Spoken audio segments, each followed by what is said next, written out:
Hello and welcome to our quiet corner of history. Before we begin, please set your volume to a gentle level, just soft enough to be comforting. Find a comfortable position, let your body sink into the bed, and slowly close your eyes. There's no need to move, no need to think about tomorrow. Just let the stillness wrap around you. Tonight, we begin the first story in our Boring History for Sleep series. The clock towers that told time without words. If you enjoy this calm journey through history, don't forget to like this video, subscribe to the channel, and let the next chapters find their way to you as you drift into sleep. Now, let's begin.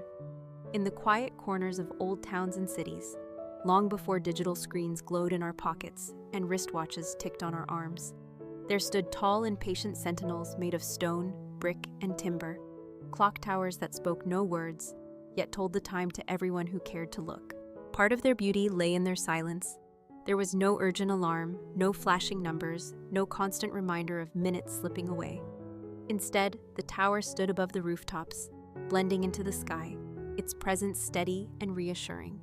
People would glance up as they went about their day, seeing the position of the hands or the shadows on a dial, and know where they were in the rhythm of the day.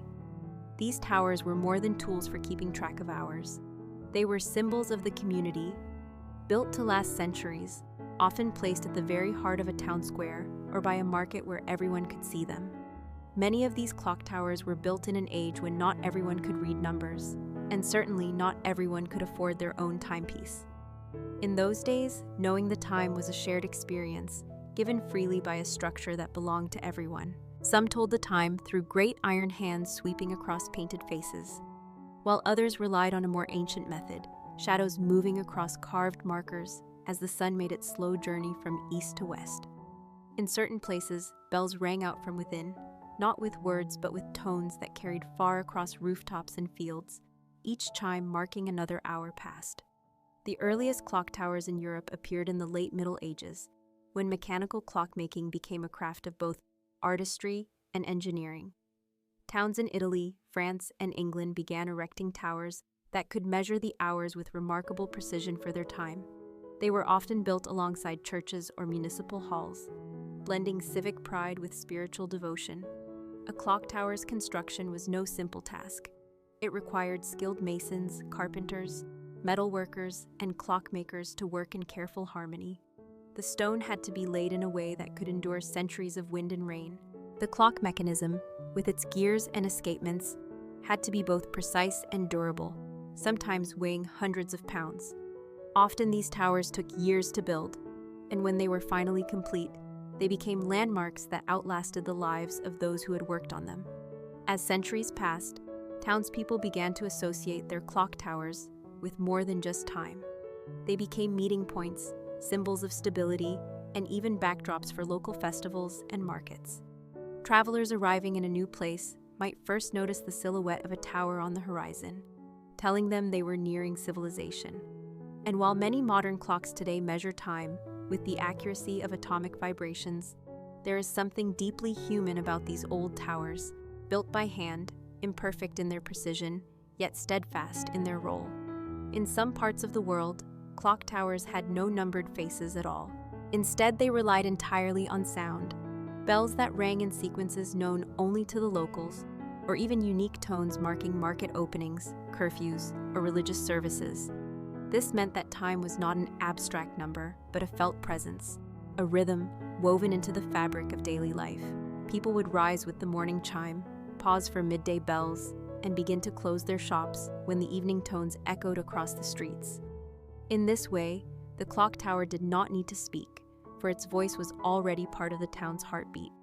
And so, as we begin this quiet journey into the history of these silent storytellers of time, we will wander through their origins, their many designs, and the ways they shaped the lives of those who walked in their shadows, never rushing, never shouting, but always reminding the world without words that time was moving on. If we look further back into the early history of clock towers, we find that their story is deeply tied to the development of towns themselves. For a clock tower was rarely just a standalone structure. It was a statement of a community's confidence, a visible sign that life there had reached a certain order and permanence. In the centuries before the widespread use of mechanical clocks, time in many towns was kept by sundials or water clocks, devices that could not be seen or heard by everyone at once. When mechanical clockmaking emerged in Europe during the 13th century, it represented not just a technological achievement, but a profound shift in how people lived their daily lives. Suddenly, time could be measured and signaled with far more accuracy, and the clock tower became the perfect stage for this new ability. Some of the earliest surviving examples can be traced to Italy, where cities like Milan and Florence installed elaborate tower clocks to mark both civic and religious events. In England, the Salisbury Cathedral clock, believed to date back to the late 1300s, is often mentioned as one of the oldest working mechanical clocks in the world. And though it had no clock face originally, it marked the hours with the ringing of bells. These bells were not mere decoration. They were a vital part of daily life, signaling everything from the beginning of market hours to the call to prayer, from curfews to the start of town meetings. The clock tower thus served as both a practical tool and a social organizer, creating a shared experience of time for the entire population. Building such a tower required careful planning. The site had to be chosen where it could be seen from as far away as possible, often on high ground or in the central square. The materials were chosen for endurance: limestone, granite, or well-fired brick, each cut and placed by skilled masons whose work might still stand centuries later. Inside the tower, the heart of the structure was the mechanism itself, a complex arrangement of iron gears, wooden drums, and stone weights, all connected in a precise balance that allowed the clock to keep time day after day, year after year. These mechanisms had to be wound regularly, often by a designated keeper whose job was to climb the stairs, sometimes in the dark of early morning or the chill of night, to ensure that the clock continued its steady march forward. In many towns, this role was considered one of quiet honor, for without the keeper, the chimes would fall silent and the community's rhythm would falter. Over time, different regions developed their own styles of clock towers, influenced by local architecture and materials. In Northern Europe, towers often rose above Gothic cathedrals, their faces decorated with gilded numbers and intricate hands shaped like leaves or arrows. In the Mediterranean, warmer climates allowed for open-faced designs, where the mechanism might be partly visible and the bell exposed to the sky. In the Middle East and parts of Asia, towers sometimes blended with minarets or temple structures, integrating the marking of time with spiritual practice. In all these places, the clock tower was a public possession, even if it was funded by a wealthy patron or the church. It belonged to the people in the sense that anyone could look up and know the hour without owning a personal device. This communal sharing of time created a subtle but powerful bond among residents, for they rose, worked, gathered, and rested under the same silent guardian. By the 15th and 16th centuries, advances in metallurgy and engineering allowed for more precise movements, and clockmakers began adding features such as astronomical dials, moving figures, and musical chimes. Some towers displayed the phases of the moon, the signs of the zodiac, or the positions of the planets, turning them into instruments not only of timekeeping, but of teaching and wonder. Yet even with these embellishments, the most important role of the clock tower remained the same: to mark the passing of hours in a way that was both reliable and accessible to all. As we imagine these ancient structures standing through storms, wars, and the slow change of centuries, it is easy to see why they were built to last. They were not meant to be temporary conveniences, but lasting anchors in the life of a town, anchors that told time without speaking, and yet whose silent message shaped the lives of generations. When we turn our attention to the most remarkable examples of clock towers that told time without words, we discover that their diversity is as fascinating as their shared purpose, for each community found its own way to integrate the tower into daily life while keeping its message silent yet unmistakable. In Prague, the famous astronomical clock, installed in the early 15th century, became an icon not just because it displayed the hour, but because it presented an entire vision of the heavens, tracking the sun, the moon, and the zodiac in a way that could be understood without reading a single number. At the appointed times, figures would move, bells would sound, and shadows would shift across the intricate dials, giving the townspeople an intuitive sense of the passing day. In Japan, where traditional mechanical clocks, or wadoke, were adapted to seasonal time, towers in castle towns would mark the hours differently depending on the time of year. with bells that rang in patterns familiar to locals, signaling moments for prayer, meals, or the closing of gates. In Morocco, minaret-style towers often combined the call to prayer with the marking of time, so that spiritual life and the rhythm of the day were woven together seamlessly.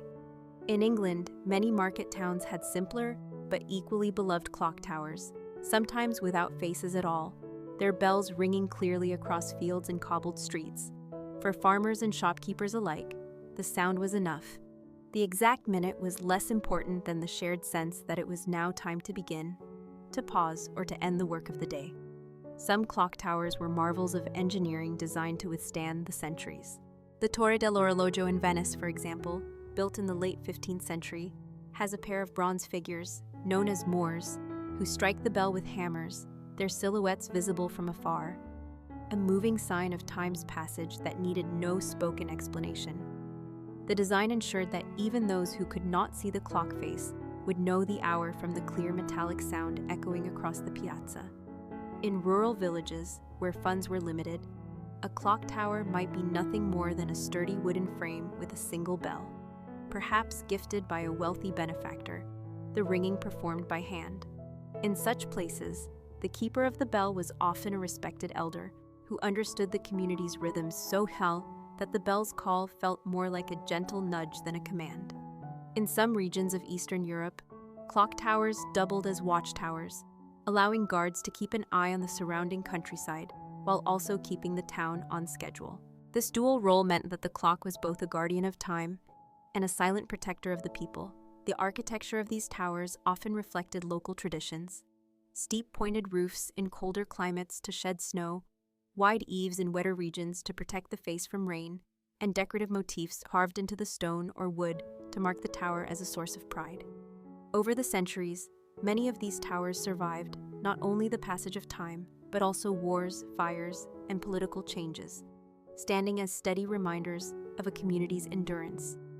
Even in modern times, when personal watches and phones have made public timekeeping less essential, these towers retain their significance.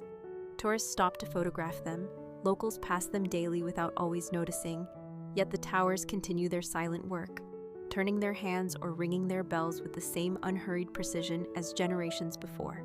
The absence of words in their timekeeping is part of their enduring charm. They do not tell you what to do with the time, only that it is passing, leaving the choice of action to you. This subtlety is perhaps why they have lasted so long. They offer guidance without intrusion, presence without demand. To stand beneath one on a quiet afternoon, listening to the slow chime of the hour, is to feel connected to a chain of lives stretching back through the centuries, all of them hearing the same sound, seeing the same movement of shadows, and marking their days in the same silent, shared way. To understand how these silent keepers of time managed to serve their purpose for centuries, we must step inside the towers themselves, into the dim and often narrow spaces where craftsmanship and engineering met in delicate balance. For behind every slowly turning hand or resonant chime lay the work of skilled artisans, whose craft was as much art as it was science. The heart of a clock tower was its movement, the mechanism that drove the hands and the striking of the bell. And in the early centuries, these mechanisms were feats of ingenuity, made almost entirely by hand, without the precision tools available today. Blacksmiths forged the iron gears, painstakingly shaping each tooth so that it meshed smoothly with the next, knowing that any imperfection could throw off the timing by minutes or even hours over the course of a day. Wooden frames and wheels, often crafted from oak for its durability, were shaped by carpenters who understood that changes in humidity and temperature could warp the wood, so each piece was seasoned and fitted with care. The escapement, the part of the clock that regulated the release of energy, was often the most complex element, requiring both mathematical skill and a deep feel for the rhythm of movement. In many towns, there was a dedicated clockmaker or keeper whose role was not simply to wind the weights or oil the gears, but to listen, truly listen, to the sound of the clock's heartbeat, detecting the smallest irregularity and correcting it before it grew. This keeper might climb the tower's worn stone steps once or twice a day, sometimes more, in heat or frost, carrying tools, oil, and perhaps even small replacement parts in a leather pouch. It was solitary work, often done when the rest of the town was still, and yet it was essential to the life of the community. The bells, too, required craftsmanship of the highest order. Casting a bell that would ring clearly across fields and streets without cracking took skill and experience. The metal, usually bronze, had to be melted, poured, and cooled with perfect control, and the shape of the bell determined its tone as much as the alloy itself. Some bells bore inscriptions or symbols, messages to the town carved in a language of art rather than words, much like the clock's silent telling of time. Once installed, the bell had to be hung and balanced so that its swing was smooth and its sound carried evenly. The striking mechanism, whether a hammer driven by the clock's gears or a rope pulled by hand, had to be adjusted to deliver just the right force, enough to produce a strong note, but not so much as to damage the bell over decades of use. Decorative elements of clock towers also reflected the pride of their builders. Carved stone lintels, painted faces with golden suns or silver moons, hands shaped like flowers, arrows, or the wings of birds.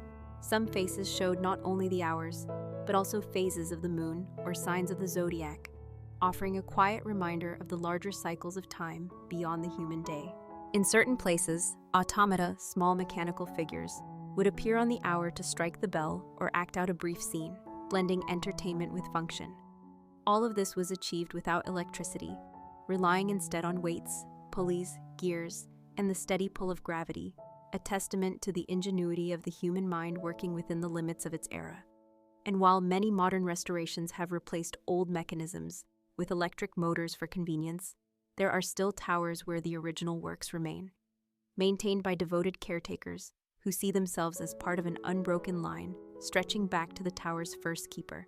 Standing in such a tower, hearing the faint click of gears, feeling the cool air that has moved through these walls for centuries, one can sense the quiet dignity of a craft that asked for patience, skill, and a commitment to the idea that time itself could be shared freely, without the need for words. The influence of these silent clock towers on daily life was far greater than their still presence might suggest, for they shaped the rhythm of entire communities without issuing commands or instructions, allowing life to flow naturally around the steady marking of hours. In an age when personal watches were rare and expensive, and the idea of checking the time on a pocket device would have been unimaginable, the clock tower was the great equalizer, granting every villager, merchant, and traveler the same access to the shared measure of the day. In market towns, the morning chimes signaled the opening of stalls. The midday ring marked the pause for rest or a simple meal, and the evening tones hinted that it was time to close shop, gather goods, and head home before darkness fell. Farmers in the surrounding countryside would listen for the sound of the bell drifting across fields, using it as a guide for starting or ending the day's work.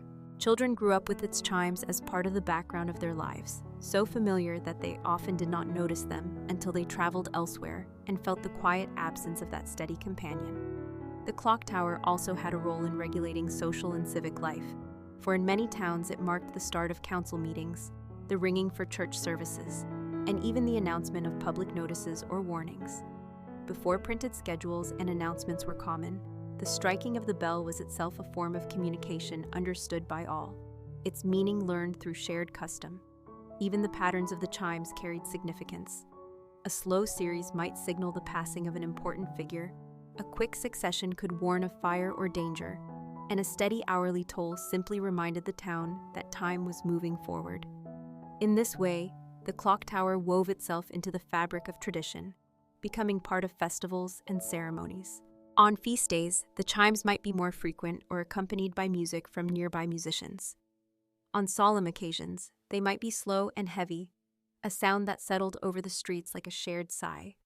The absence of words in this communication was essential, for it allowed the meaning to remain flexible, shaped by the moment and understood through the shared experience of the community. Over generations, the tower became a kind of witness to the town's story, standing quietly as people came and went. Markets rose and fell, and buildings around it changed. It marked the hours for weddings and funerals, for moments of celebration and periods of mourning, always impartial, always steady. Travelers arriving by road or river would often look for the tower's silhouette before they saw the rest of the town, knowing that where there was a clock tower, there was order, safety, and a shared life. In some places, the tower's bell could be heard from miles away, especially on still days when the sound traveled far, bringing with it a faint connection to the place it called home. And while modern life has brought countless ways to measure and track time, the quiet authority of a clock tower still carries a weight that digital screens cannot match. It is a presence that does not demand attention, yet offers it freely when sought. It stands as a reminder that while the minute and the second may now dominate our schedules, there was once a time when the hour was enough, and the tower's silent hands or distant chime were all that was needed to guide the flow of a day.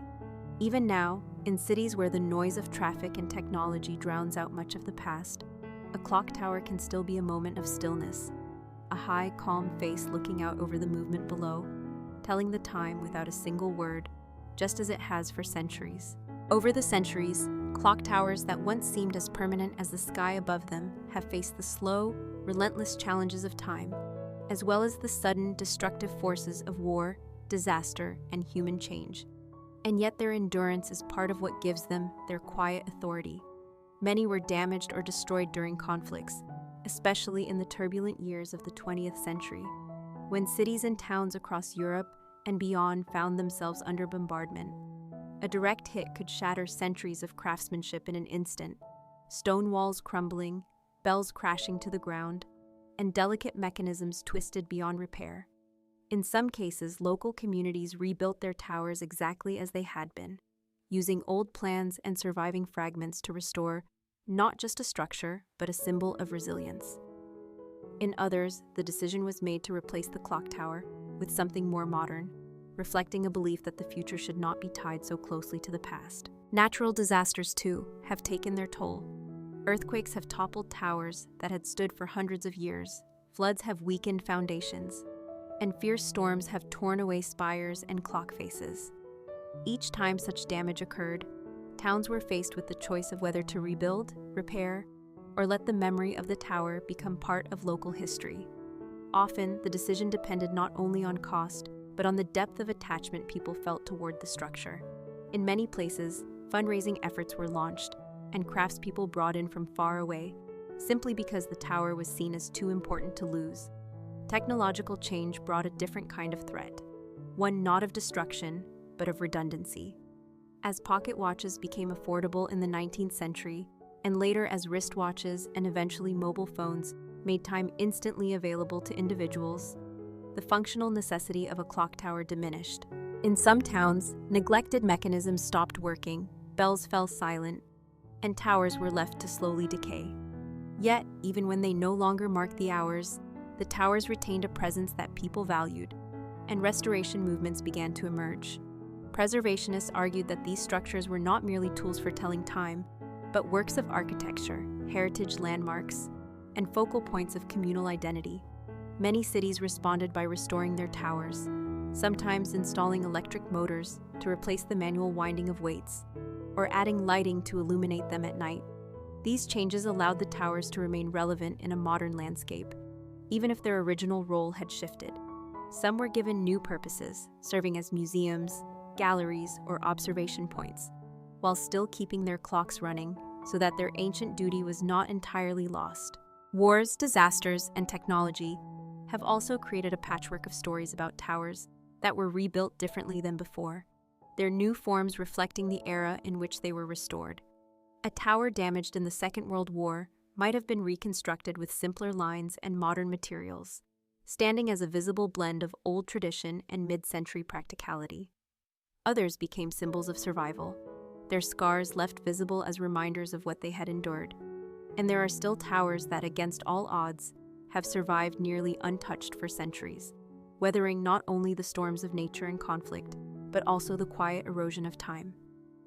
To stand before one of these survivors is to feel a link across generations, a reminder that while much in life changes, there are constants that remain if cared for. The resilience of clock towers and the determination of the people who rebuild or preserve them speaks to a broader truth, that even in an age of instant communication and constant updates, there is value in something that measures time slowly, steadily, and without words, just as it always has. Among the many clock towers that have stood across centuries and continents, there are some whose designs and methods of marking time have been so unusual, so distinct from the standard image of a round face and two hands, that they deserve special mention, for they remind us that the telling of time without words can take countless forms. In the Swiss town of Solothurn, a famous clock not only marks the hour, but does so according to the town's long-standing fascination with the number 11, featuring 11 hours on its dial instead of 12. A design that confuses visitors, yet feels perfectly natural to locals who have grown up with it. In Venice, the Torre dell'Orologio features not only its striking Moors and bell, but also an elaborate astronomical dial and a series of panels that change with the seasons, blending art, engineering, and the rhythm of the year into a single, silent performance. In the Japanese city of Kanazawa, a mechanical clock built into a modern tower can transform into a miniature theater at set intervals, with small figures emerging to perform traditional dances, a continuation of the centuries-old tradition of clock towers, offering not just time, but a touch of wonder. In Morocco's Fez El Bali, the ancient water clock near the Bu Inania Madrasa tells time without any hands or faces at all. Instead, a series of small wooden doors open and close in sequence as water moves through a hidden mechanism, an ingenious adaptation to a culture where the call to prayer was the primary marker of time, but where curiosity and artistry gave rise to something more. Some towers combine the marking of hours with other measurements, such as tide clocks in coastal towns of England and France, where fishermen would glance up to see not only the time of day, but the state of the sea, information that could mean the difference between a safe journey and a dangerous one. In parts of Central Europe, carillon towers expanded the idea of a clock tower into a musical instrument, with dozens of bells playing melodies at regular times, each note falling gently over rooftops and squares, recognized and anticipated by generations of listeners. There are also examples in the Middle East where sundial towers were designed with such precision that they could tell not only the hour, but the prayer times throughout the year, their stone surfaces carved with lines that shifted meaning as the sun moved across the sky. In some modern cities, artists have reimagined the concept entirely, creating digital towers that display abstract light patterns corresponding to the time, replacing bells with soft tones or even vibrations felt through the ground, showing that the idea of telling time without words continues to evolve. What unites all these examples is their refusal to rely on spoken language or even conventional numbers. Instead, they communicate through patterns, movement, and sound, trusting that those who live nearby will learn their language through daily experience. For visitors, such towers can be puzzling at first, but part of their charm lies in the slow discovery of their logic. Standing in a square, watching a shadow shift or a door open, hearing a melody begin, and realizing that a story is being told without a single word. These unusual designs remind us that timekeeping is as much a cultural expression as it is a technical achievement, and that the way a community chooses to measure and share its hours says something about its values, its history, and its relationship to the passing of days.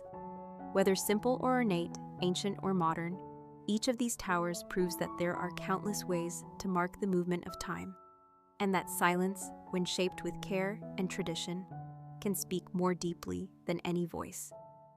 In the modern era, the preservation and adaptation of clock towers that tell time without words has become a balance between honoring heritage and embracing contemporary needs. For while their original function as the primary public timekeeper has diminished, their cultural and architectural significance has only grown. Across Europe, Asia, and the Americas, restoration projects have been launched to save towers that had fallen into disrepair, often initiated by local historical societies, municipal governments, or even passionate individuals who saw in these silent structures a link to the identity of their communities. Restoration is rarely a simple matter. It often involves careful study of historical records, old photographs, and architectural plans, combined with the expertise of modern engineers and artisans who can repair or replicate centuries-old mechanisms. Sometimes, original materials are sourced from the same quarries or forests that supplied the builders hundreds of years ago, ensuring that the repaired structure retains its authenticity. In other cases, conservationists choose to leave certain signs of age, weathered stone, worn wooden beams, or small imperfections in the clock face, because these marks tell the story of the tower's long life. Advances in technology have also allowed for adaptations that keep the towers relevant in a world where most people check the time on a phone. Electric motors may replace manual winding, LED lighting might illuminate faces at night, and automated chime systems can be programmed to maintain the traditional sound patterns even when there is no keeper on duty. Some towers now serve dual purposes: hosting exhibitions, housing small museums about the history of timekeeping, or offering observation decks where visitors can look out over the surrounding cityscape. In coastal areas, old tide clocks have been updated with modern sensors while retaining their historic exteriors, blending ancient form with present-day function. Tourism has become an important factor in the survival of many towers, as travelers seek out historic landmarks and unique architectural features. Guided tours often include access to the interior stairways, where visitors can see the massive gears, weights, and bells up close, hearing about the people who once tended them. Special events, such as anniversaries or cultural festivals, may be marked by unique chime sequences or light displays, drawing attention to the tower's role as a living part of the community rather than a static relic. In some cities, artists and musicians have collaborated with clock towers to create performances that integrate the chimes or the movement of the hands into larger works, demonstrating that these structures can inspire creativity as well as nostalgia. Yet, even with these new uses, the essence of the clock tower's presence remains the same. It stands in place, above the noise and rush of modern life, offering a steady reminder that time is always moving forward. The absence of words in their timekeeping allows them to bridge cultures and languages. For the sound of a bell, the sweep of a hand, or the shift of a shadow is universally understood. In this way, they continue to fulfill their oldest purpose: to mark the passing of hours in a way that belongs to everyone. For those who pause to look up or listen, the tower becomes more than just an old building. It is a companion to daily life, a silent witness to history, and a link between the present moment and generations past. And so, in city squares, small villages, and even the heart of bustling metropolises, the clock towers that tell time without words still stand, still work, and still speak in their quiet, enduring way, without ever needing to say a single thing. Behind every clock tower that has endured for centuries are the people whose lives have quietly revolved around its care. For while the tower itself may stand unmoving, the human connection to it is woven from countless small acts of dedication and routine. In the earliest days, there was often a single appointed keeper, sometimes called a clock winder or tower steward, whose job was to ensure that the mechanism remained accurate and functional. This was no easy task. The keeper might climb steep, narrow stairs multiple times a day, carrying heavy weights or tools, inspecting gears for signs of wear, and listening for the faintest irregularity in the tick of the escapement. The work demanded precision, patience, and a deep respect for the machinery, for even the smallest oversight could cause the clock to lose time or the chimes to fall out of sequence. Some keepers were craftsmen themselves, skilled in metalwork or carpentry, able to make repairs on the spot, while others relied on itinerant clockmakers who traveled from town to town, bringing specialized knowledge that few possessed. In many places, the keeper became a well-known figure, not because they sought attention, but because their work touched everyone's life in subtle ways. A bell that rang on time was a sign that all was well. A missed or mistimed chime could set tongues wagging and cause mild confusion in the day's routines. There are stories of keepers who continued their duties into old age, climbing the steps with deliberate care long after their hair had turned white, driven by a sense of responsibility that went beyond any formal job description. In small villages, the keeper might also be the local schoolteacher, church sexton, or town clerk, blending their role with other duties that serve the community. The relationship between a town and its clock tower was often personal, in ways that modern technology rarely inspires. Couples might remember the bell striking the hour of their wedding, families might measure the time between births and deaths by its chimes, and children might grow up marking the start of school, the call to dinner, or the onset of curfew by its sound. There were also moments when the tower's keepers became unexpected heroes, ringing the bells to warn of approaching danger, signaling a fire, or summoning help in times of crisis. In wartime, some towers fell silent to avoid drawing attention, while others rang defiantly, a quiet act of resistance in the face of fear. even in more peaceful times, the keepers' work connected them to the changing seasons and the life of the town in ways that few other roles could. They would feel the chill of winter in the stone walls, hear the rain drumming on the roof during storms, and watch the first light of dawn spill through narrow windows high above the streets. Over generations, these human stories became part of the tower's history, though rarely written down. Visitors might admire the craftsmanship of the clock face or the beauty of the bell without realizing that behind its steady operation lay years, even decades, of silent, careful labor. And while modern automation has replaced much of this daily work, there are still towers where a living person tends the mechanism, winds the weights, and listens for the heartbeat of the clock, keeping alive a tradition that has outlasted empires and revolutions. These keepers are, in a way, as much a part of the clock tower as its stones and gears, for without them, the structure would be just an empty shell.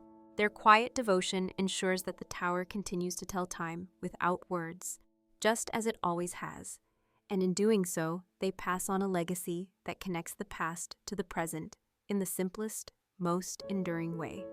As we come to the quiet end of our journey through the history of clock towers that told time without words, it is worth pausing to reflect on why they still matter in a world that measures every second and broadcasts it to glowing screens in our pockets. For their value now lies less in necessity and more in what they represent. A clock tower is, at its heart, a promise that time will continue to move steadily, no matter what changes around it. In the swirl of modern life, where hours can feel fragmented and minutes are often consumed by distraction, the slow, deliberate rhythm of a tower clock offers a kind of grounding.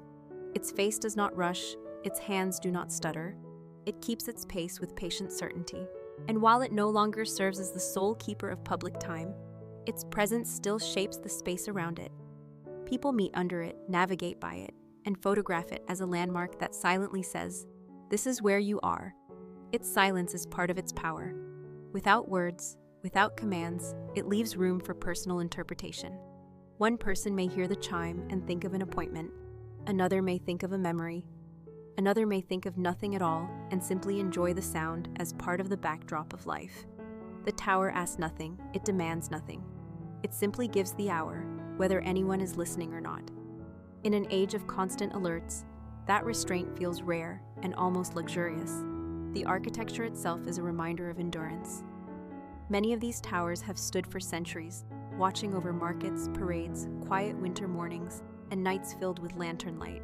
They have survived storms, wars, neglect, and restoration, each leaving its mark on the stones and metal.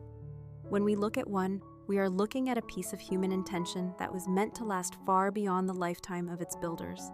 That intention of creating something to serve people we will never meet carries a quiet nobility.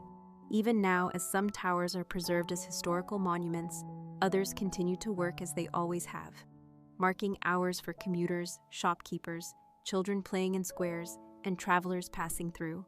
They connect these lives to the countless others who have stood beneath the same chimes, who have glanced up at the same face to see where they stood in the day. There is comfort in that continuity, a reminder that while individual moments may pass quickly, the larger cycles endure. Perhaps that is why these towers remain beloved, even when their practical purpose has faded. They are symbols of stability in a restless world, and for those who take the time to notice, they offer something else as well. A slowing down, a brief invitation to measure life not in seconds, but in the unhurried turning of a hand across a face. As the last light of evening touches the stones, as the final chime of the day echoes into the dark, the tower stands just as it has for generations, silent yet eloquent, steady yet graceful, keeping time for anyone who wishes to share it. And so, whether in a bustling city square or a quiet village lane, whether restored to perfection or weathered by age, the clock towers that tell time without words remain part of the human story, calm, enduring, and always there, waiting for someone to look up. That brings us to the end of this story. Before we begin our next journey, I'd be grateful if you could give this video a like and subscribe to the channel. Now, let's continue with the next chapter in our Boring History for Sleep series, as we drift into the long life of the water clock. Long before the ticking of mechanical gears or the glow of digital screens, there was a time when the passing of hours was measured not by hands on a dial, but by the steady, unhurried flow of water from one vessel to another, and this quiet invention, known as the water clock, served humanity for thousands of years. Places and periods so distant from one another that it seems almost magical, they all found comfort in the same gentle rhythm. In its simplest form, a water clock, sometimes called a clepsydra, consisted of a container that allowed water to drip at a consistent rate, either filling a lower vessel or emptying from an upper one, and the amount of water that had moved could be used to mark the passing of time. This was not a device of precision by modern standards, but in an age when the sun and moon were the only other universal markers, it offered a way to measure time that could be used at night, indoors, or on cloudy days when sundials were useless. The origins of the water clock are so ancient that historians cannot say with certainty where it was first created. Egypt, Mesopotamia, India, and China all have early records of similar devices, each adapted to local needs and culture. In Egypt, stone vessels with sloping sides and interior markings were used as early as the 16th century BCE, their inscriptions serving as guides to track the hours of the night, particularly for religious ceremonies that required precise timing before dawn. In Babylon, water clocks may have been used by astronomers to measure the intervals between celestial events, their steady dripping echoing in the stillness of observatories. In Greece, the water clock became a tool of civic life as well as science. In courts of law, they were used to limit the length of speeches, ensuring that no advocate or defendant could dominate proceedings for too long, with the end of one's allotted time signaled not by a bell or gavel, but by the quiet emptiness of the vessel. In China, the development of the water clock reached extraordinary levels of complexity, with elaborate bronze vessels, siphons, and later, large-scale tower mechanisms that used water to drive wheels and mark the hours with bells or gongs. These were feats of engineering that combined artistry with practicality, often decorated with dragons, clouds, or astronomical symbols to reflect their connection to the heavens. Despite their differences in appearance, all these water clocks shared the same essential principle, that time could be measured by the patient, inevitable movement of water. The beauty of this method was its universality. Wherever there was water, a container, and a way to control the flow, there could be a clock. It did not require rare metals, advanced mathematics, or skilled clockmakers. Only a simple understanding of how gravity pulled water downward and the willingness to mark and observe its progress. For centuries, water clocks were among the most reliable timekeeping devices available, their gentle drip or trickle serving as a background to daily life in temples, palaces, marketplaces, and homes. They could be small enough to fit on a table or large enough to stand in a public square, their size determined by the purpose they served. And while they could not match the precision of later mechanical clocks, they were valued for their consistency and their adaptability. For a well-made water clock could be adjusted for seasonal changes, cleaned to maintain its flow, and repaired with basic materials if needed. Even as other timekeeping methods emerged, the water clock's long life continued, crossing from one civilization to another, its quiet service enduring not because it was perfect, but because it was enough.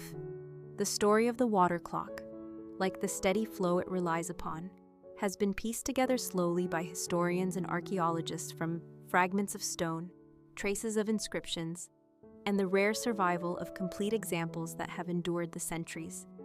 And it is through these discoveries that we begin to understand just how widespread and important this device once was.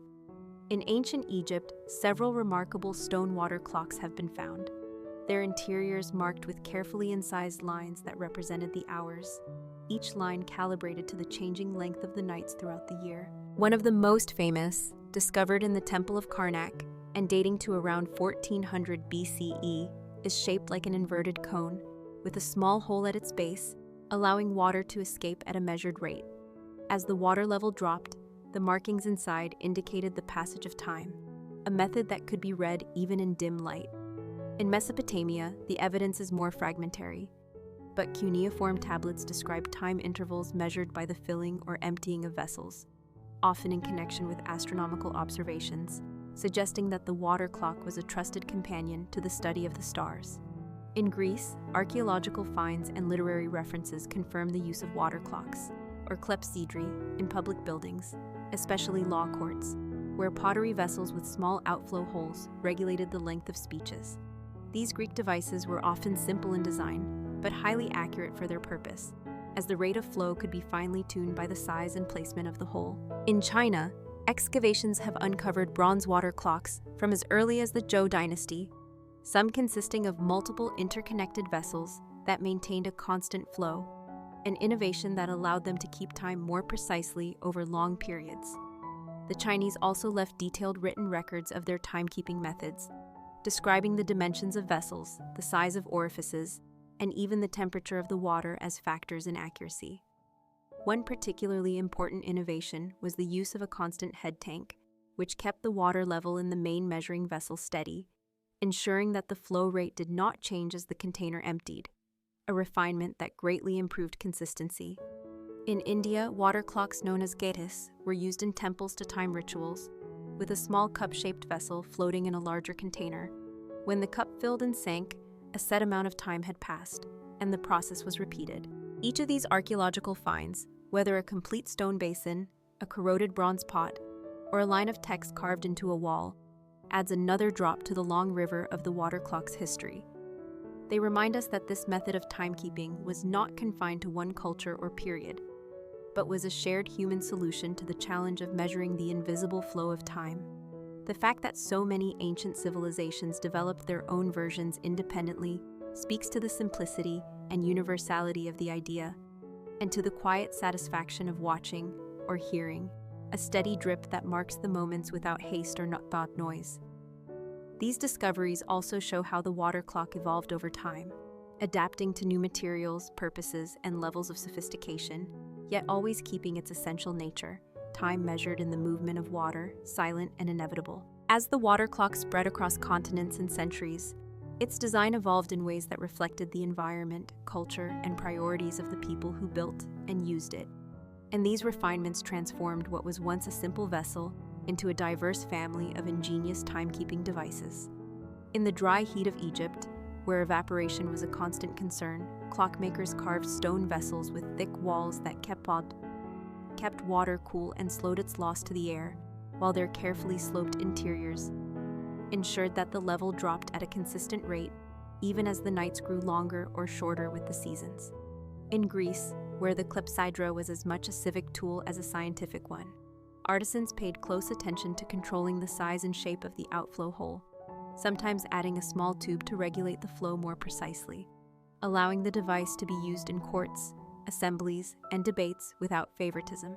The Chinese, always attentive to the integration of art and technology, developed multi-stage water clocks in which water flowed from one vessel to another through a series of regulators, each stage controlling the pressure and maintaining a constant head so that the rate of flow did not change as the water level fell. Some of these designs grew into large-scale installations, with towers that housed not only the water vessels, but also elaborate mechanisms powered by the steady drip, striking bells or gongs to mark the hours. In India, the Ghati's floating cup design allowed for repeated intervals without the need to monitor a continuous drip. The sinking of the cup was a clear signal that a unit of time had passed, a method well suited to timing religious rituals that required repeated cycles of measurement. The Islamic world, drawing from Greek, Indian, and Chinese traditions, advanced water clock design during the medieval period with complex automata that combined timekeeping with spectacle. In some cities, public water clocks featured moving figures, opening doors, or changing panels that indicated the hour, blending engineering with entertainment. In Persia, engineers such as Al-Jazari in the 13th century designed intricate water-driven machines that could measure time, display astronomical information, and even serve drinks, their precision a testament to centuries of accumulated knowledge. Climate also influenced design in subtler ways. In colder regions, where freezing temperatures could disrupt water flow, clocks were often placed indoors or constructed with insulated housings, while in wetter climates, overflow systems prevented rain from altering the measurement. Materials shifted over time as well. Stone and clay gave way to bronze, brass, and other metals that allowed for finer craftsmanship and more durable vessels. Decorative elements often reflected local aesthetics. Egyptian examples might be inscribed with hieroglyphs, Chinese with dragons and celestial motifs, Greek with geometric patterns, and Islamic designs with intricate calligraphy and arabesques. Each refinement served a practical purpose, while also embedding the device within the visual and cultural language of its time and place. Despite these differences, the essential principle remained unchanged: water moving at a controlled rate to mark the passage of time. This constancy gave the water clock a kind of universality, allowing a traveler from one end of the ancient world to recognize and perhaps even operate a clock in another, even if the details were unfamiliar. Over the centuries, these adaptations did more than improve accuracy. They made the water clock a symbol of ingenuity, resilience, and the human desire to understand and share time in a way that was visible, audible, and shared by all, without the need for a single spoken word. In the daily life of ancient civilizations, the water clock was not merely a scientific curiosity or a decorative object. It was a tool woven into the rhythms of work, worship, governance, and leisure, quietly shaping the way people organized their hours without ever speaking a word. In temples, priests relied on water clocks to measure the intervals between rituals, especially those performed at night or in enclosed sanctuaries, where the sun's movement could not be seen. The slow drip or steady flow allowed them to maintain precise timing for offerings, prayers, or astronomical observations, ensuring that sacred duties aligned with cosmic schedules.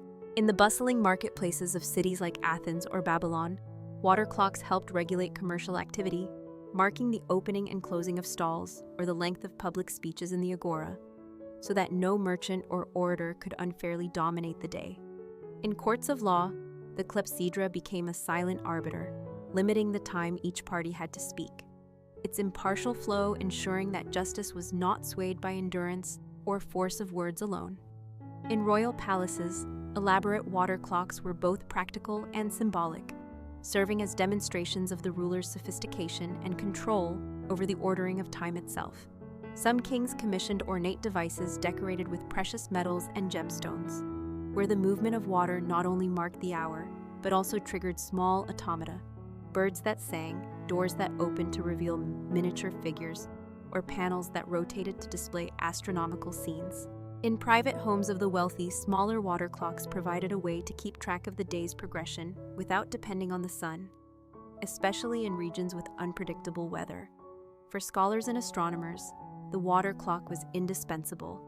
It allowed them to record the duration of experiments, track celestial events through the night, and compare observations over time with a consistency that no sundial could match. In China, large-scale public water clocks in city centers marked the hours with bells or gongs, giving both commoners and officials a shared temporal reference. In India, temple attendants used ghatis to measure the cycles of chanting, meditation, and ceremonial bathing, their sinking cups marking each completed phase with a soft splash that was as much a part of the ritual as the prayers themselves. In the Islamic world, water clocks often stood at the heart of public squares, their moving displays drawing crowds who marveled at the craftsmanship while unconsciously adjusting their own routines to the rhythm of the device. Even in the quieter settings of monastic communities, the water clock had its place, ensuring that prayers, work, and rest were kept in balance according to the daily rule. What is striking in all these settings is how naturally people adapted their lives to the silent guidance of the water clock. Its presence was accepted without question, its authority grounded not in decree, but in the steady, visible proof of time passing drop by drop. This quiet reliability fostered a kind of trust, so that even when more advanced methods of timekeeping emerged, the water clock retained its place in certain traditions, not because it was the most accurate, but because it was part of the fabric of life, a familiar companion in the long, unspoken conversation between humanity and time. Beyond its practical role in measuring hours, the water clock came to carry deep symbolic and cultural meanings in the societies that used it, becoming more than just a vessel for flowing water and instead serving as a metaphor for life, change, and the steady passage of all things.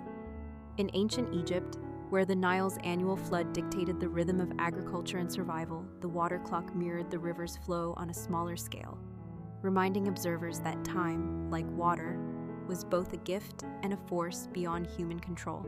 Its markings on stone were not just measurements, but a visible record of the invisible, a quiet assertion that the world's order could be understood and kept in balance.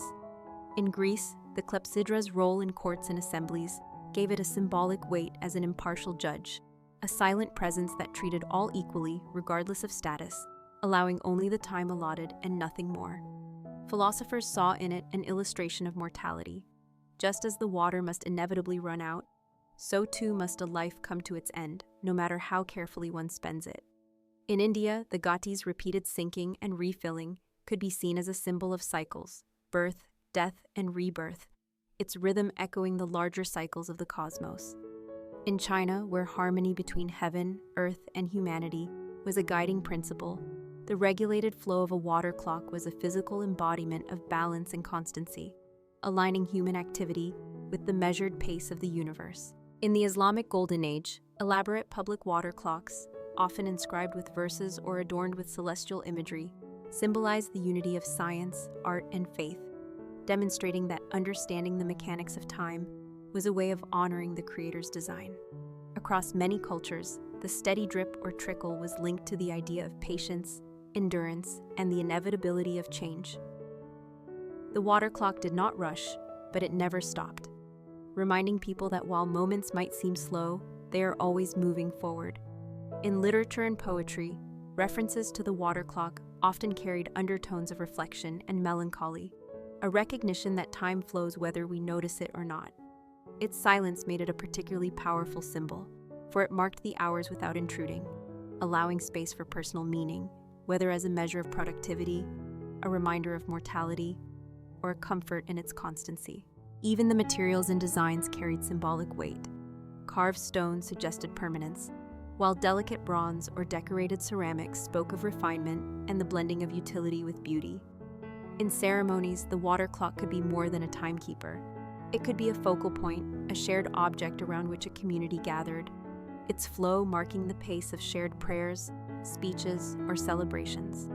And in the private thoughts of those who tended it, the water clock may have served as a quiet companion, its steady movement offering reassurance during long nights or solitary vigils. In this way, it transcended its mechanical function to become a cultural artifact in the truest sense, shaped by the people who built and used it, and in turn shaping their sense of order, purpose, and connection to the larger patterns of existence.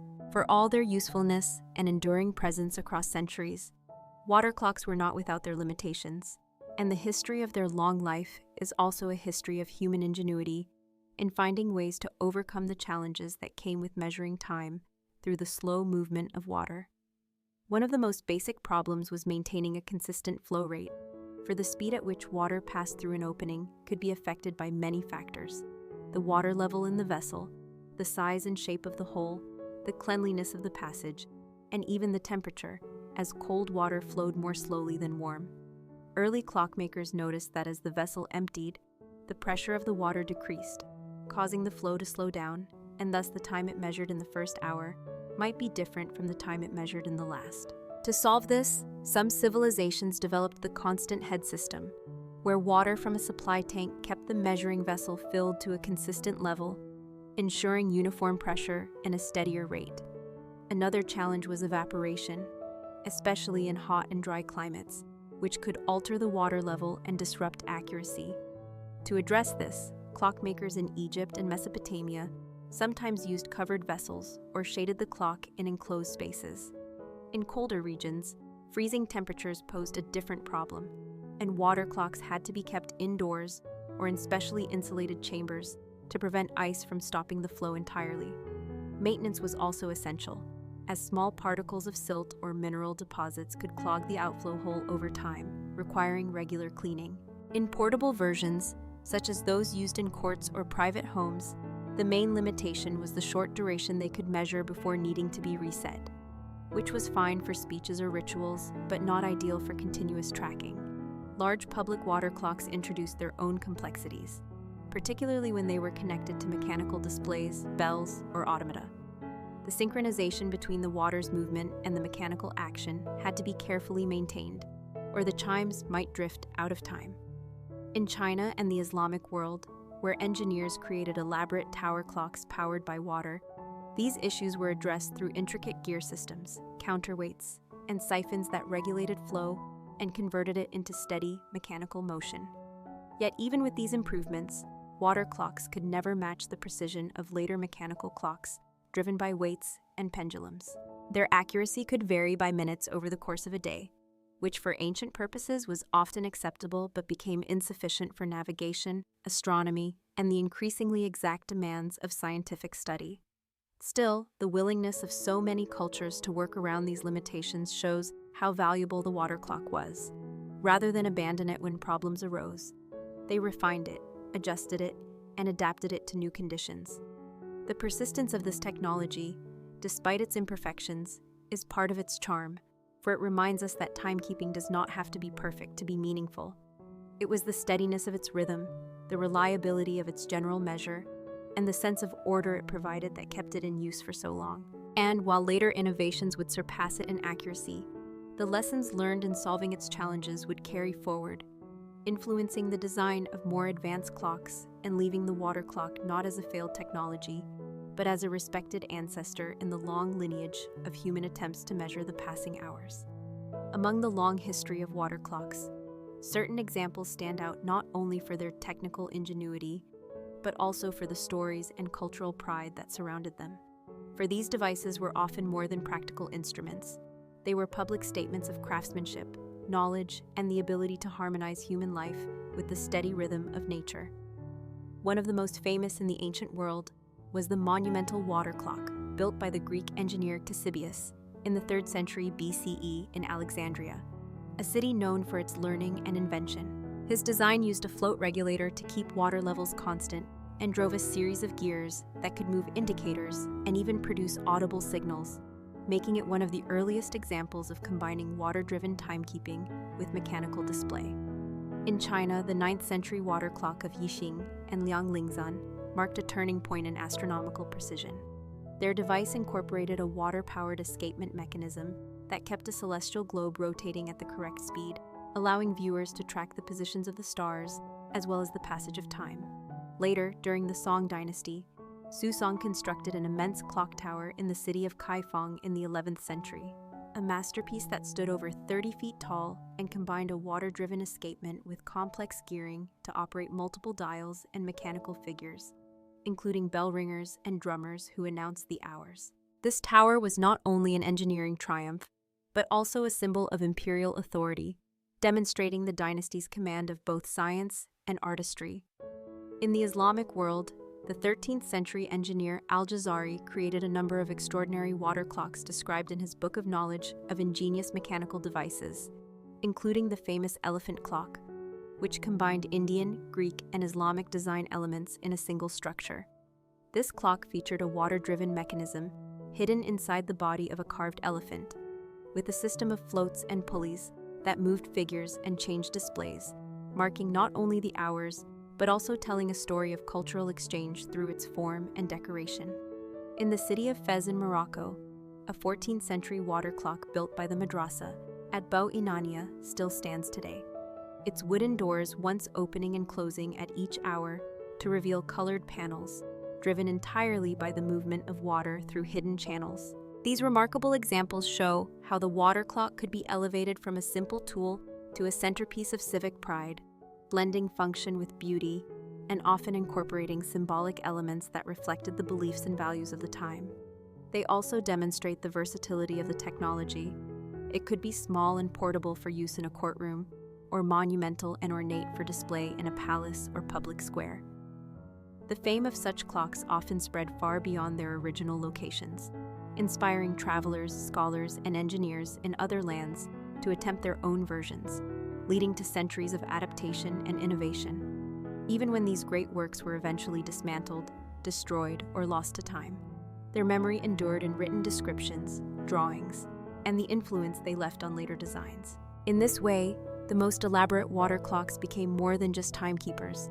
They became part of the cultural identity of the places that built them, remembered as much for the artistry and ambition they represented as for the hours they measured, and standing as proof that even the flow of water could be transformed into a monument of human creativity. As mechanical clocks began to emerge in the late Middle Ages, powered by weights, gears, and eventually pendulums, the water clock might have seemed destined to fade quietly into history, yet its legacy carried forward in ways both obvious and subtle, for its principles, symbolism, and cultural role were too deeply ingrained to vanish overnight. In some regions, water clocks and mechanical clocks coexisted for centuries, each serving different needs. The new mechanical devices, while more precise, were expensive to build and required skilled maintenance, while water clocks could still be constructed and repaired with more accessible materials and skills. In parts of Asia and the Middle East, large public water clocks continued to be built well into the 15th and 16th centuries, often blending older designs with elements inspired by mechanical timekeeping, such as gearing systems that allowed for more elaborate displays or chimes. The architecture of mechanical clock towers in Europe, with their dials, automata, and striking bells, owed a debt to the long tradition of public time displays pioneered by water-driven mechanisms in earlier centuries, particularly in the Islamic world and China. Even the very idea of dividing the day into uniform hours, something now so taken for granted, had been reinforced and popularized by the consistent, predictable measurement of water clocks in temples, courts, and marketplaces for thousands of years before mechanical precision became possible. In the field of astronomy, the influence was even more direct, as many of the escapement mechanisms that became standard in mechanical clocks were first tested and refined in large water-powered astronomical devices, where regulating the flow of time was as essential as mapping the heavens. The cultural symbolism of the water clock also persisted.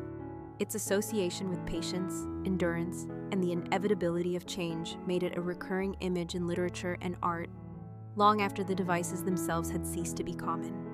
In some places, old water clocks were preserved as ceremonial or decorative objects, their presence in temples or public buildings serving as a visible link to a city's past. The simplicity of the water clock's core principle also meant that it was never entirely obsolete.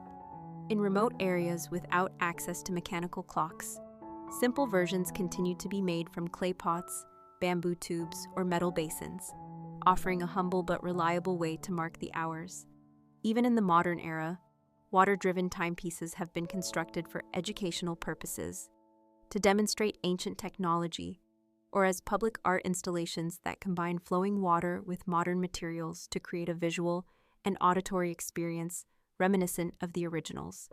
Museums around the world display ancient water clocks, sometimes in working condition, allowing visitors to see the slow, steady movement that once governed the pace of daily life for so many. In this way, the water clock story is not simply one of being replaced by a better technology, but of transformation and integration. Its spirit carried forward in the very devices that superseded it. Its memory kept alive in the places and cultures that valued not only the accuracy of timekeeping, but also the beauty and humanity of measuring time through the quiet, unhurried flow of water.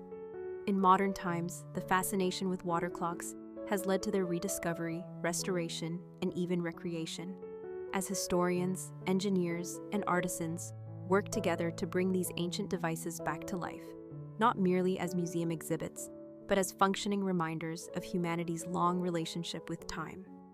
Archaeologists excavating ancient temples, palaces, and public squares have uncovered fragments of stone vessels, corroded bronze basins, and carved markings, whose patterns reveal the careful calibration of hours. And these finds have often inspired meticulous reconstructions. In some cases, teams have used surviving inscriptions to determine the exact dimensions and flow rates of the original devices, allowing them to rebuild water clocks that work as they did thousands of years ago. In Egypt, reproductions of temple water clocks have been installed in museums, their gentle dripping creating a quiet background sound that immerses visitors in the atmosphere of the ancient night. In China, modern craftsmen have recreated Song Dynasty water-powered astronomical clocks based on detailed historical records, complete with rotating celestial globes and mechanical figures that move in time with the steady flow. In Morocco, restorers have worked to preserve the remains of the Bou Inania Madrasa's 14th century water clock, stabilizing its wooden panels and reconstructing parts of its hidden hydraulic system so that future generations can understand how it once opened and closed its doors to mark the hours. Engineers in Japan have built large-scale public water clocks that combine traditional principles with modern materials. Transparent tubes, LED lighting, and computer-controlled valves. creating a display where water droplets fall in patterns that form numbers and symbols, a marriage of ancient concept and contemporary design. These modern interpretations are not only tributes to the past, but also opportunities for education. Students can see the simple yet effective principles of fluid dynamics at work, and visitors can appreciate how civilizations without electricity or modern tools created devices of both utility and beauty. Some art installations have reimagined the water clock entirely, using the flow of water not to show exact hours, but to evoke the feeling of time passing. Fountains that change shape at regular intervals, pools where ripples spread in measured cycles, or walls where streams of water create shifting patterns that disappear as quickly as they form. In this way, the water clock's revival is not just about historical accuracy, but about reconnecting with the slower, more tactile experience of time that it represents. For many people, seeing or hearing a water clock in operation can be strangely calming, its unhurried rhythm a contrast to the relentless pace of modern life. It invites reflection, reminding us that time has been measured in many ways, and that each carries its own meaning. Whether preserved in a museum case, operating in a reconstructed form, or reimagined as a work of contemporary art, the water clock continues to capture the imagination, proving that even in an age of digital precision, there is still a place for the quiet, enduring beauty of time told by water. As our journey through the long life of the water clock draws to a close, it is worth pausing to consider why this ancient device, simple in principle yet rich in history, continues to hold such a place in our imagination, for its story is not merely one of invention and utility, but of humanity's enduring desire to understand, measure, and share the passage of time. The water clock reminds us that before the sharp precision of quartz and the ceaseless updates of digital displays, time was something we learned to feel and observe, something that flowed in a way we could watch and hear without anxiety. It was measured not in countless subdivisions of a second, but in the steady drip from one vessel to another, a sound and sight that seemed to move at the same pace as life itself. Its presence in temples, courts, marketplaces, and homes connected people to one another, for it gave a community a shared rhythm without a single spoken command. It stood at the intersection of science and art, its design shaped as much by the need for accuracy as by the desire for beauty, often carrying symbols, inscriptions, and decorations that reflected the beliefs and values of its time. Even in its limitations, it taught lessons about patience, adaptation, and the willingness to refine rather than discard. The civilizations that built and used water clocks spanned continents and centuries, yet all found in this device a way to anchor themselves in the flow of days and nights, to make visible what is otherwise invisible. Its legacy is not only in the technology it inspired, mechanical escapements, astronomical clocks, and public timekeeping, but also in the quieter idea that time can be shared in a way that is gentle, universal, and free of intrusion. In a modern world where every moment can be counted, scheduled, and tracked, the water clock offers a reminder of another way, one that measures hours without urgency and allows space for thought between each drop. To stand before a restored water clock, hearing its soft rhythm and watching its level change almost imperceptibly, is to be reminded that time is not just something we keep, but something we live within. And so, the water clock endures in our memory, not because it is the most precise instrument we have ever made, but because it is one of the most human, born from observation, shaped by necessity, and sustained by the simple beauty of water, finding its way from one place to another. Its story is a thread that runs through our shared history, connecting the ancient to the present, and perhaps whispering that even in our fast-moving age, there is value in the slow, steady measure of a life lived one drop at a time. That brings us to the end of this story. Before we move on, I'd be grateful if you could give this video a like and subscribe to the channel. Now, let's continue our Boring History for Sleep series with the next story, The Secret Science of Islamic Garden Design. In the warm, sunlit lands stretching from Spain in the west to Persia in the east, a tradition of garden making emerged that was more than a display of beauty or wealth. It was a carefully constructed vision of harmony, balance, and meaning, where every path, pool, and planting followed principles drawn from centuries of science, art, and spiritual thought. The Islamic garden, shaped by both practical needs and symbolic ideals, was not simply a place to grow flowers or fruit, but a designed space that reflected the order of the universe as understood through Islamic philosophy and scholarship. Its origins can be traced to ancient Persian gardens, with their geometric layouts, flowing water channels, and shaded pavilions. But under Islamic influence, these elements were refined and given new layers of meaning, blending influences from Greek geometry, Roman engineering, and the agricultural knowledge of the Middle East and North Africa. Water lay at the heart of this design, not just as a source of life in arid lands, but as a symbol of paradise, renewal, and divine generosity. Engineers constructed ingenious systems of aqueducts, canals, and underground channels to bring fresh water into courtyards and orchards, where it was guided into straight rills or gently curving streams that divided the space into perfect proportions. Often these channels were arranged in a chahar bagh pattern, a four-part layout representing the four rivers of paradise described in the Quran: water, milk, honey, and wine, each flowing from a central fountain or pool. These geometric divisions were not rigidly uniform, but carefully adjusted to suit the site, the slope, and the climate, showing a deep understanding of both mathematical proportion and environmental conditions. The placement of plants was equally deliberate, with fruit trees chosen not only for their yield, but for their fragrance, shade, and seasonal beauty. Oranges, pomegranates, figs, and dates might be planted alongside roses, jasmine, and lilies, creating a sensory richness that combined sight, scent, taste, and touch. Even the choice of paving stones and wall tiles contributed to the effect, their patterns echoing the intricate geometry found in Islamic art, reminding visitors of the unity and order underlying creation. The garden was meant to be experienced slowly, with each turn of a path or opening of a view revealing a new balance of light and shadow, sound and silence. Pools were placed to reflect the sky and the architecture, doubling the sense of space and drawing the eye upward to consider the heavens. Sound was as important as sight. The gentle trickle of water through narrow channels, the rustle of leaves in the breeze, and the calls of birds that found shelter among the trees, all contributed to an atmosphere of calm and contemplation. These gardens were not purely private retreats. They could be attached to mosques, madrasas, palaces, and caravanserais, serving as places for teaching, discussion, diplomacy, or simple rest for travelers. In this way, the science of their design was always linked to their purpose: to create an environment where the mind could focus, the body could rest, and the spirit could feel closer to the divine.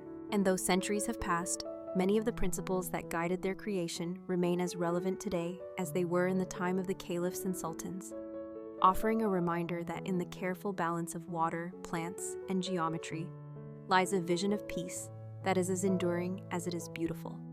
As the Islamic world expanded from the 7th century onward, the principles of its garden design traveled with scholars, merchants, architects, and rulers, adapting to the climates, resources, and cultural tastes of regions as varied as Andalusia, North Africa, the Levant, Persia, and the Indian subcontinent, yet always retaining the core ideals of harmony, geometry, and the central role of water. In the arid lands of North Africa and the Arabian Peninsula, where water was precious, gardens were often enclosed within high walls to protect them from wind and heat, and their layouts emphasized shade, with dense plantings of palms and citrus trees creating cool microclimates. In the fertile valleys of Syria and Iraq, gardens could be larger and more open, with long water channels stretching between orchards and fields, connecting the cultivated spaces to surrounding agricultural landscapes. In Andalusia, Islamic garden design reached a refined synthesis, blending the geometric order of Persian and Middle Eastern tradition with the lush abundance made possible by the Iberian climate. The gardens of the Alhambra in Granada and the Generalife are among the most famous examples, where narrow channels of water run between tiles, feeding reflective pools, and where delicate arches frame views of distant mountains, integrating the surrounding landscape into the experience of the garden itself. In Persia, the Chahar Bagh plan was often applied on a monumental scale, with broad avenues of trees, cascading terraces, and axial watercourses leading the eye toward pavilions or palaces. These spaces were not merely decorative. They were centers of political and intellectual life, where rulers would receive guests, poets would recite verses, and scientists might observe the stars reflected in still pools. In Mughal India, The Persian tradition fused with local architectural and horticultural practices to create gardens of striking grandeur, such as the Shalimar Bagh in Kashmir and the gardens surrounding the Taj Mahal, where the four-part division was emphasized by long, straight water channels lined with fountains, symbolizing both paradise and imperial power. In all these regions, adaptation was essential. The choice of plants, the scale of the water features, and even the color of paving stones could shift to reflect local conditions and resources. Yet the underlying geometry and symbolic meaning remained intact. The garden's walls, pathways, and watercourses were always planned to create a sense of enclosure and order, a sanctuary apart from the chaos of the outside world. The way light entered these spaces also varied. In sunnier climates, trellises and arcades filtered the sun into dappled patterns, while in cooler or cloudier regions, more open courtyards allowed for maximum warmth and brightness. Despite these variations, the experience of walking through an Islamic garden in any of these regions would have felt remarkably similar in its sense of measured pace, layered beauty, and the constant presence of water as both a visual and audible guide. This continuity across geography and centuries speaks to the enduring appeal of its design principles, which balance the practical demands of survival in different climates with a philosophical vision of order and tranquility, ensuring that no matter where one stood, from the courtyards of Cordoba to the terraces of Isfahan, one could feel the same quiet rhythm of a world designed in harmony with both nature and the divine. At the heart of Islamic garden design lies a deep commitment to geometric order, a principle that is not merely aesthetic, but rooted in mathematics, astronomy, and theology, for to arrange space with precision was to reflect the harmony and balance believed to exist in the divine creation. The most iconic expression of this is the Chahar Bagh, or four-garden layout, in which the space is divided into four equal quadrants by two intersecting water channels, often meeting at a central pool or fountain. This cross-axis arrangement was more than a pleasing pattern. It was a deliberate representation of the four rivers of paradise described in the Quran, symbolizing abundance, sustenance, and eternal reward. The proportions of these divisions were calculated using simple yet exact ratios, often based on squares, rectangles, and circles derived from classical geometry. Garden architects drew on the works of Greek mathematicians like Euclid and the astronomical observations of Islamic scholars to ensure that the paths, planting beds, and water channels aligned in perfect symmetry. This symmetry was not rigid uniformity, but a balance that allowed for variety within order, a reflection of the belief that beauty emerges from harmony between the whole and its parts. Repetition of patterns, such as tiled walkways with repeating star or polygon motifs, reinforce this sense of infinite order, hinting at the eternal nature of the divine. The geometry of the garden also guided movement, encouraging visitors to walk slowly along straight or gently curving paths that revealed new perspectives at carefully planned intervals. The placement of focal points, whether a shaded pavilion, a sculpted tree, or a rippling fountain, was calculated to draw the eye along these lines, offering moments of contemplation framed by precise architectural elements. Even the height of walls and the proportion of open courtyards to shaded areas followed measured principles designed to create comfort and balance between light and shadow. Astronomical considerations sometimes influenced orientation, with gardens aligned to cardinal directions so that the play of sunlight and moonlight would change predictably across the seasons, creating a living calendar within the landscape. Water channels were laid out with gradients so slight and even that the flow appeared effortless, a technical achievement requiring both mathematical skill and practical engineering. These scientific principles were inseparable from spiritual ones. In the Islamic worldview, the ordered garden was a microcosm of the universe, an earthly reflection of paradise, where natural beauty was shaped by human hands in accordance with divine patterns. This union of science and faith was visible in every detail, from the rhythmic spacing of trees to the proportional relationship between the width of a path and the size of the courtyard it served.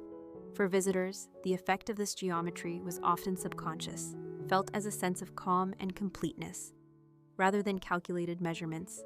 Yet it was the hidden structure beneath the surface beauty that made the garden so enduring in its appeal.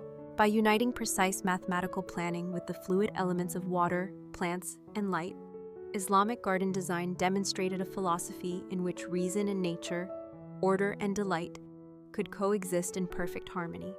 Water in the Islamic garden was never an afterthought or a mere practical convenience. It was the lifeblood of the design, the element that gave the garden its soul, shaping both its appearance and its meaning.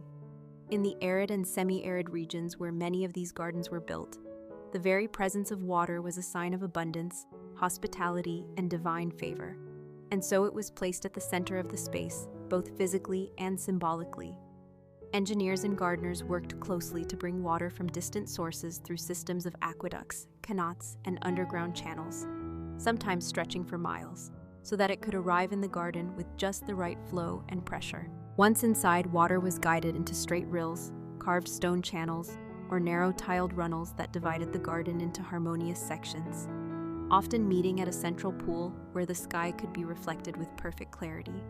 The sound of water was as carefully considered as its sight.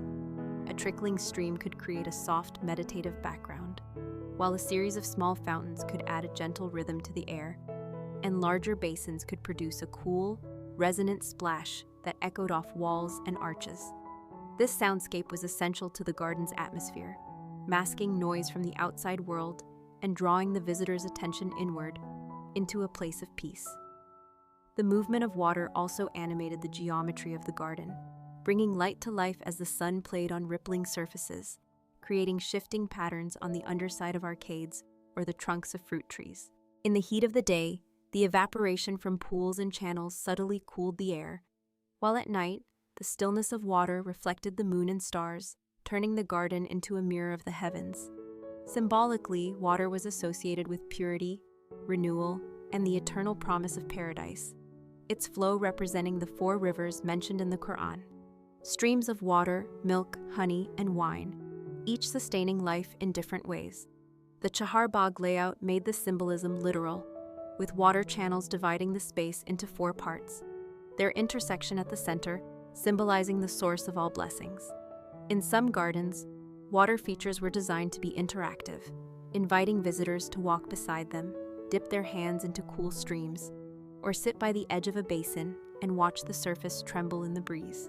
The materials used to line the channels and pools, polished marble, glazed tile, carved stone, were chosen to enhance the sparkle and clarity of the water, while also resisting wear from constant use.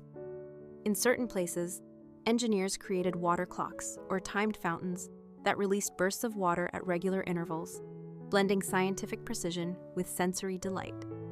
This thoughtful integration of water into every aspect of the garden's design was not only a feat of engineering, but also an expression of a worldview in which the natural and the spiritual were inseparable, where the physical refreshment of cool water was matched by the refreshment of the soul in a space designed to reflect divine order. Walking through such a garden, one would always be aware of water's presence, not as a background detail, but as the living thread that tied every element together, from the shade of the trees to the scent of blossoms and the patterned tiles underfoot. The choice and arrangement of plants in an Islamic garden were never left to chance, for each tree, shrub, and flower was selected with careful attention to climate, utility, fragrance, and symbolic meaning, creating a living tapestry that engaged all the senses while reflecting the garden's deeper purpose. In hot, dry regions, plants were chosen not only for their beauty, but for their ability to provide shade, reduce heat, and thrive with the careful irrigation systems that sustained them. Tall, graceful palms might stand at the edges or in ordered rows, their fronds filtering sunlight into a soft dapple, while the dense canopies of plane trees or mulberries provided broad areas of cool shade for rest and conversation. Fruit-bearing trees were central to the design, their presence a reminder of paradise and sustenance. Oranges and lemons, with their glossy leaves and fragrant blossoms, offered both beauty and refreshment, while pomegranates, figs, and dates brought color, sweetness, and nutritional value. The timing of blooms and harvest was considered so that the garden would offer something of interest in every season: spring's blossoms, summer's fruits, autumn's changing leaves, and the evergreen stability of certain species in winter. Flowers were chosen as much for their scent as for their color. Roses, jasmine, and lilies filled the air with fragrance that mingled with the sound of water, creating an atmosphere of sensory richness. Beds of herbs such as mint and basil not only added green texture, but also provided culinary and medicinal uses, tying the garden to daily life. The arrangement of plants followed the geometric logic of the overall design, with symmetrical placements reinforcing the sense of order. But variety was also prized, ensuring that no two paths or views were entirely alike. Flower beds might border the water channels, their colors mirrored in the flowing surface, while vines such as bougainvillea or honeysuckle climbed trellises and pergolas, offering shaded walkways that opened suddenly into sunlit courtyards. In larger gardens, different sections might be dedicated to different plant themes: an orchard in one quadrant, a rose garden in another, and a shaded grove for quiet reflection in a third, yet all linked by the unifying lines of the watercourses. Symbolism was woven into these choices. The cypress, tall and slender, was associated with eternal life, the rose with love and divine beauty, the pomegranate with fertility and abundance. These meanings were not always spoken, but understood through tradition, allowing the garden to serve as a place where nature itself whispered reminders of faith, patience, and gratitude. The interaction between plants and their surroundings was also carefully managed. Taller trees were placed to block harsh winds or guide cooling breezes, while low plantings near walkways allowed for unobstructed views and the release of scent as one passed by. Even the textures and colors of foliage were balanced. Light and dark greens, smooth and serrated leaves, glossy and matte surfaces, so that the garden was as pleasing to the eye at rest as it was in bloom. Over time, these planting traditions became part of the cultural memory of Islamic gardens, so that walking into one, whether in Morocco, Iran, or India, would bring the familiar comfort of certain sights and scents, a reminder that the garden's purpose was not simply to display nature, but to shape it into a living reflection of paradise. The architecture within an Islamic garden was as integral to its design as the plants and water, for pavilions, arcades, walls, and pathways did not simply occupy space, but framed it, guiding movement, shaping views, and creating a sense of harmony between built structures and the natural elements they enclosed. These architectural features were designed to be both functional and symbolic, offering shelter from the sun, privacy from the outside world, and a setting for conversation, rest, or contemplation. Pavilions were often placed at key points along the main axis, sometimes at the intersection of the garden's water channels, or at the far end of a long reflective pool, their placement chosen to create a focal point visible from multiple directions. These structures might be open-sided to allow breezes to pass through, their roofs supported by slender columns and adorned with carved wooden beams. Painted ceilings, or intricate tile work that echoed the geometric patterns found in the garden's layout. Arcades, covered walkways with a rhythm of repeated arches, provided shaded routes for strolling, their openings framing partial glimpses of water, greenery, and distant walls, so that each step revealed a slightly different view. Walls surrounding the garden were not blank barriers, but often richly decorated with mosaic tiles, carved stucco, or lattice screens, filtering light and creating patterns that shifted with the movement of the sun. Pathways were laid with careful attention to proportion, often using stone, brick, or tile arranged in repeating geometric motifs, their lines aligning with the main water channels to reinforce the garden's order. The width of a path was calculated to encourage a measured pace, neither too narrow to feel confined, nor so wide as to break the sense of enclosure. Seating areas were incorporated into shaded corners or near fountains, inviting visitors to pause and enjoy the interplay of light, shadow, and sound. In some gardens, raised platforms or viewing terraces allowed for an elevated perspective, from which the symmetry of the design could be fully appreciated. Even the placement of doorways and gates was deliberate, aligning with the central axes so that entering the garden became an act of stepping into a perfectly ordered world. Materials were chosen for both durability and sensory effect. Cool marble underfoot, warm-toned terracotta, polished stone that reflected light, or glazed tiles that sparkled in the sun. The interaction between architecture and nature was constant. Trellises and pergolas softened the edges of buildings with climbing vines, while overhanging branches framed views of pavilions and arcades.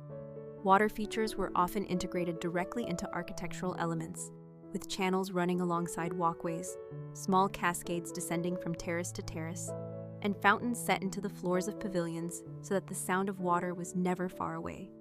This careful blending of built form and planted space reflected the Islamic vision of the garden as a unified whole, where no element stood apart from the others, but all worked together to create an environment of balance and beauty. Walking through such a space, one would feel both guided and free, each turn and framed view offering a new perspective while reinforcing the sense of being in a place shaped with intention, skill, and reverence for the harmony between human creation and the natural world. The Islamic garden was designed not only to be seen, but to be fully experienced through every sense. A carefully orchestrated composition of sight, sound, scent, touch, and even taste that together created an immersive world meant to evoke the peace and abundance of paradise. Visually, the garden offered a balance of order and variety. Its geometric layout provided a framework of symmetry and proportion, while within that structure, the placement of trees, flowers, and architectural features created endless variation. Reflective pools doubled the visual richness by mirroring the sky, the surrounding walls, and the swaying branches overhead, so that every view contained both the real and its shimmering counterpart.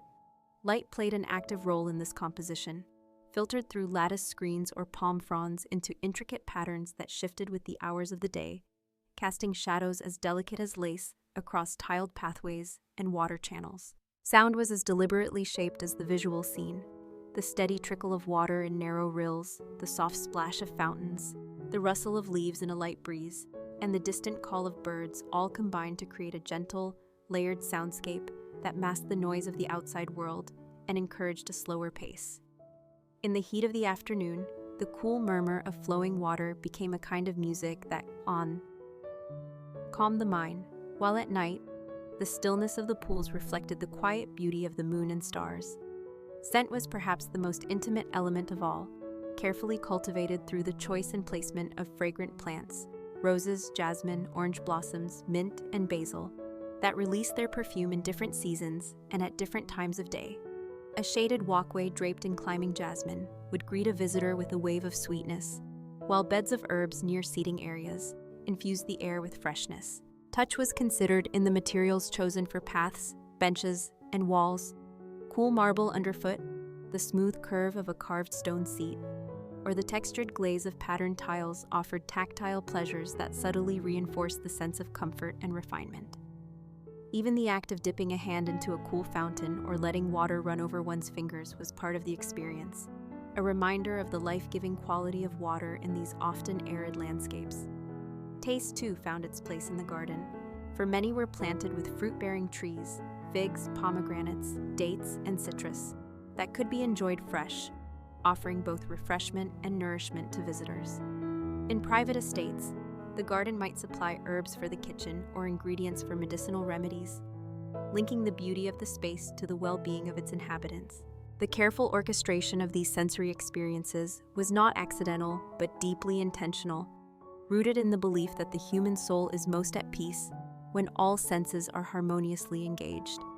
In this way, the Islamic garden was not merely a visual spectacle, but a living, breathing environment in which every element worked together to create a feeling of completeness, a reminder that paradise, as envisioned in both faith and art, is a place where beauty is not only seen, but felt, heard, breathed in, and tasted. Beyond their role as places of beauty and sensory delight, Islamic gardens served important social and cultural functions, acting as settings for gatherings, diplomacy, education, and private reflection, each use carefully supported by the thoughtful design of space, water, and shade.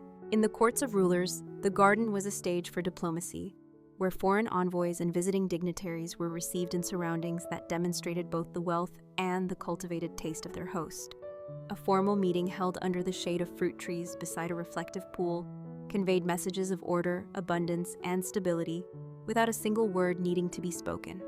The placement of pavilions and seating areas allowed for both public receptions and private conversations, with the garden's layout offering discreet separation between spaces for formal display and areas for more intimate negotiation. In urban madrasas and mosques, gardens provided outdoor classrooms where scholars and students gathered to study under the open sky. the sound of water and the rustle of leaves creating an atmosphere conducive to focus and contemplation. Here, the geometry of the garden mirrored the order and clarity sought in learning, and the steady flow of water served as a reminder of the continuous pursuit of knowledge. In residential settings, whether in the homes of the wealthy or the more modest courtyards of merchants and artisans, gardens were central to family life, providing a cool retreat during hot afternoons, a place for children to play in safety, and an environment where meals could be enjoyed outdoors in the fragrance of flowers and herbs. Festivals and celebrations often spilled into the garden, where music and poetry mingled with the sound of fountains, and guests strolled along tiled paths illuminated by lanterns. In more private moments, the garden became a refuge for personal reflection and prayer, a place to sit quietly by the water and let the mind wander, or to pace slowly along shaded walkways while considering decisions or seeking inspiration. The symbolic associations of the garden with paradise made it an especially fitting place for spiritual practices, with the flowing water, ordered geometry, and lush plantings reinforcing the sense of being in a space that was both of this world and touched by the divine. The accessibility of gardens varied. Some were exclusive spaces for rulers and elites, while others, particularly those attached to public buildings, welcomed people from all walks of life, reinforcing the garden's role as a shared cultural resource. Even in bustling cities, these green oases offered a contrast to the noise and crowding of the streets, reminding visitors of the value of balance between urban life and natural beauty. In all these contexts, the social and cultural life of the Islamic garden was inseparable from its physical design. Every water channel, pathway, and shaded alcove was positioned to support human interaction in ways that felt effortless, natural, and harmonious. It was this ability to combine utility, beauty, and meaning that made the garden not only a cherished space in its own time, but also a lasting symbol of a civilization's ideals. The influence of Islamic garden design extended far beyond the borders of the Islamic world, leaving its mark on landscapes, architecture, and cultural traditions across Europe, Asia, and even the Americas, carried by trade, diplomacy, conquest, and the movement of scholars and artisans. In Spain, the centuries of Islamic rule during the Al-Andalus period produced gardens that became a defining part of the Iberian landscape, particularly in places like Córdoba, Seville, and Granada. The courtyards of the Alhambra and the Generalif, with their reflective pools, tiled channels, and carefully proportioned plantings, directly influenced later Spanish and Moorish revival gardens, and their principles of symmetry, enclosure, and water-centered design were carried into the patios of Andalusian houses, where they remain a cultural hallmark today. When the Reconquista brought Christian rulers to these lands, they often preserved and adapted the existing gardens, blending Islamic geometry with Renaissance ideals, a fusion seen in the courtyards of Spanish palaces and monasteries. Across the Mediterranean, in Sicily and southern Italy, Norman and later Renaissance gardens incorporated features learned from Islamic examples: ornamental water features, enclosed layouts, and the integration of architecture with planting beds. In Persia and Central Asia, the Chahar Bagh plan continued to evolve, influencing Mughal garden design in India, where it reached a new level of grandeur in sites like Humayun's tomb, Shalimar Bagh, and the gardens of the Taj Mahal. These Mughal interpretations retained the central cross-axis water channels and symmetrical divisions, but adapted plant choices and scale to the Indian climate, while adding marble terraces and ornate pavilions that blended Persian, Islamic, and local architectural traditions. Through the Ottoman Empire, the design principles of Islamic gardens spread into the Balkans and Eastern Europe, where they merged with local horticultural styles, creating unique hybrids in palaces and public parks. In North Africa, the Riyadh Garden, an enclosed courtyard divided into 4 sections, remained a living tradition, influencing both vernacular and high-status architecture, and eventually inspiring modern adaptations in resorts and private homes around the world. The Islamic emphasis on integrating water as both a practical and aesthetic element resonated strongly in later European garden movements, particularly in the creation of ornamental canals, fountains, and reflective pools during the Renaissance and Baroque periods. Even in the Americas, the legacy can be traced through Spanish colonial architecture, where courtyards with central fountains, shaded arcades, and patterned tilework echoed the Islamic Moorish models carried across the Atlantic. Beyond physical design, the philosophical approach of the Islamic garden, the idea of creating an enclosed, harmonious microcosm that reflects divine order, has influenced landscape architecture globally, encouraging designers to think not only about beauty, but about balance, sensory experience, and symbolic meaning. This broad and lasting influence demonstrates that the secret science of Islamic garden design was never limited to one culture or era. It was a set of ideas adaptable to different climates, materials, and traditions, yet always recognizable in the way it unites geometry, water, planting, and architecture into a coherent vision of peace and abundance. Through centuries of adaptation and reinterpretation, its essence has endured, quietly shaping landscapes far removed in time and place from the deserts, valleys, and cities where it first took root. As we reach the end of this exploration into the secret science of Islamic garden design, it becomes clear that these spaces were far more than ornamental landscapes. They were living expressions of philosophy, science, faith, and artistry, created to embody a vision of harmony between humanity, nature, and the divine. Their principles, geometry, symmetry, the central role of water, the thoughtful selection of plants, the integration of architecture, and the engagement of all the senses, were not random aesthetic choices, but deliberate, well-studied applications of knowledge that bridged the practical and the spiritual. Even today, in an age when gardens are often valued for visual beauty alone, the Islamic garden's layered design reminds us that the most memorable spaces are those that appeal to the whole person, inviting reflection, offering comfort, and fostering a sense of belonging to something greater than oneself. The enduring appeal of these gardens lies partly in their adaptability. The same core ideas have thrived in desert courtyards, mountain terraces, palace grounds, and urban patios, proving that harmony and balance are not bound to one environment but can be cultivated anywhere with care and understanding. In the modern world, where speed and noise dominate daily life, the slow rhythm of an Islamic garden offers a rare kind of refuge, a place where time seems to expand, where the sound of water and the scent of blossoms can quiet the mind, and where order and beauty are not imposed but revealed through proportion and patience. Architects and landscape designers continue to draw inspiration from these principles, whether in restoring historic gardens or creating new spaces that reinterpret their geometry and symbolism for contemporary settings. Urban planners look to them as models for integrating green spaces into dense environments, knowing that even a small courtyard with a fountain and shaded seating can provide relief and renewal. For individuals, they stand as a reminder that a garden, however modest, can be a place of both practical benefit and spiritual nourishment, if designed with intention.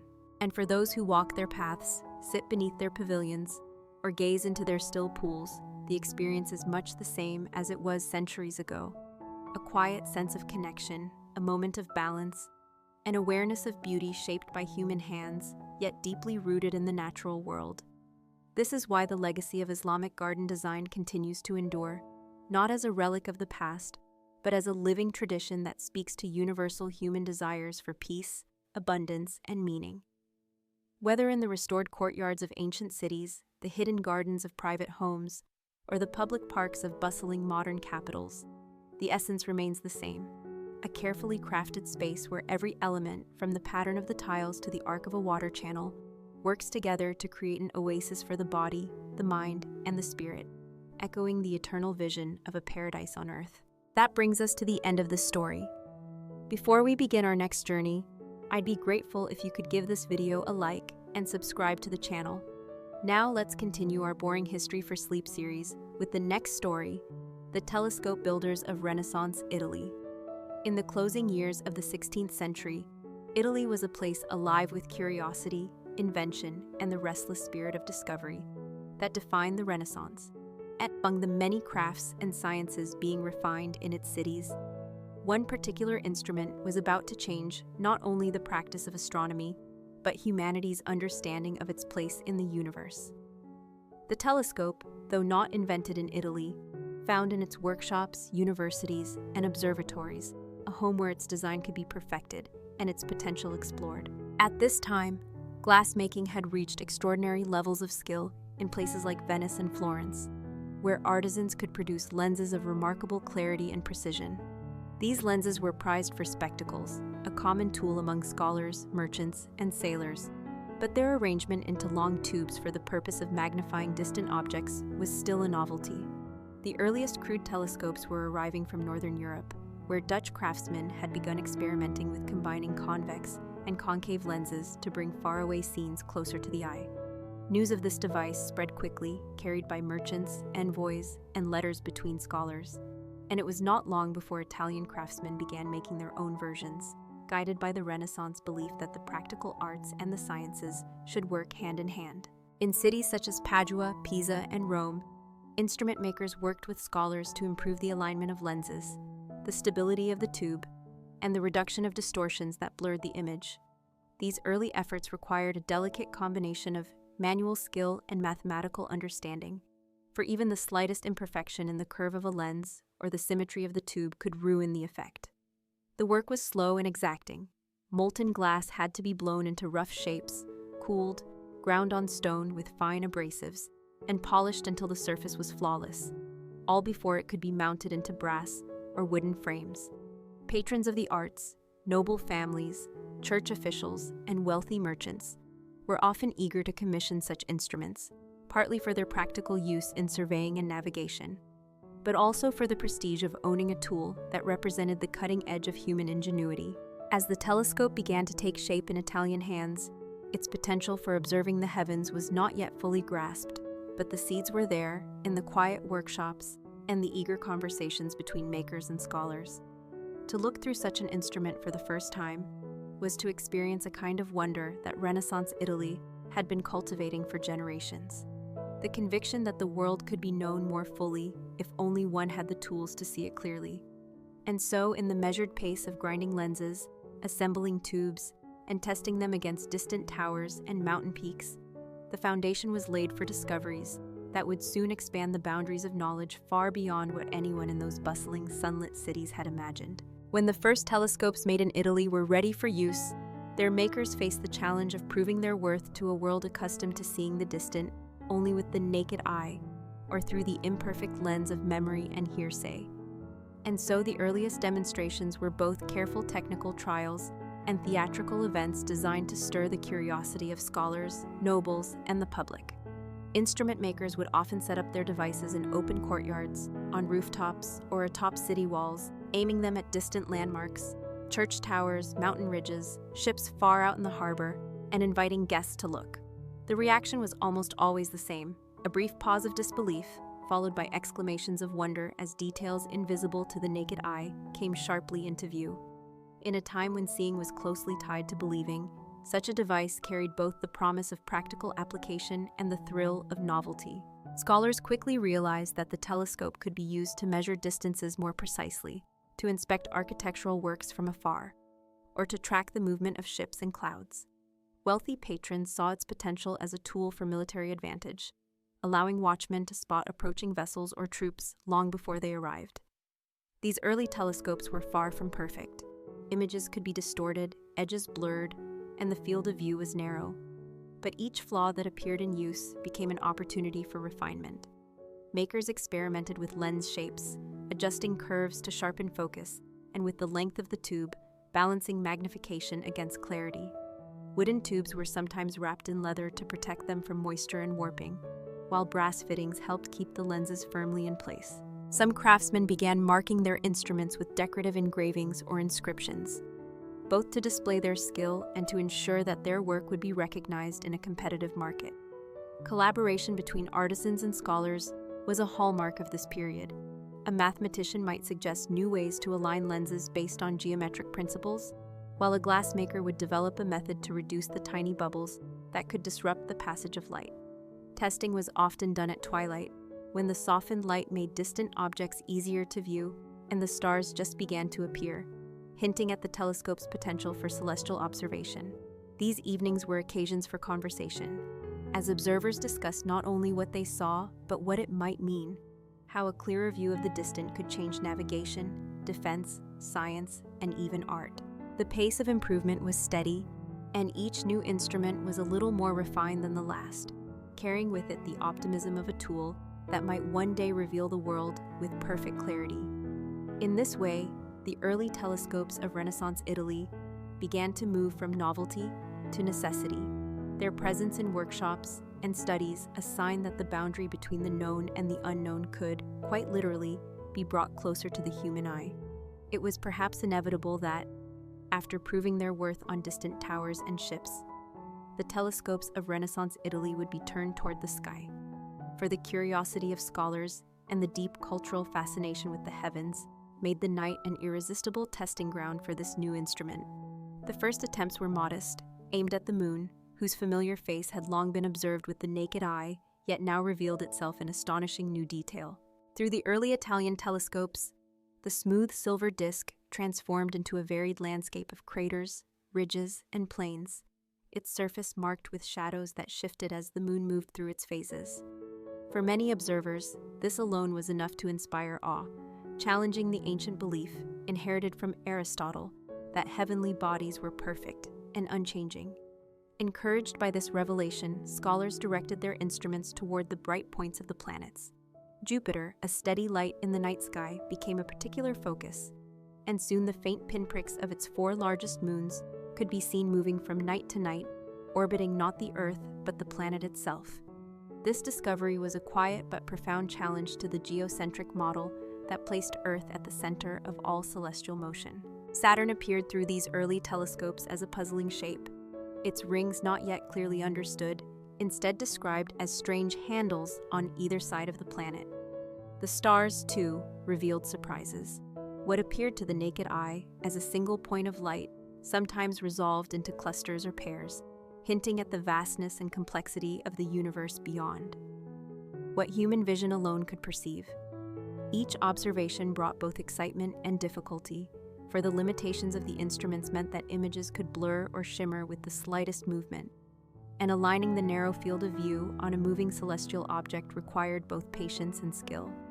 Yet, in the quiet hours of the night, on rooftops and in courtyards, these challenges were met with persistence, as scholars kept meticulous notes and sketches, comparing their observations over time. The use of telescopes for astronomy spread quickly among Italy's intellectual centers, with universities and academies recognizing the value of the instrument not only for confirming existing theories, but for inspiring new ones. The work was not without controversy. The implications of seeing moons orbiting another planet or an imperfect lunar surface pressed against long-held doctrines. But for the builders and users of these early Italian telescopes, the greater truth was that the universe was richer, stranger, and more beautiful than had been imagined, and that the careful shaping of glass and metal in the hands of skilled artisans had opened a door to realms once thought forever beyond human reach. In this way, the telescope moved from a practical tool of observation to a revolutionary instrument of discovery, forever altering the way Renaissance Italy and the wider world looked at the heavens. As the telescope's reputation spread across Renaissance Italy, it began to ignite discussions that extended far beyond the small workshops where lenses were ground and frames were fitted. The images it revealed, imperfect celestial bodies, moons circling planets other than Earth, and countless stars previously invisible, were quietly but unmistakably challenging the intellectual and spiritual framework inherited from centuries past. Scholars gathered in university halls to debate what these observations truly meant. Some insisted that the telescope was a flawed novelty, arguing that distortions in the glass could not be trusted as evidence to overturn the harmonious, Earth-centered cosmos described by ancient authority. Others, more daring, pointed to the consistency of repeated observations as proof that the instrument was revealing real and undeniable features of the heavens. Within noble courts and merchant households, the telescope became a subject of conversation as patrons who funded its construction took pride in owning such a symbol of modernity and learning. Yet even among the wealthy, there were divisions. Some saw it as an emblem of progress, while others feared it might invite dangerous ideas that could unsettle the social and religious order. The Catholic Church, a central force in Italian life, watched these developments with measured caution. While the Church had long encouraged the study of astronomy for practical purposes like calendar reform, the possibility that telescope observations might contradict certain scriptural interpretations required careful consideration. This was not a matter taken lightly. and it placed astronomers in a delicate position. To speak too plainly about the implications of what they saw could bring scrutiny or even censure, yet to remain silent was to deny the significance of their own work. Meanwhile, the artisans who crafted telescopes faced their own pressures. Demand for the instrument was rising, not only among scholars, but among navigators, military officers, and wealthy collectors. Each client brought different needs. A merchant might require a sturdy, portable device for observing ships at a distance, while an academic might request a finely tuned telescope capable of capturing the faint light of Saturn's elusive ears. This variety pushed lensmakers to experiment with new grinding techniques, seeking smoother curves, clearer glass, and improved alignment of optical elements. The search for better magnification often revealed the limitations of available materials, for bubbles and slight imperfections in the glass could scatter light and blur an image. Artisans learned to compensate by adjusting lens curvature or carefully selecting only the clearest sections of imported glass, often from Venice, whose glassmakers were already renowned for their skill. Alongside technical refinement came the challenge of convincing skeptics of the telescope's reliability. To this end, demonstrations were arranged in public squares or on the balconies of palaces, where curious crowds could look for themselves at the craters of the moon or the bright dots of Jupiter's companions. Such events carried both risk and reward. An impressive demonstration could secure new commissions, while a poorly aligned instrument might leave viewers unconvinced.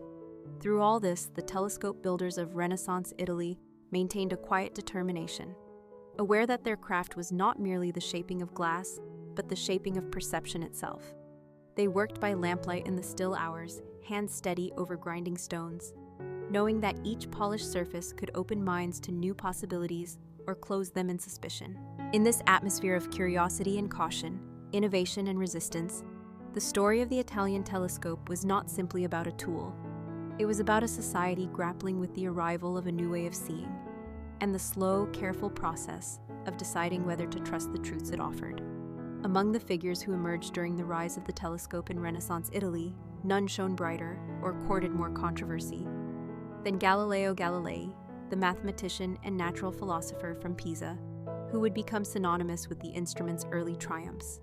Though not the inventor of the telescope, Galileo recognized its potential almost immediately upon hearing of a similar device in the Netherlands, and he set about constructing his own, improving its magnification from the modest 3-fold of early versions to 8-fold, then 20-fold, and eventually beyond.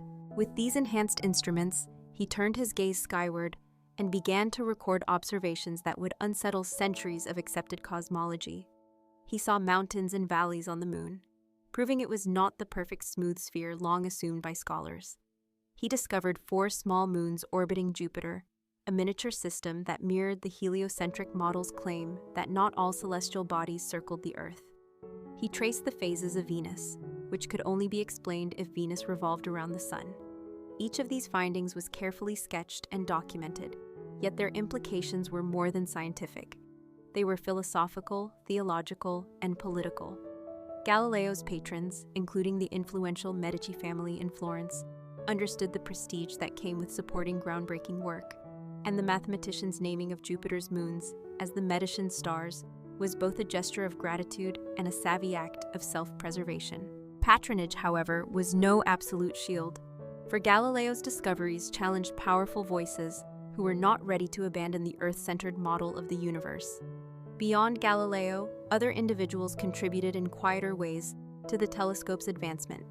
Paolo Sarpi, a Venetian scholar and statesman, recognized the potential of the instrument for both science and statecraft, seeing in it a tool for maritime advantage as well as intellectual progress.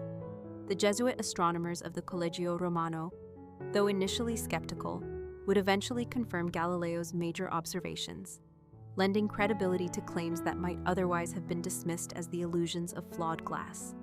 Meanwhile, skilled artisans like Giovanni Fontana and Eustachio Divini devoted themselves to refining the physical construction of telescopes, experimenting with lens shapes, tube lengths, and mounting systems to make them more stable and easier to use. Many of these craftsmen worked in near anonymity, their contributions overshadowed by the fame of the scientists who used their tools, yet without their meticulous skill, the telescope could not have become a reliable instrument for exploration.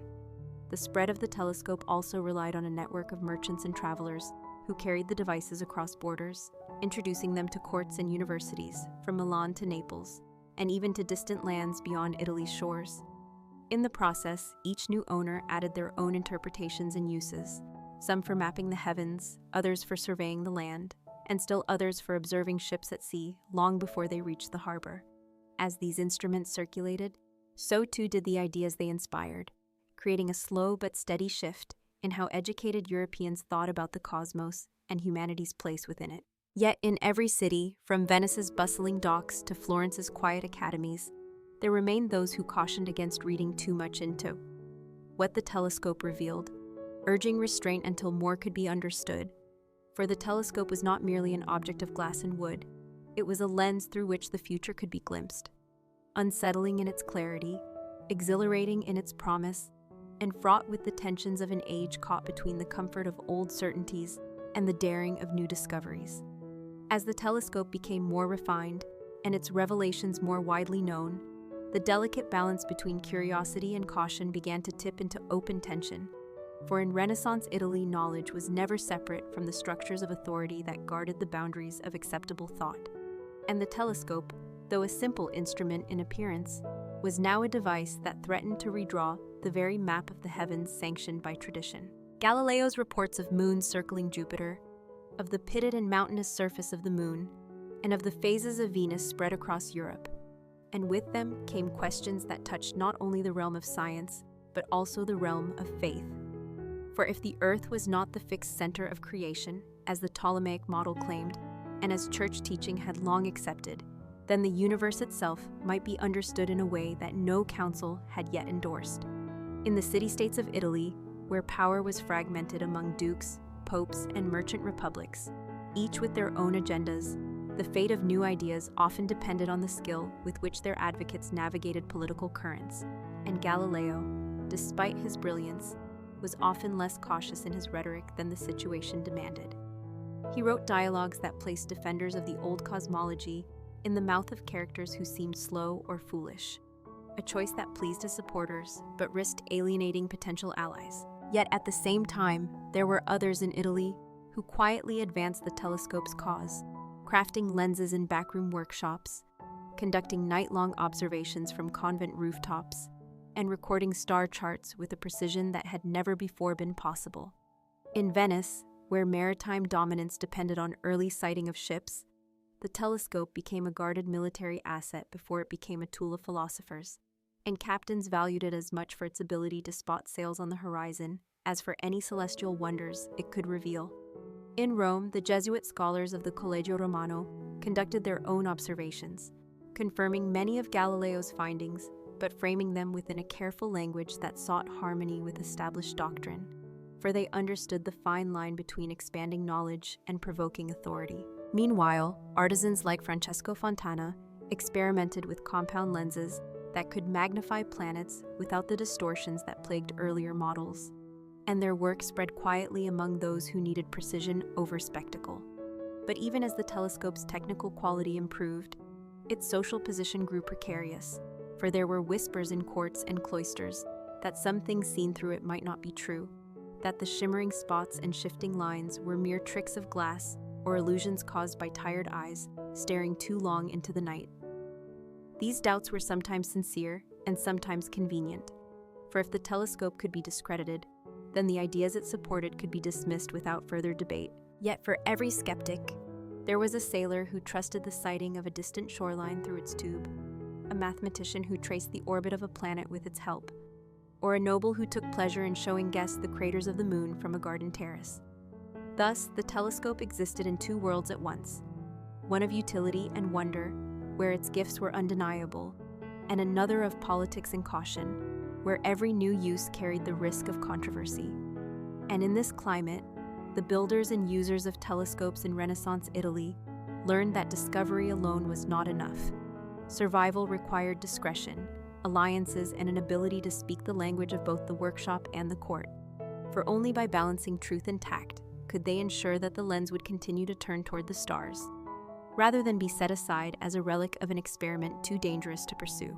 In the quieter quarters of Renaissance Italian cities, Far from the grand piazzas and echoing council chambers, there existed a network of small workshops and private studies where the real life of the telescope continued to evolve. And it was here that innovation thrived in the shadows. These spaces, often tucked behind the front rooms of merchants' houses or hidden above modest apothecaries, smelled faintly of ground glass and warm oil. Their shelves crowded with wooden boxes of unfinished lenses, brass fittings waiting for assembly, and scraps of parchment covered in calculations.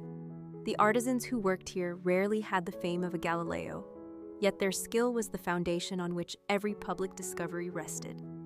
Many were trained as spectacle makers, accustomed to shaping lenses for the elderly or for scholars with failing sight, but the arrival of the telescope had transformed their craft into something both more ambitious and more precarious. A poorly ground lens could turn a star into a blurred halo, while a perfectly shaped one could reveal Jupiter's moons as crisp points of light, and so each stroke of the grinding wheel became an act of precision bordering on artistry. These artisans often worked at night, for it was under the stars that they could test their instruments, and on quiet rooftops they would tilt the long wooden tubes toward the heavens, making small adjustments until the image sharpened to perfection. In some cases, wealthy patrons funded these efforts, paying for the finest Venetian glass and commissioning instruments not for public demonstrations, but for private pleasure, using them to scan the domes and bell towers of rival cities or to watch the sea for the return of merchant ships. Yet there were also secret collaborations between craftsmen and scholars who shared a hunger for knowledge but understood the risk of open association. In Florence, a mathematician might pass his notes on planetary motion to a lens maker under the cover of night, and in Naples, a monk with a gift for mechanics might work in tandem with a trader who had access to rare metals for precise fittings. The telescope thus became both a symbol of discovery and a kind of password, identifying those who belonged to a quiet fraternity of observers, bound not by institution, but by shared wonder. Within this circle, innovations spread quickly. A new method of polishing to reduce distortion, a clever way of mounting the instrument to follow the slow arc of the stars without constant manual adjustment, or a design for lenses that could be interchanged to alter magnification without building an entirely new tube. Such advancements rarely appeared in official treatises, for discretion was as important as skill, but they passed from hand to hand, from workshop to workshop, shaping the course of astronomy in ways that the public could not see. And all the while, the political climate remained a shadow over these efforts, for a telescope in the wrong hands, or pointed at the wrong subject, could invite suspicion, and suspicion could ruin a craftsman's livelihood, or worse. Yet despite the risks, the work went on, driven by a quiet conviction that to look more closely at the world, whether at the heavens or the distant horizon, was a worthy pursuit in itself. In this way, the Renaissance telescope was never only a scientific instrument. It was an object of human connection, linking the careful hands of the artisan to the curious mind of the scholar, the cautious gaze of the noble to the daring observations of the astronomer, all united by a slender tube of wood and glass that promised, to those who dared to look, a vision of the world beyond what the naked eye could see. As the years passed and the knowledge of telescope making rippled outward from its Italian workshops, the craft began to weave itself into a much larger web of cultural and scientific exchange, a process that was both deliberate and accidental. Ships leaving the harbors of Genoa, Venice, and Livorno carried more than goods and passengers. Tucked within their cargo, sometimes hidden in crates marked for other purposes, were carefully wrapped lenses, brass fittings, and the occasional completed instrument meant for a distant patron. These were not mass-produced objects, but singular creations, each reflecting the particular choices of the craftsman who had shaped it, and in this way they carried the identity of their maker across borders.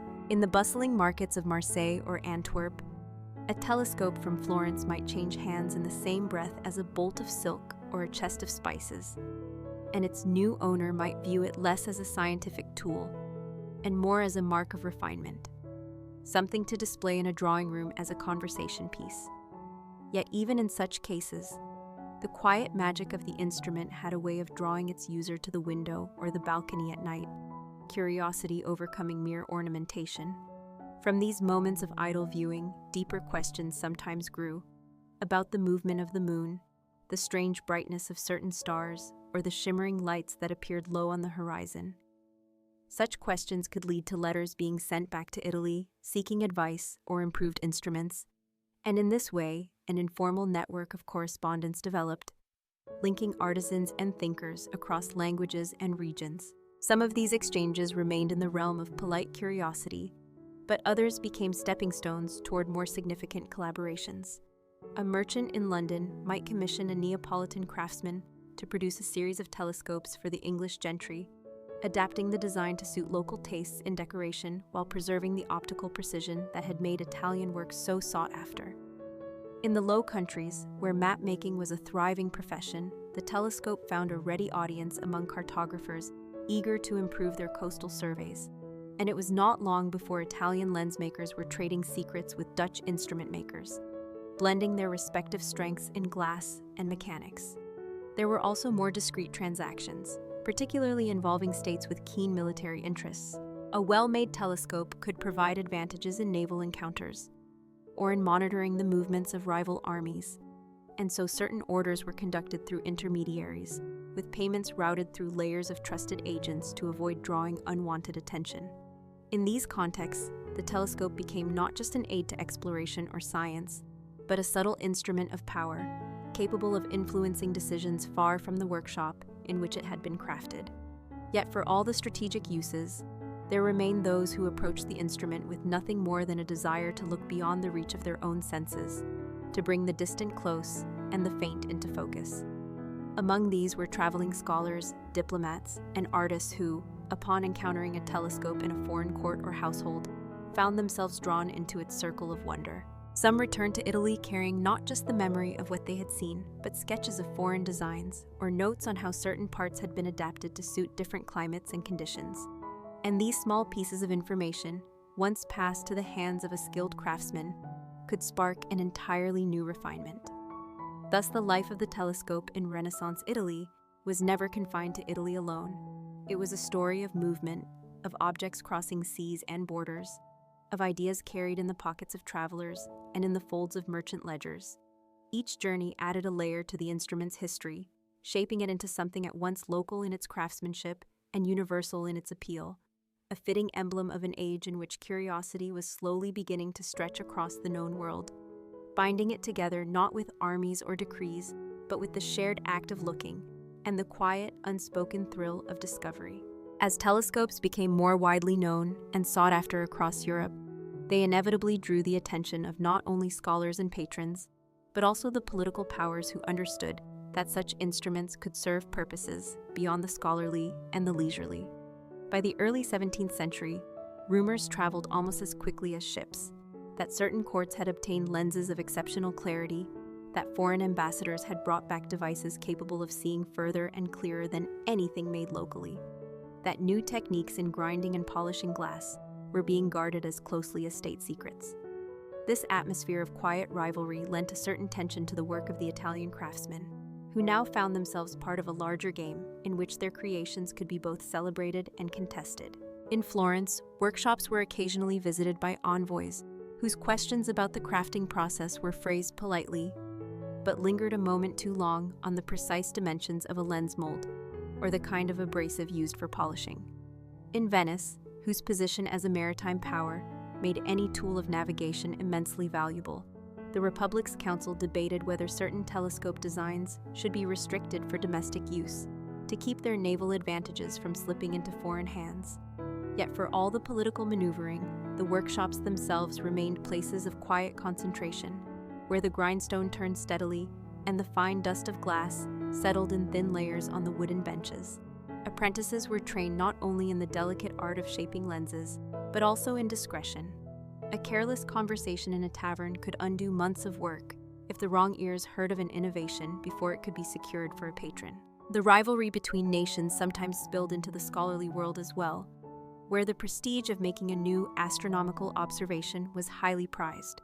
A court in France might hasten to announce the sighting of a new moon of Jupiter, while in Italy, astronomers would scrutinize the report and race to confirm or dispute it, all the while seeking better instruments to gain an edge.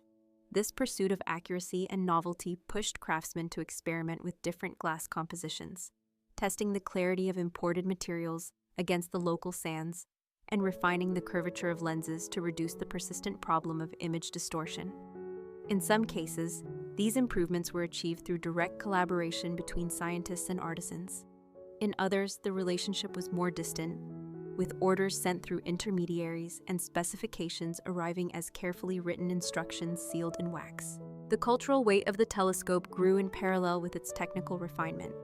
In certain courts, possession of a fine Italian telescope became a symbol of enlightened rule, a sign that the ruler valued the sciences and was connected to the networks of knowledge stretching across Europe.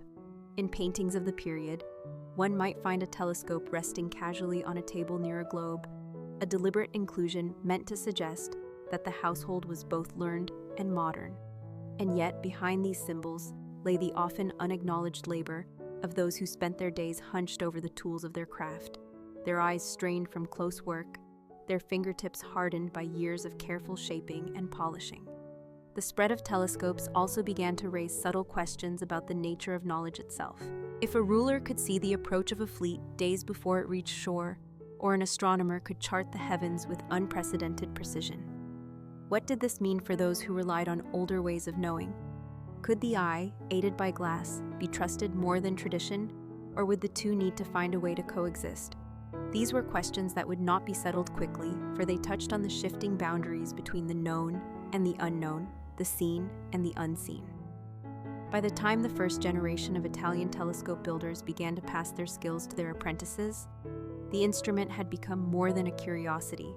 It was a point of connection and contention between cities, nations, and disciplines, a small yet potent symbol of an age in which looking further could mean both understanding more and stirring new rivalries. And as the workshops continued their quiet labor, shaping the glass that would carry sight beyond its natural reach, they were, perhaps, without fully realizing it, shaping as well the course of the questions that future centuries would ask. By the later decades of the 17th century, the work begun by the first Italian telescope builders had reached a point where their influence could be traced far beyond the confines of their workshops. The early wooden tubes and slightly imperfect lenses of their youth had evolved into instruments of remarkable precision, capable of revealing not only the shifting positions of the planets, but also details upon their surfaces that earlier generations could scarcely imagine. The quiet hum of the grindstone and the patient swirl of polishing cloths had yielded tools that allowed humankind to step, in a sense, outside its own limitations and into a new relationship with the heavens. Yet even as the science of optics advanced, the essential character of the Italian craft remained unchanged in its dedication to patience, precision, and the understanding that some processes could not be rushed. A fine lens still required weeks of careful shaping and inspection, and even the most experienced master knew that one careless moment could undo an entire piece. Apprentices continued to learn the art through long hours of observation and repetition, guided by the steady hand and measured voice of their mentors. Many of these young craftsmen would never achieve fame themselves, their contributions hidden within the anonymous excellence of the instruments they helped to create. Yet their role was no less vital to the enduring reputation of Italian telescopes. The broader world, meanwhile, had begun to absorb the cultural and philosophical implications of this new way of seeing. Astronomers across Europe used telescopes to produce increasingly detailed star charts. Navigators carried smaller versions aboard ships to improve their voyages, and even in gardens and villas, the device became a favored pastime for those who wished to look upon distant landscapes or follow the rising moon in the evening sky. The telescope had crossed the line from an exclusive tool of the learned elite to an object of fascination for a broader public, though it retained an aura of refinement and intellect. In this expansion, the Italian builders played a central role, not only by producing fine instruments, but also by sharing knowledge, sometimes deliberately, sometimes through the inevitable spread of ideas carried by merchants, scholars, and travelers. Designs that began in Florence or Venice could, within a few years, appear in the workshops of Paris, London, or Amsterdam, adapted to local styles and materials, but still bearing the subtle signature of their Italian origins. The philosophical consequences of the telescope's revelations were equally profound. Observations of moons orbiting distant planets challenged the long-held belief that Earth was the fixed center of all motion. while the sight of countless stars scattered across the night sky hinted at a universe far larger and more complex than previously conceived. These ideas stirred debates in universities, in churches, and in private salons, raising questions about the place of humanity in the cosmic order and about the limits of human understanding. Yet within the Italian workshops, such lofty matters remained at a distance. There, the focus was on the immediate, tangible work, the alignment of lenses, the smoothness of the tube's interior to prevent stray reflections, the precision of the mounts that allowed the instrument to track a star without drifting. Each component, however small, had to meet the master's approval before it could be assembled into the whole.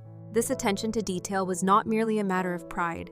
It was a recognition that the smallest imperfection could distort the image and undermine the purpose of the device. And so, as decades passed, the Italian telescope builders maintained their quiet rhythm, their days marked not by grand events, but by the steady progress of work well done. The world outside their doors might be changing, nations rising and falling, new discoveries reshaping thought, but inside the workshop, the light still caught the fine dust in the air, the whetstone still turned, and the apprentice still leaned close to learn the angle of a master's hand. In this way, the legacy of Renaissance Italy's telescope builders endured, not only in the instruments that found their way into observatories and drawing rooms across Europe, but also in the patient, disciplined spirit of the craft itself. Long after the names of individual makers were forgotten, the tradition they built continued to shape the way humanity looked at the world, and at the vast, silent expanse beyond it. That is the end of our previous story. Before we move on, I would truly appreciate it if you could give this video a like and subscribe to the channel. It helps us continue bringing you more gentle journeys through history. And now, let us drift quietly into the next chapter in our series of Boring History for Sleep, as we turn the page to the silent revolution of the printing press. Under the dim light of a medieval scriptorium, the quiet scratching of quills was once the only sound that marked the slow creation of a book.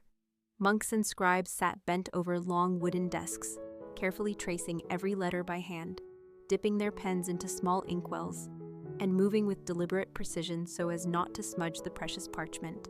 Each page could take hours, and an entire book could take months or even years to complete. These manuscripts were rare treasures, guarded in monasteries and noble households, accessible only to a privileged few. For centuries, this was the way knowledge was preserved and shared, its spread restricted by the sheer effort it required to reproduce a single volume. In such a world, literacy was not a common skill. It was a mark of wealth, status, or religious devotion. The arrival of the printing press in Europe during the mid-15th century changed this reality in ways that were as profound as they were quiet. The man most associated with this invention, Johannes Gutenberg of Mainz, Germany, was not the first human to conceive of printing, but he perfected a method that combined several key innovations into one workable, efficient system. Movable metal type allowed individual letters to be arranged and rearranged for each page. A press mechanism, inspired by wine and olive presses, applied even pressure to transfer ink onto paper or vellum. And an oil-based ink, thicker and more durable than those used by scribes, adhered well to the metal type and produced sharp, clean letters that could be read with ease. This combination transformed the act of producing a book from a slow, artisanal craft into a repeatable process. Instead of one scribe laboring over a single copy, a printer could produce dozens or hundreds of identical books in a fraction of the time. Yet the revolution was silent, almost invisible at first. To those living in the mid-15th century, the world still looked much the same. Markets bustled, church bells rang, and life followed the rhythms it always had. But beneath that surface, a quiet shift was underway. Books began to appear in places they never had before. On the shelves of merchants, in the hands of students, in the homes of those who had never before owned a single written work. The press did not shout its presence. It simply made the written word more available, and in doing so, it began to change minds. The first great success of Gutenberg's press was his now famous Bible, printed in Latin between 1454 and 1455. It was a masterpiece, with 2 columns of black letter type and decorative initials hand-painted in the margins, so that each copy still bore the look of a traditional manuscript. But the difference lay in the number. Around 180 copies were made, an unprecedented figure for such a work. Some were printed on vellum, others on paper, and they spread across Europe with a speed that astonished contemporaries. Printers in other cities quickly adopted the new technology, and by the end of the century, presses were operating in almost every major European center, from Venice to Paris to London. These early printers, often called incunabalists because their works were produced before the year 1501, became the quiet engineers of a cultural shift. They printed not only religious texts, but also classical works of literature, scientific treatises, legal codes, and practical manuals. The press became a tool not only for preserving the past, but also for exploring the present and imagining the future. For the first time, it became possible for ideas to spread widely in a consistent, standardized form. The knowledge contained in a book in Florence could be exactly the same as that in a book in Nuremberg, eliminating the errors and variations that crept into hand-copied manuscripts. This reliability encouraged debate, collaboration, and the accumulation of shared knowledge across distances that once seemed insurmountable. It was not a noisy upheaval, it was, in the truest sense, a silent revolution, one that would continue to unfold for centuries, changing the way humans learned, communicated, and understood their world. In the decades following Gutenberg's first printing experiments, the quiet transformation he set in motion began to ripple outward, touching places and people far beyond Mainz. At first, many who heard of the press regarded it as an odd curiosity, a mechanical novelty whose potential was not immediately obvious. But those who grasped its usefulness, scholars, merchants, clergy, saw that it could drastically reduce the cost of producing books and expand the reach of the written word. Cities like Venice, already a hub for trade and culture, became centers for printing, attracting skilled craftsmen from across Europe. In Venice, printers such as Aldus Manutius refined the art, introducing innovations like italic typefaces and smaller, portable books that could be carried easily and purchased for a fraction of the cost of a hand-copied manuscript. These affordable editions brought classical works, philosophical treatises, and even contemporary poetry to readers who would never have set foot in a monastery's library.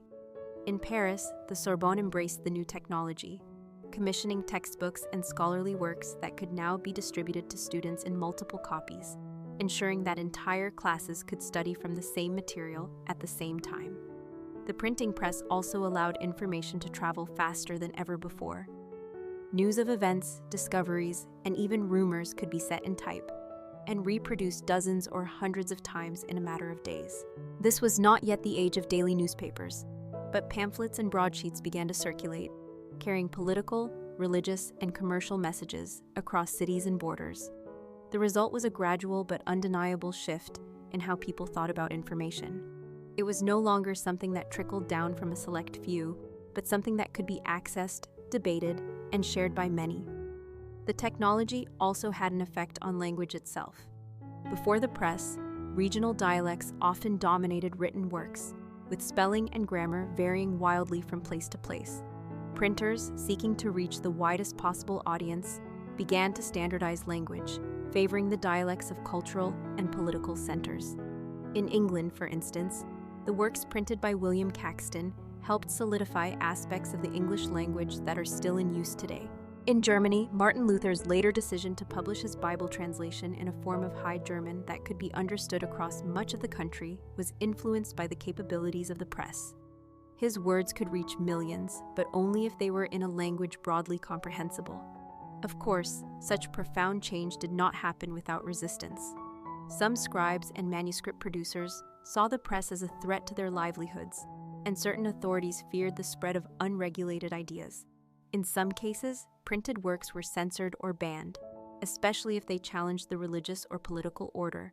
But suppression often had the opposite effect, sparking greater interest in the forbidden texts. It was becoming clear that once an idea was printed and distributed, it could not easily be contained. The quiet revolution was also changing the rhythms of daily life for those involved in printing. In the workshops, teams of compositors, pressmen, and apprentices worked in a coordinated dance, setting type letter by letter, locking it into place, inking the forms, and pulling the press with steady precision. The smell of ink and the sound of the press became as familiar in some neighborhoods as the clanging of blacksmiths or the calls of market vendors. Printed books, once rare treasures, began to stack on tables in bookshops. Their bindings might still be plain, their pages still requiring illumination if a buyer wanted decoration, but the heart of the book, the text, was complete and ready to be read. This new abundance slowly altered how people valued books. They were still respected, still cherished, but they were no longer so rare that only the wealthy could hope to own them. The democratization of knowledge was underway, and though few could foresee its full consequences, the spread of the printing press was quietly preparing Europe for an age of discovery, reform, and intellectual ferment. It was as if a door had been opened, and while some stepped cautiously through, others rushed forward, eager to see what lay beyond. As the printing press established itself across the major cities of Europe, the ripple effects began to touch nearly every aspect of society, often in subtle ways at first, but with consequences that would grow in magnitude over the decades. In the realm of religion, for example, the ability to produce multiple identical copies of sacred texts meant that theological debates could now be grounded in the same source material, rather than in differing manuscript versions that might vary from region to region. Scholars and clergy could reference the same page, the same phrasing, enabling a more precise and far-reaching discourse. Yet this also meant that laypeople, increasingly literate and curious, could access these works directly, sometimes drawing conclusions that diverged from the official interpretations of religious authorities.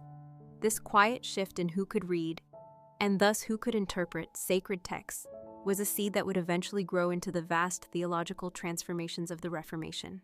Beyond religion, the press profoundly influenced education. Universities began ordering not just single copies, but entire runs of textbooks, allowing students to follow lectures with the same reference material in hand.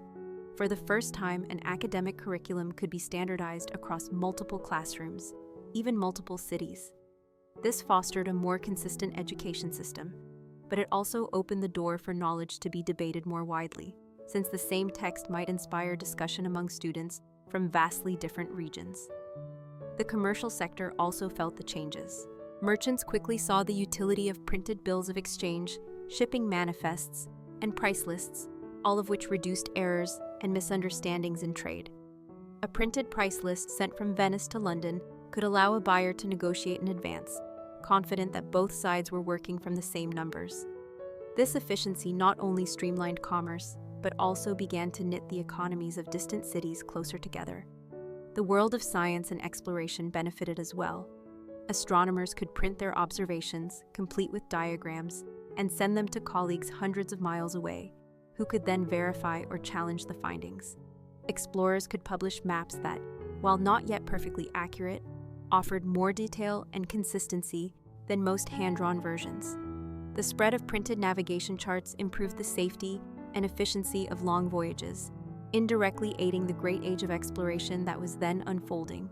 In towns and cities, the arrival of a printing press was often a sign of cultural prestige. The establishment of a print shop was not only an economic investment, but also a statement that the city valued the spread of knowledge and the arts.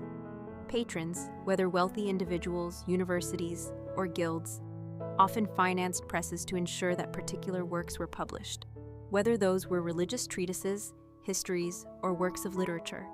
The spread of the printing press also began to shift social hierarchies in subtle ways. Literacy became a more valuable skill, opening doors for clerks, merchants, and others whose professions required reading and writing. Apprentices in printing houses learned not only the mechanics of the press, but also gained exposure to the content they were producing, sometimes absorbing ideas that would influence their worldview. In households where books were present, even children who were not formally schooled might learn to read from family members, further broadening the reach of literacy. Culturally, the printed book began to alter the way stories and histories were told. In the manuscript era, works might be copied with variations, embellishments, or omissions depending on the scribe or the patron's wishes. With the press, texts became more stable, their words fixed in a way that allowed them to be cited, criticized, and built upon without fear that they would shift in the next copy. This stability was a foundation for the growth of modern scholarship and the idea of an enduring literary canon. The craft of printing itself continued to evolve. Printers experimented with new typefaces, refined inks, and improved paper quality. Some developed specialized presses for tasks like printing images alongside text, giving rise to illustrated books that blended knowledge and artistry in new ways.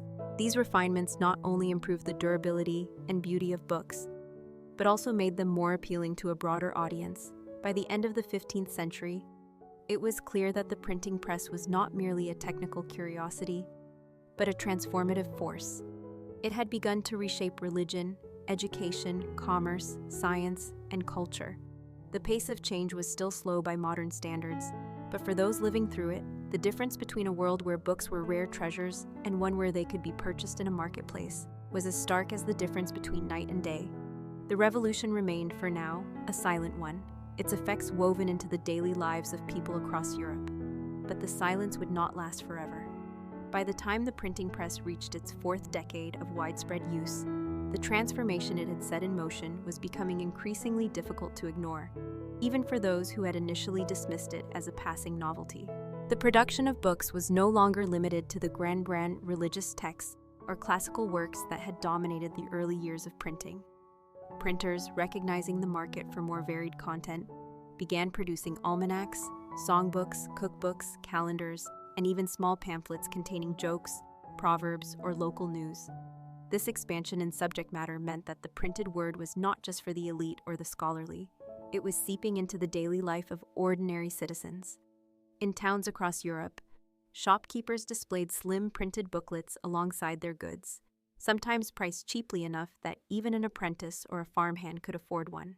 These pamphlets, small enough to be slipped into a pocket, carried everything from practical advice on farming techniques to moral tales designed to teach virtues to the young.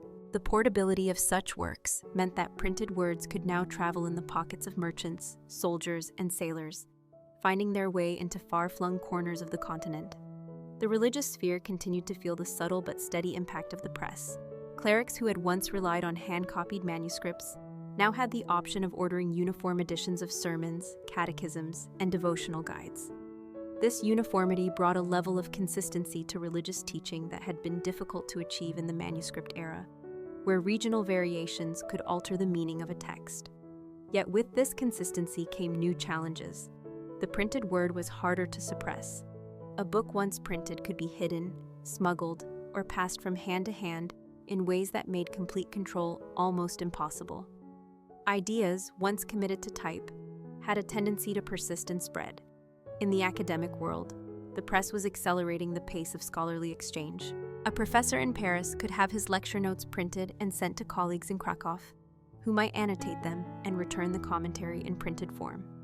This dialogue, conducted through the medium of printed pages, allowed ideas to evolve more rapidly and with greater precision than the slow, error-prone chain of manuscript copies. The sciences, in particular, benefited from this efficiency.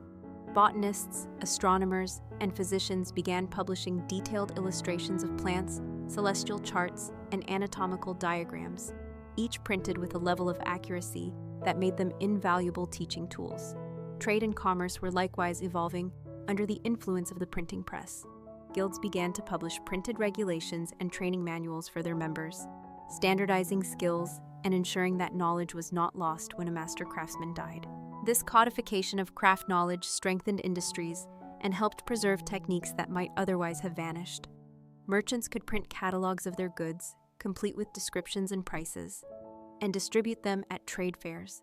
Buyers from distant regions could consult these catalogs long after returning home, making orders by correspondence rather than relying solely on seasonal markets. The visual culture of cities was changing as well. Printed broadsides, single sheets posted in public places, announced everything from market days to theatrical performances. These broadsides, often decorated with woodcut illustrations, were an early form of mass communication, visible to literate and illiterate alike. Even those who could not read could understand the meaning of an image depicting a ship's departure or a royal procession.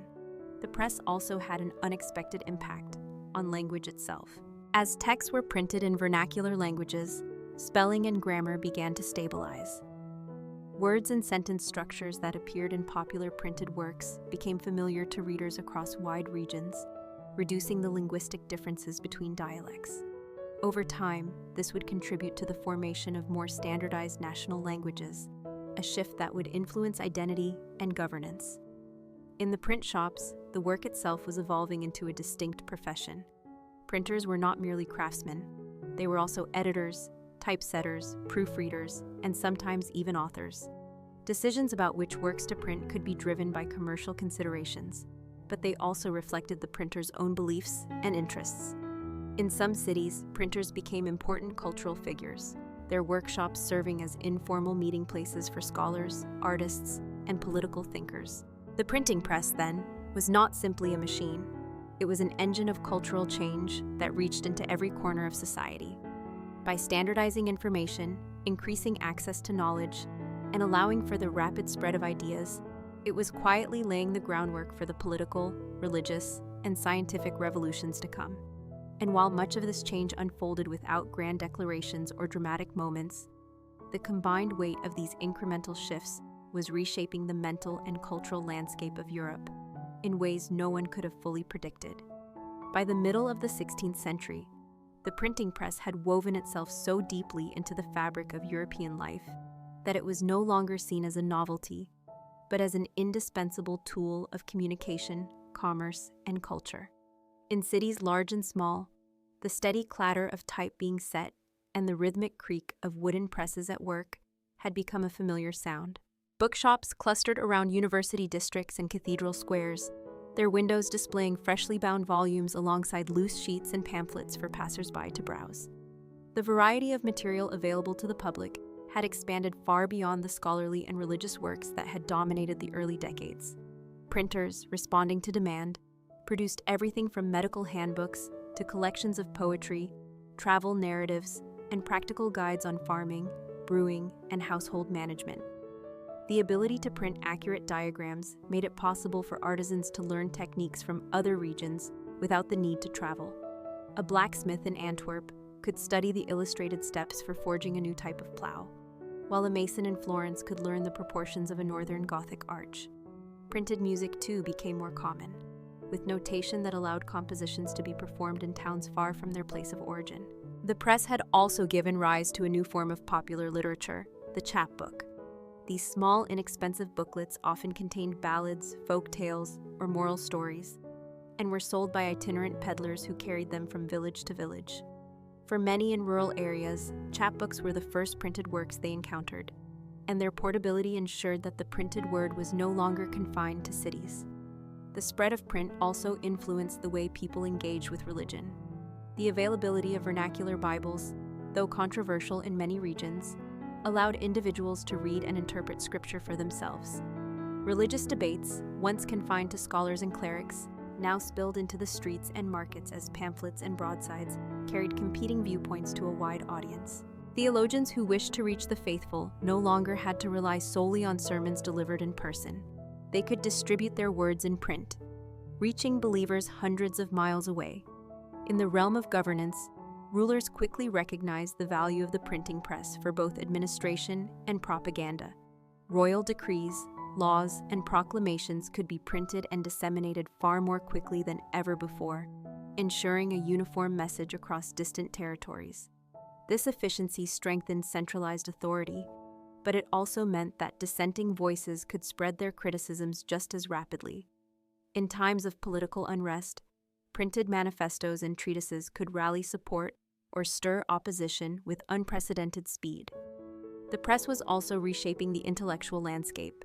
Scholars no longer had to laboriously copy texts by hand in order to share their research.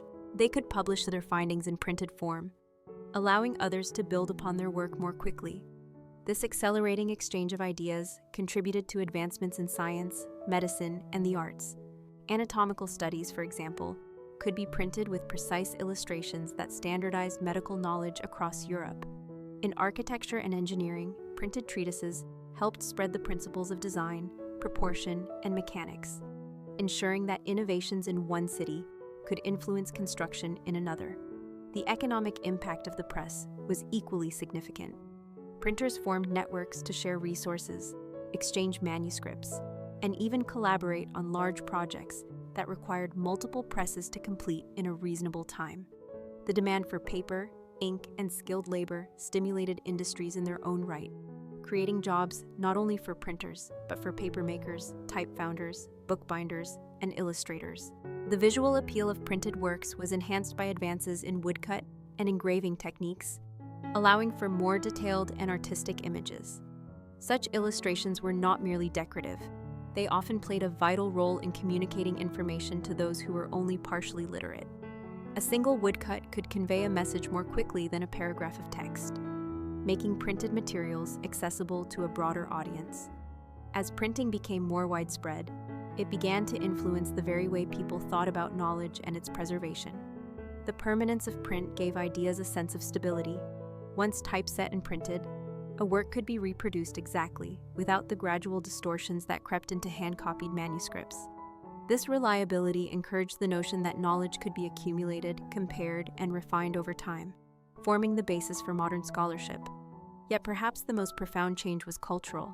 The press democratized access to information, allowing voices outside the traditional centers of power to be heard. Artisans could publish instructional manuals, merchants could issue catalogs, and individuals with strong opinions could print pamphlets to share their views. The conversation between people and ideas was no longer limited by the reach of a single teacher, preacher, or storyteller. Instead, it could travel wherever a printed page might go, quietly reshaping communities and minds across the continent. By the early 17th century, the printing press had become not merely a tool for the production of books, but a central force in shaping the intellectual, political, and cultural life of Europe. Its influence could be felt in every sphere, from the quiet study of a scholar poring over ancient texts to the bustling energy of a marketplace where printed broadsheets were read aloud to curious crowds. In the major printing centers, such as Venice, Antwerp, Paris, and London, the craft had matured into a sophisticated industry.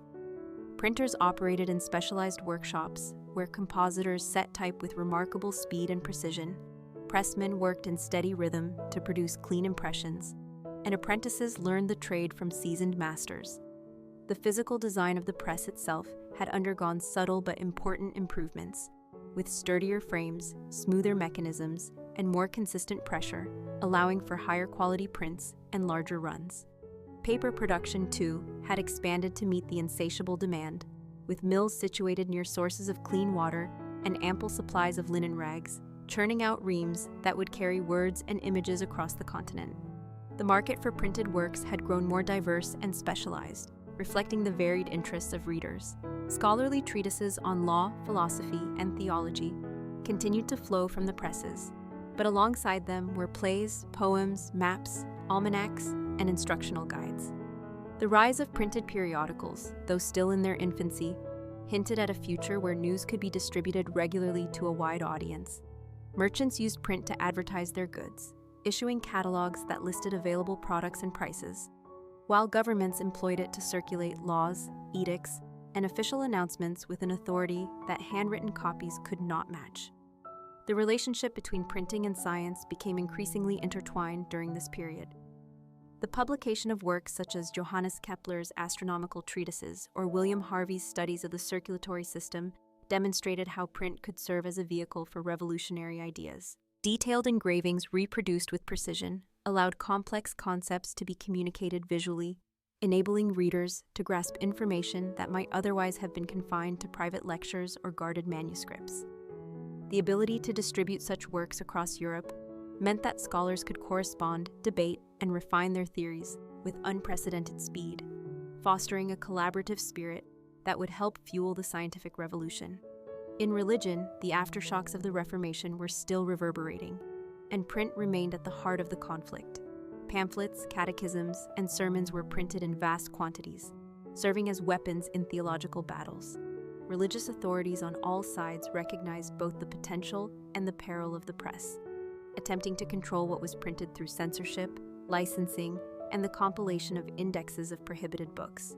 Yet even under such constraints, clandestine presses operated in secret, smuggling forbidden works across borders and into the hands of those eager to read them. This cat-and-mouse game between printers and authorities underscored the difficulty, perhaps the impossibility, of suppressing the printed word once it had taken root. The social consequences of printing extended to literacy and education. Schools increasingly relied on printed textbooks, which provided standardized content for students and reduced the variability that came from hand-copied materials. Literacy rates began to rise, particularly in urban centers where books and pamphlets were more accessible. For many, the first step toward reading came through illustrated works, where images served as an entry point into the world of letters. Printers often tailored such works to their audiences, producing children's primers, moral tales, and simple devotional texts that could be sold cheaply and widely. The visual arts, too, benefited from the technology of print. Engravings and etchings allowed artists to reproduce their works for a broader market, and collectors could now own images of famous paintings, architectural landmarks, or natural wonders without ever traveling to see them in person. These printed images not only satisfied curiosity, but also influenced artistic trends by exposing artists to styles and techniques from distant regions. The economics of printing fostered a complex network of relationships among printers, authors, financiers, and distributors. Successful books often required investment from patrons or partnerships among multiple workshops, particularly for projects involving expensive illustrations or large volumes. The risks were considerable. A book that failed to sell could ruin a printer financially, but so were the rewards for a work that captured the public's interest. Certain titles went through multiple editions within a few years, each carefully revised to correct errors, update information, or respond to reader demand. By this time, the cultural perception of the printed book had shifted dramatically from the early days of the press. No longer viewed as an exotic curiosity, it had become a trusted repository of knowledge and a daily presence in the lives of many. Households with even modest means might own a Bible, an almanac, and a few cherished volumes, while wealthier families displayed entire libraries as a mark of education and refinement. Yet regardless of social status, readers shared the experience of engaging with ideas in a fixed, tangible form, an experience that would continue to shape thought, preserve memory, and connect people across time and place. By the late 17th and into the 18th century, the printing press had become so deeply embedded in European society that it was difficult to imagine a world without it. Yet its influence was still evolving in ways that would continue to transform culture and politics. The Enlightenment, with its emphasis on reason, empirical inquiry, and the spread of knowledge, found in the printing press an indispensable ally. Philosophers, scientists, and political thinkers relied on printed books and pamphlets to reach audiences far beyond their immediate circles.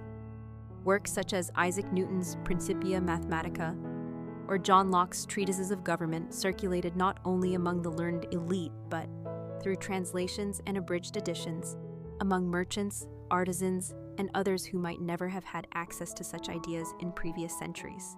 The spread of coffee houses in cities like London, Paris, and Amsterdam provided fertile ground for printed matter to be read, discussed, and debated. Newspapers, still relatively new as a consistent form of publication, began to play a central role in shaping public opinion. Their pages offered not only reports of political events and foreign affairs, but also essays, poetry, advertisements, and notices of cultural happenings.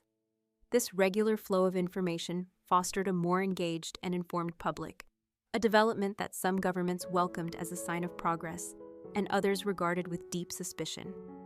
Printing also supported the growth of specialized societies and clubs dedicated to science, literature, economics, and reform. Proceedings, minutes, and scholarly papers were printed and distributed among members, allowing even those unable to attend meetings in person to participate intellectually. The Royal Society in London, for example, published its Philosophical Transactions, which became a model for scientific journals worldwide. Such publications provided a permanent, citable record of discoveries and debates, ensuring that ideas could be revisited, verified, or challenged in the future. The economics of the trade were changing as well. Improved transportation networks, including better roads and the expansion of postal services, allowed booksellers to reach markets in smaller towns and rural areas. Subscription publishing emerged as a way to finance ambitious projects. Readers would pay in advance for a promised book, sometimes waiting years for its completion, as with elaborate encyclopedias or multi-volume histories. This model reduced risk for printers and authors, while giving readers a sense of personal investment in the work. In colonial contexts, the printing press began to take root, albeit unevenly. In the Americas, presses were established in cities like Boston, Philadelphia, and Mexico City, where they produced religious texts, legal documents, and newspapers that reflected local concerns as well as ties to European culture. In some colonies, printers navigated a delicate balance between satisfying the authorities and meeting the demand for material that spoke to emerging identities and grievances. The press thus became both a unifying force and a seedbed for dissent. Censorship remained a persistent issue. Governments and religious institutions continued to impose licensing requirements, prior approval processes, and lists of banned books. However, the proliferation of presses and the growing demand for information made enforcement increasingly difficult. Underground networks developed for smuggling books across borders, and certain regions with looser restrictions, such as the Dutch Republic, became hubs for the production of controversial works that would then be shipped elsewhere in secret. The printed image also reached new heights of refinement. Advances in engraving, etching, and later mezzotint allowed for subtler gradations of tone and greater fidelity to the artist's vision. Illustrated books became prized possessions, whether they contained botanical drawings, architectural plans, or reproductions of famous artworks. In some cases, the images were as important as the text, and publishers invested heavily in securing skilled illustrators to enhance the appeal of their books. Literacy continued to expand, though unevenly, across regions and social classes. In urban centers, the ability to read was increasingly seen as a basic skill, and printed materials became part of daily life. Street vendors sold ballads, chapbooks, and satirical prints, making print culture accessible to those with limited means. In rural areas, traveling peddlers carried small books and pamphlets, often the only printed matter some communities would encounter. The press's role in shaping political consciousness grew sharper in the decades leading up to major upheavals, such as the American and French Revolutions. Revolutionary pamphlets, newspapers, and posters spread arguments, rallied support, and forged connections between disparate groups. While the technology of the press had changed little since Gutenberg's time, its capacity to mobilize opinion and challenge established authority had never been more evident. By this stage, printing was no longer simply a craft or even an industry. It was a central mechanism of cultural transmission and collective memory. Ideas once confined to the study or the salon now traveled at the speed of the courier and the packet ship, binding together communities of readers who might never meet in person yet felt connected through the words and images they consumed. This invisible network, sustained by the steady rhythm of the press, would continue to expand, carrying with it the seeds of both progress and conflict in the centuries to come. By the dawn of the 19th century, the printing press, though still recognizable in principle to a printer from Gutenberg's era, was on the threshold of profound transformation. Centuries of incremental refinements, better inks, improved typecasting, and more efficient presses had laid the groundwork for a leap in both speed and scale. Industrialization was beginning to reach into the world of print, bringing with it not only new machines, but also new expectations for how quickly and cheaply information could be produced. The iron hand press, introduced in the early 1800s, replaced much of the wooden structure with stronger iron components, allowing for larger sheets to be printed and for greater pressure to be applied with less effort. This was soon followed by the development of steam-powered presses, which could produce thousands of impressions rather than the time it would have taken a skilled printer to turn out a few hundred by hand. The implications for newspapers were enormous. Daily editions could now reach broader audiences at unprecedented speed, changing the rhythm of public life. With faster presses came the rise of mass circulation newspapers and periodicals. Cities like London, New York, and Paris became hubs of print production, their streets filled each morning with the cries of newsboys hawking the latest headlines. The cost of printed matter dropped, making it accessible to growing urban populations that were rapidly becoming literate, thanks to public education reforms. Reading was no longer the privilege of the elite. It became a shared experience, one that could link people from different walks of life through common knowledge of events, debates, and cultural trends. Book publishing, too, expanded dramatically. Serial publication became a popular format, allowing novels, histories, and even scientific treatises to be released in affordable installments. Readers could follow the adventures of fictional characters or the unfolding of real political struggles week by week, discussing them with friends and family. This episodic approach also encouraged authors to sustain suspense and engagement, further intertwining literature with the rhythms of everyday life. Illustration technology kept pace. The refinement of lithography allowed for more detailed and economical images, making illustrated newspapers and books more common. Satirical prints flourished, poking fun at political leaders, social norms, and popular culture. At the same time, illustrated travelogues and natural history works brought distant lands and exotic species into the parlors of the curious, expanding the mental horizons of readers who might never travel beyond their own towns. In colonial territories, the printing press played a complex role. On one hand, it served as an instrument of imperial administration, producing proclamations, legal codes, and religious tracts aimed at consolidating control. On the other, it became a tool for local voices to assert themselves, whether through newspapers that reported on regional issues or pamphlets that challenged imperial policies.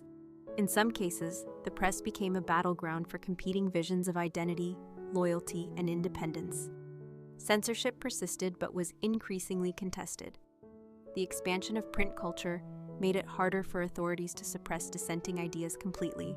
Smuggled books, underground presses, and pseudonymous authors all found ways to evade restrictions. The very speed and volume of production worked against censors, who often struggled to keep pace with the flood of printed words. Meanwhile, the economics of printing evolved.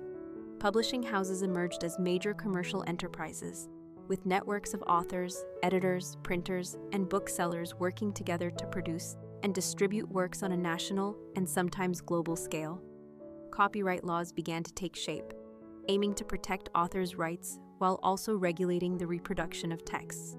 The balance between intellectual property and public access was debated intensely, a debate that continues in various forms to this day. Education reforms further fueled demand for print. Textbooks, primers, and children's literature became staple products for publishers, ensuring that new generations would grow up fluent in reading and writing. Public libraries expanded access to books for those unable to purchase them, embedding print culture more deeply into civic life. By this period, the press had become not only a means of recording and disseminating information, but also a driver of social change. It shaped political movements, fueled cultural shifts, and provided the scaffolding for the modern public discourse. Whether in the form of a cheap pamphlet urging reform, a serialized novel captivating an entire city, or a broadsheet announcing the latest invention, the printed word was everywhere, a constant companion to an age that was learning to think, debate, and imagine in new ways. The story of the printing press was no longer simply about a machine. It had become the story of a society in motion, propelled forward by the steady beat of type on paper, carrying with it the ambitions, conflicts, and dreams of millions. By the early 20th century, the printing press had evolved into a complex, industrialized system that bore little resemblance to the hand-operated wooden press of Gutenberg's time. Advances in engineering and materials had produced faster, more durable machines capable of running for hours at a stretch, churning out newspapers, magazines, and books in quantities that would have been unthinkable in earlier centuries. The rotary press, perfected in the late 19th century, became a cornerstone of mass production, using continuous rolls of paper and curved plates to achieve speeds measured in tens of thousands of copies per hour. This allowed not only for larger print runs, but also for the rapid turnaround needed to keep pace with the accelerating demands of modern news cycles. In urban centers, printing plants became vast, bustling operations where teams of typesetters, press operators, and editors worked in coordinated precision. The linotype machine, introduced in the late 1800s, revolutionized typesetting by allowing operators to compose entire lines of text in molten lead rather than assembling them letter by hand. This dramatically reduced the time and labor required to prepare pages for printing, freeing editors to update stories almost until the moment the presses rolled. Alongside technological changes, distribution networks expanded. Railways and steamships carried printed matter across continents and oceans, turning books and newspapers into global commodities. A reader in New York could consume serialized fiction first published in London, while political pamphlets printed in one country might quietly circulate among dissidents in another. International copyright agreements emerged to manage this growing cross-border trade, though piracy and unauthorized reprints remained persistent challenges. The diversity of printed materials exploded during this period. Popular magazines flourished, covering everything from fashion and home advice to science, sports, and detective stories. Specialized journals catered to professional and academic audiences, while pulp fiction magazines delivered inexpensive thrills to the masses. Newspapers, competing fiercely for readership, embraced bold headlines, photojournalism, and human interest stories to draw in audiences. The rise of advertising transformed the economics of print. Advertisers subsidized much of the cost of production, allowing publishers to sell newspapers and magazines at low prices, or even give them away in some cases, while reaching vast audiences with commercial messages. Entire sections of publications were devoted to classifieds, product promotions, and illustrated ads, shaping consumer culture as much as editorial content shaped public opinion. Education reforms continued to expand literacy rates, ensuring a steady stream of new readers. Printed textbooks and children's books became standard tools in classrooms, and public libraries, often funded by philanthropists, ensured that even those with limited means had access to the written word. Reading became both a solitary pleasure and a shared cultural experience, with families gathering around newspapers to discuss current events or passing along dog-eared novels among friends. Yet the influence of the press extended far beyond entertainment and education. It played a crucial role in political life, from rallying support for wars to exposing corruption and injustice. Investigative journalism emerged as a potent force, with reporters risking personal safety to uncover scandals. The ability to reach millions with a printed exposé gave rise to new expectations for transparency and accountability in both government and business. The printing press also became entangled with the great ideological battles of the 20th century. In times of political upheaval, it could be a tool of propaganda or a beacon of resistance. Authoritarian regimes sought to control or co-opt the press, while underground printers kept alternative voices alive. In democratic societies, the principle of a free press became a cornerstone of civic life, though debates over bias, sensationalism, and the responsibilities of publishers were ever present.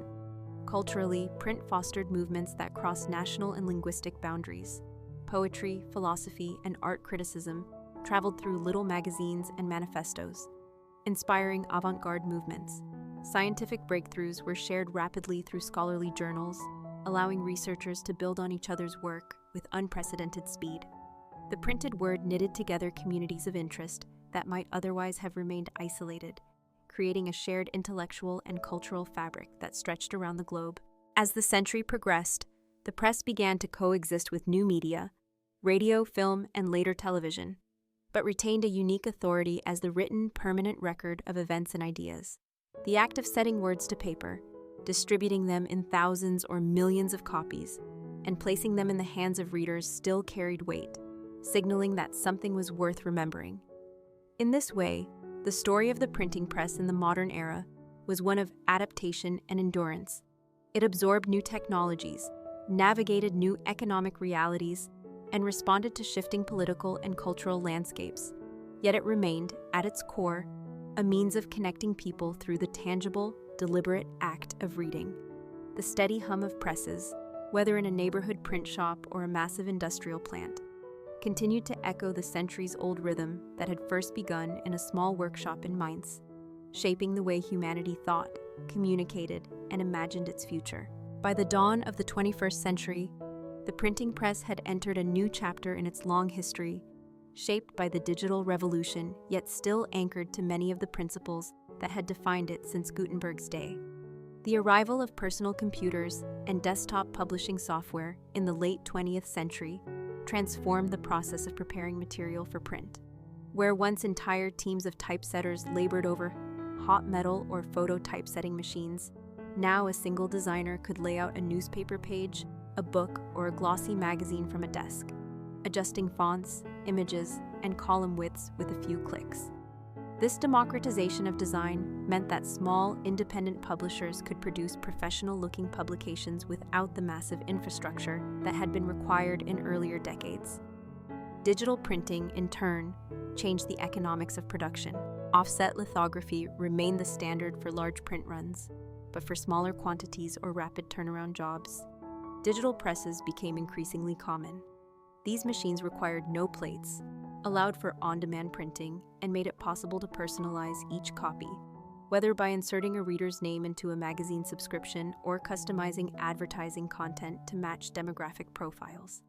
Print-on-demand services emerged, enabling authors to publish books without committing to large print runs, while bookstores could stock titles virtually and have them printed only when a customer placed an order. Yet the very forces that empowered printing also challenged its supremacy. The rise of the internet and the proliferation of screens shifted much of reading, news consumption, and even book buying into the digital realm. Newspapers saw circulation numbers decline as online editions became the norm, and many magazines transitioned to web-based content or ceased print publication altogether. For the first time in half a millennium, the dominance of the printed page was no longer unquestioned. Still, print adapted rather than vanished. Many publishers doubled down on the qualities that made print distinct: its tangibility, permanence, and aesthetic appeal. High-end magazines invested in luxurious paper and vivid photography that digital displays could not replicate. Independent book publishers emphasized beautifully bound editions, illustrated covers, and the tactile satisfaction of holding a physical book. In the art world, letterpress printing and other traditional techniques enjoyed a revival, valued not for speed or efficiency, but for their craftsmanship and human touch. Educational publishing, too, found a balance between print and digital. While ebooks and online learning platforms proliferated, printed textbooks, workbooks, and study guides remained in demand for their ease of annotation, lack of screen glare, and resistance to digital distraction. Public and academic libraries evolved into hybrid spaces, lending both physical and digital materials, yet many retained the quiet, paper-scented reading rooms that had long been central to the culture of learning. The printing press's influence in the political and social spheres also endured. Pamphlets, flyers, and posters, quickly and cheaply printed, remained effective tools for activism and local campaigning. In countries where internet access was restricted or monitored, underground print networks quietly circulated banned literature, echoing the clandestine presses of earlier centuries. Even in highly connected societies, print could make a statement that online posts could not. A newspaper front page, physically displayed, could still galvanize public attention in ways that a fleeting digital headline might fail to achieve. The environmental impact of printing became an increasingly prominent consideration. Concerns about deforestation, energy use, and waste prompted shifts toward recycled paper, soy-based inks, and more efficient production processes. Some publishers adopted carbon-neutral printing initiatives, and consumers, aware of sustainability issues, began to value environmentally responsible printing practices. Despite the challenges of competing with instantaneous digital communication, the printed word retained a certain authority and trustworthiness. Readers often regarded print as more reliable, in part because it required editorial oversight and could not be altered after publication in the way that online content could be updated or deleted. This permanence was both a strength and a responsibility, reinforcing the idea that printed material carried weight and demanded careful consideration before it was produced. In niche markets, the printing press even found renewed vitality. Zines, small, self-published magazines, thrived among communities seeking to bypass mainstream media. Specialty book projects, such as limited edition art books or historically accurate reprints, attracted collectors and enthusiasts willing to pay a premium.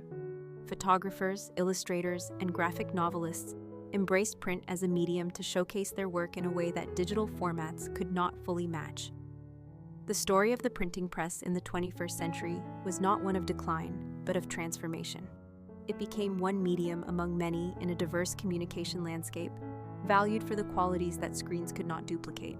From the mass-market paperback in a commuter's hand to the meticulously crafted letterpress wedding invitation, print continued to connect people, ideas, and emotions through the deliberate act of setting ink on paper. Its journey from a wooden screw press in Mainz to the sleek, high-speed machines and artisanal workshops of today reflected humanity's enduring desire to record, share, and preserve knowledge. Even in a world dominated by pixels, the quiet rustle of turning pages, the smell of fresh ink, and the solidity of a printed text ensured that the legacy of the printing press remained alive, a silent, steadfast witness to 5 centuries of human thought and creativity, and an enduring bridge between the past and the future. The old story is over before coming to the new story. Please give me a like and a sub. And we continue to the next story in the series, Boring History for Sleep, and come to the Mapmakers of the Age of Exploration. Under the soft glow of candlelight in a dimly lit workshop, a man bent over a vast sheet of parchment, his quill moving in slow, deliberate strokes. Outside, the world was still dark, the cold air carrying the smell of the nearby docks, where ships rested before their long voyages. It was the late 15th century, and this man was a mapmaker, one of the quiet architects of the Age of Exploration. His name might never be spoken alongside kings or captains, but without men like him, those famous voyages could never have happened. At this time, Europe was poised on the edge of a great expansion. The Renaissance had reignited curiosity about the world. Ancient texts were being rediscovered, and trade routes were expanding far beyond the Mediterranean. But the oceans were still vast and mysterious, and a sailor's survival depended not just on courage, but on the accuracy of the maps in his possession. The work of map-making was painstaking and filled with uncertainty. Every coastline drawn was the result of months, sometimes years, of accumulated knowledge from sailors, merchants, and explorers who returned with hastily sketched charts and verbal descriptions. The mapmaker's job was to bring these fragments together into something coherent, something that could guide a ship across thousands of miles of open water. The room where these maps took shape was filled with tools of precision, brass compasses for drawing perfect circles, wooden rulers worn smooth from years of use, and ink made from oak galls and iron salts. On the shelves sat rolled parchments, each containing secrets of distant lands, some real, some imagined. Sea monsters lurked in the margins, not as decoration alone, but as warnings, for the ocean was still seen as a place where the known world dissolved into mystery. This was an era when information traveled slowly. If a sailor spotted a new island, it might take months before word reached a cartographer's desk. And even then, the details were uncertain. Was the coastline rocky or sandy? Was there fresh water? Were the people friendly or hostile? The answers were rarely complete, yet they were drawn into the map with as much care as if they had been measured by hand. In port cities like Venice, Lisbon, and Seville, mapmakers became valuable to merchants and monarchs alike. A skilled map could be the difference between a successful voyage and a disaster at sea. Portugal, in particular, invested heavily in its cartographers, using their work to dominate the early sea trade routes to Africa, India, and the Far East. These maps were not just tools, they were guarded state secrets, locked away in royal archives. Owning an accurate chart of a new coastline could mean controlling the trade of spices, gold, or silk from that region. The Age of Exploration was also a time when older knowledge was being challenged. For centuries, European maps had been based on the works of Ptolemy, whose geography, though advanced for its time, was limited by the world known to the Romans. Now, with each voyage, new coastlines were added, old errors corrected, and blank spaces slowly filled. But the process was never without risk. Many maps from this period contained deliberate inaccuracies, false islands, misplaced harbors, designed to mislead rival nations. This cloak and dagger aspect of mapmaking meant that cartographers needed not just skill, but also loyalty. A traitorous mapmaker could cost a kingdom its advantage on the seas. In the workshop, the mapmaker's hands were steady, his eyes sharp despite the years of strain. He knew that a single misplaced line could throw a ship hundreds of miles off course, perhaps into dangerous reefs or the wrong hemisphere entirely.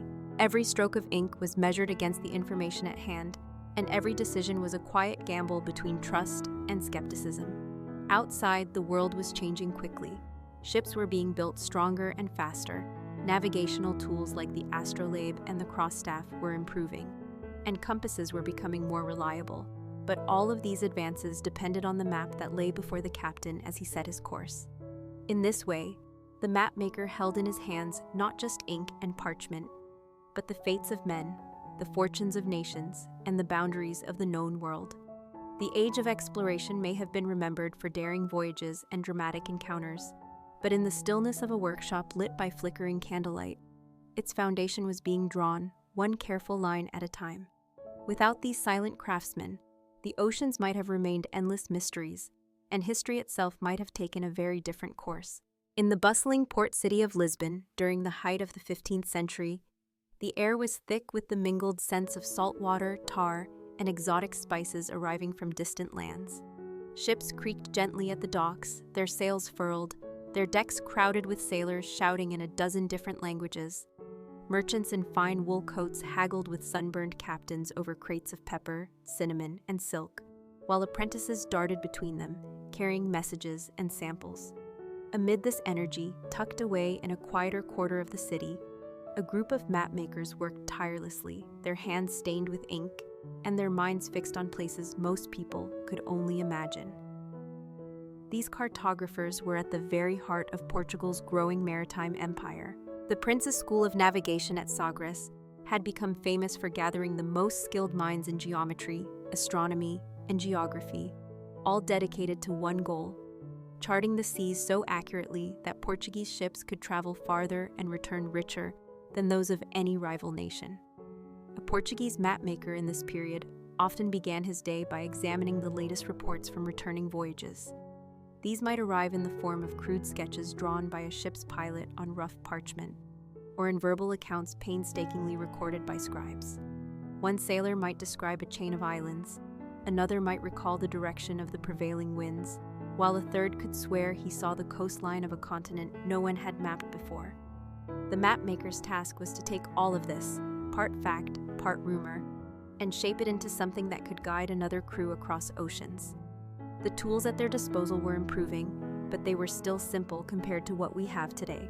The astrolabe, for measuring the height of the sun or stars above the horizon, helped determine latitude, but longitude remained elusive, often guessed by dead reckoning.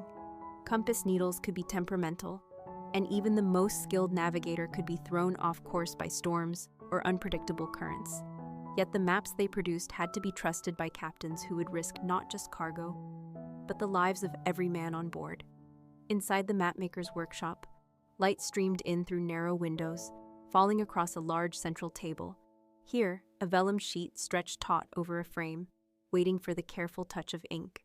The outlines of Europe and Africa might already be there, but the edges of the map, toward the unknown, were always in flux. Each new voyage meant shifting coastlines, adding new ports, or redrawing islands entirely. In some cases, whole regions had to be erased when previous reports proved false. This was not just an art, it was a science balanced with politics. The Portuguese crown demanded secrecy when it came to certain maps. Charts showing the precise location of the Cape Verde Islands or the mouth of the Congo River were considered national treasures, guarded as fiercely as gold. Only a select few ship captains were given access, and even then, sometimes their charts would be deliberately altered to confuse enemies if captured. This practice, known as cartographic deception, was a subtle form of warfare, ensuring that rivals like Spain or Venice could not easily follow in Portuguese footsteps. Mapmakers were also deeply influenced by the beauty and symbolism of their craft. Many charts were adorned with compass roses in brilliant colors or elaborate drawings of ships and sea monsters. These embellishments were not merely decorative. They often carried warnings or celebrated the might of the sponsoring nation. A map might show the Portuguese flag planted along a newly charted coast, sending a message to any viewer about who claimed dominion there. As the age of exploration progressed, the reach of these maps expanded dramatically. By the time Vasco da Gama rounded the Cape of Good Hope in 1498, Portuguese cartographers had already transformed the known shape of Africa, stretching it southward to meet the new realities reported by sailors. Every new detail brought both pride and pressure. Pride in knowing their work was rewriting the limits of the known world, and pressure because an error could spell disaster for ships following their guidance. And yet, despite the dangers, mapmakers rarely left their workshops to see the lands they depicted. Most never set foot on a ship bound for unknown shores. Their journeys were taken in ink, their adventures played out in whispered conversations with weathered sailors. Still, in their own way, they were explorers, charting not with footsteps, but with careful lines that bridged the gap between the known and the imagined. For in this era, a map was more than a tool. It was a promise. It told sailors that the world could be understood, that the seas could be crossed, and that riches and wonders lay waiting just beyond the horizon. And it was in the quiet concentration of the Mapmakers studio, surrounded by the hum of the city and the distant cries of gulls, that the age of exploration truly took shape. By the early 16th century, the work of the Mapmakers had begun to evolve into something far more intricate and internationally significant than ever before. In the crowded workshops of Venice, Lisbon, Seville, and Antwerp, the maps being drawn were no longer merely functional charts for sailors to find their way. They were becoming symbols of prestige, instruments of diplomacy, and tools of economic strategy. A nobleman commissioning a map might want it richly decorated to hang in a great hall, while a merchant consortium would demand charts with the most up-to-date information about new trade routes, ports, and hazards at sea. The process of creating such a map began with the gathering of information, and by now, European cartographers were drawing from a network that spanned continents. Reports arrived not only from their own country's ships, but also from foreign captains, merchants, and even spies. It was not unusual for a mapmaker to quietly pay a sailor from a rival nation for sketches of a coastline, or to buy a logbook from a ship's clerk who had been dismissed without pay. This clandestine exchange of knowledge meant that maps were sometimes a patchwork of truths, half-truths, and guesses, all carefully stitched together with the skill of the cartographer's pen. The workshops themselves were a blend of artistry and science. Large oak tables held sheets of vellum, smooth and pale, ready to receive the delicate marks of ink. Rulers, compasses, and dividers were laid out neatly alongside jars of pigment ground from minerals and plants, verdant greens for lush islands, deep blues for oceans, and the warm gold leaf used to highlight important territories or royal crests. Candles flickered in the corners, casting a soft glow on walls lined with earlier works. Some framed, others rolled and tied with silk cords. The men and women who worked in these spaces, yes, by this time there were skilled women in the trade, though fewer in number, spent long hours perfecting every line, every curve of a coastline. Accuracy was always the ultimate goal, but there was a delicate balance between what was known and what could only be inferred. If a sailor described a bay teeming with birds and a safe anchorage, the cartographer might decide to include it, even if its exact latitude and longitude were uncertain. Sometimes this led to strange features appearing on maps: phantom islands, misplaced rivers, or cities that existed more in legend than reality. Yet these inclusions also captured the spirit of the age, the blend of hard fact and boundless curiosity. One of the most remarkable aspects of this period was the gradual standardization of nautical charts. The development of the Portolan chart, with its radiating lines marking compass bearings from key points along the coast, transformed navigation. These charts were so accurate for the Mediterranean and nearby seas that they were used for centuries with little alteration. Map makers along the coast of Europe carefully copied and updated these portolans, passing them between nations, sometimes legally, often in secret. The danger of piracy extended beyond the seas. It applied to maps as well. A stolen chart could be as valuable as a cargo of silver. Political tension also influenced the way maps were made and shared. The Treaty of Tordesillas in 1494, which divided the non-European world between Spain and Portugal, meant that cartographers working under one crown might deliberately obscure or exaggerate certain features to strengthen territorial claims. The lines on a map could dictate the boundaries of empires, and disputes over these lines sometimes lasted for decades. As voyages pushed farther across the Atlantic, the shape of the Americas began to emerge on European charts. Early depictions were crude, showing vast stretches of coastline with little detail inland. But over time, as explorers mapped bays, rivers, and mountain ranges, the continents took more familiar forms. Still, enormous gaps remained, filled by speculative drawings, forests, lakes, or even imagined kingdoms. For the viewer of the time, these maps were windows into a world both thrilling and mysterious. In the private chambers of monarchs and merchants, map presentations could be grand affairs. A cartographer might unveil a newly completed work before an audience, explaining the routes of recent voyages, pointing out new lands, and noting where rival nations were encroaching. The map itself, unrolled across a polished table, would draw gasps, not just for its beauty, but for the sense of power it conferred. To know the world was to control it, at least in part. And so the mapmakers continued their tireless work, bent over their tables, quills in hand, the smell of ink and parchment in the air. Outside, the streets might be alive with the clamor of ships arriving, bells ringing, and market cries. But inside the workshop, there was a focused stillness. Every new coastline added to a chart was a small victory over ignorance. Every corrected error was a safeguard for the lives of sailors yet to depart. The age of exploration may have been driven by kings, merchants, and adventurers, but in the quiet rooms where maps were made, its true shape was slowly, meticulously drawn into being. By the mid-16th century, the work of the mapmakers had reached a stage where artistry, science, and politics were so closely interwoven that it was almost impossible to separate them. The age of exploration was in full swing, and the appetite for accurate and detailed maps was greater than ever. Monarchs wanted them to claim new territories, merchants wanted them to plot profitable trade routes, and navigators depended on them to keep ships from disaster. Yet behind every chart that hung in a royal study or lay rolled in a captain's chest was a story of painstaking labor, collaboration, and sometimes quiet deception. The process often began with the arrival of ships from distant voyages. The mapmaker's workshop might be tucked away on a narrow street in Lisbon, Venice, or Antwerp, but it was connected to the far corners of the world.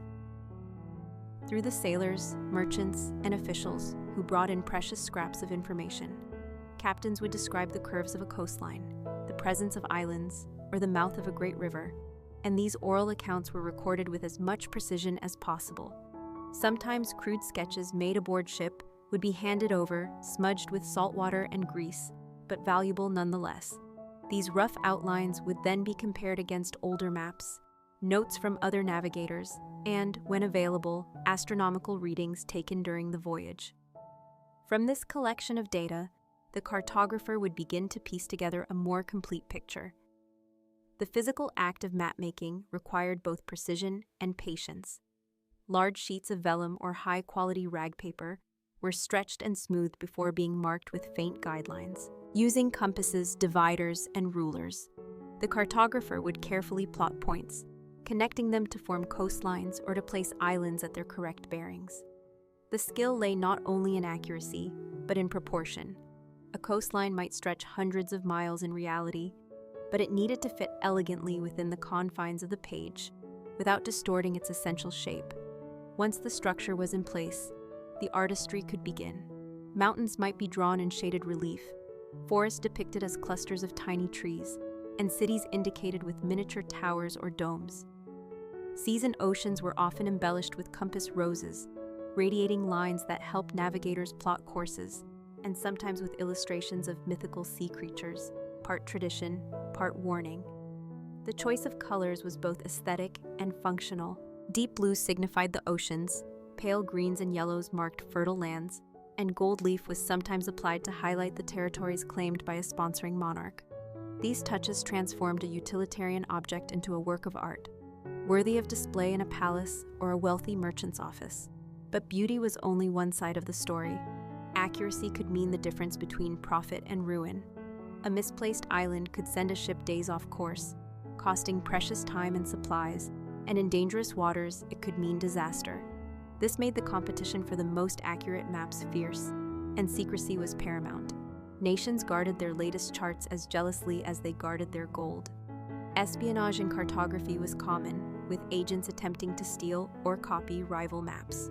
Sometimes false information was deliberately inserted, a non-existent bay, an altered river mouth, so that if a stolen map was used, the enemy's ships would be misled.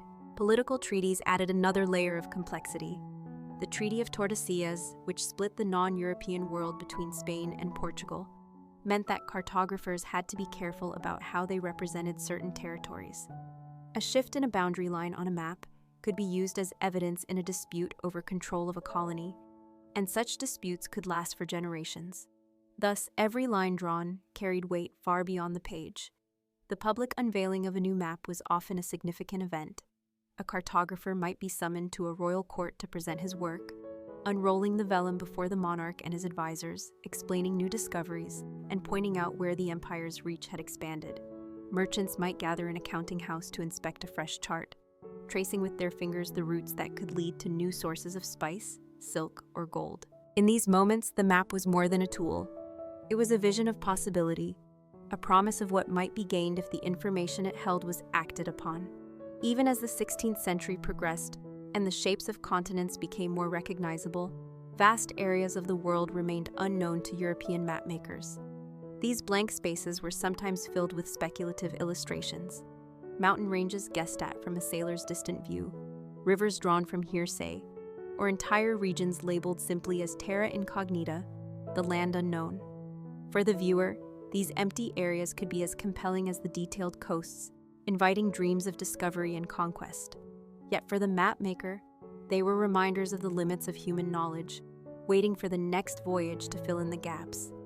In the quiet of the workshop, as the light faded and the smell of ink and parchment hung in the air, the cartographer might pause, quill in hand, to look over the nearly finished work. Every line, every mark, was a bridge between the known and the unknown, the tangible and the imagined.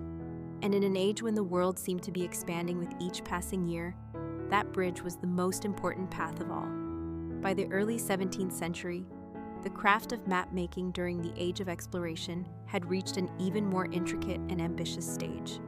The workshops of master cartographers had become centers of intellectual exchange, places where information from across the known world converged, was analyzed, compared, and reimagined into maps that were as much political statements as they were navigational aids. These spaces often buzzed with quiet intensity. Apprentices worked carefully under the direction of the master, grinding pigments into fine powders, mixing inks, stretching sheets of vellum or high-quality paper, and checking tools for accuracy. In one corner, an assistant might be carefully copying text from an old map to serve as a reference. In another, a visiting navigator might be pointing to a sketch of a coastline, explaining the hazards of reefs or the unexpected shelter of a hidden cove. Each piece of new information was treated like a fragment of a vast puzzle. Mariners' journals, letters from merchants, reports from missionaries, and even rumors picked up in foreign ports were all evaluated. A cartographer's greatest skill lay in weighing these accounts, deciding which were credible and which might be exaggerations or outright fabrications. In some cases, information from rival nations was deliberately misleading, planted to throw competitors off course. Experienced mapmakers learned to spot such deceptions, comparing details against multiple sources before committing them to the page. The act of plotting a new discovery required methodical precision. Using a pair of dividers, the cartographer would measure distances based on known latitudes and longitudes, often calculated from celestial readings taken at sea. These coordinates would then be transcribed onto the grid, lightly penciled across the map's surface. With a steady hand, coastlines would emerge, first as faint lines, later inked in with confidence.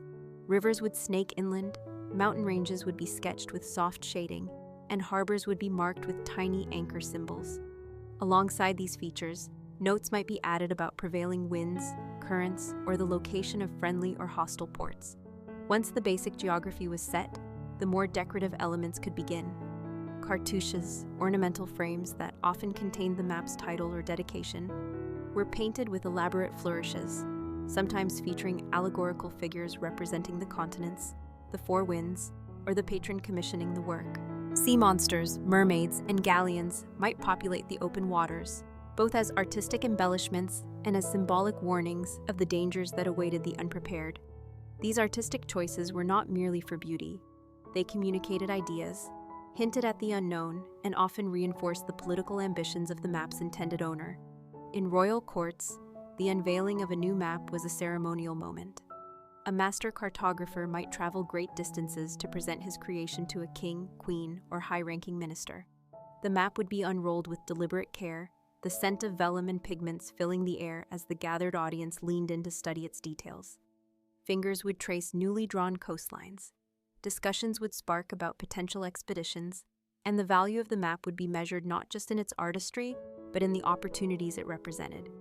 For merchants, maps were a form of investment. A chart showing a reliable route to a spice-producing island or a gold-rich coast could mean fortunes for those who acted on it quickly. As such, the circulation of accurate maps was often tightly controlled, with copies kept under lock and key. In some cities, unauthorized reproduction of a map could lead to severe punishment, even death, if it was deemed a threat to the state's interests. Yet despite the care taken, inaccuracies were inevitable. Weather, shifting coastlines, and human error meant that no map was ever truly perfect. But in an era when crossing oceans meant weeks or months of uncertainty, even a flawed chart was far better than none at all. The men and women who relied on them understood this, treating their maps with a mix of reverence and practicality. They were tools for survival, not sacred objects. Still, the best maps inspired a certain awe. To look upon a finely made chart was to see the world laid out in miniature, the vastness of oceans compressed into a sweep of blue, the sprawl of continents reduced to shapes that could be studied, debated, and dreamed over. It was a reminder of both how much had been discovered and how much remained unknown. In quiet moments, perhaps after the apprentices had left and the workshop had grown still, a master cartographer might look at the blank spaces beyond the familiar coasts and feel a pull toward them. They represented mystery, challenge, and opportunity, the driving forces of the age of exploration. And as the candlelight flickered over the lines and colors of the nearly completed map, the cartographer might think not just of the journeys already taken, but of those yet to come, guided in part by the work now before him.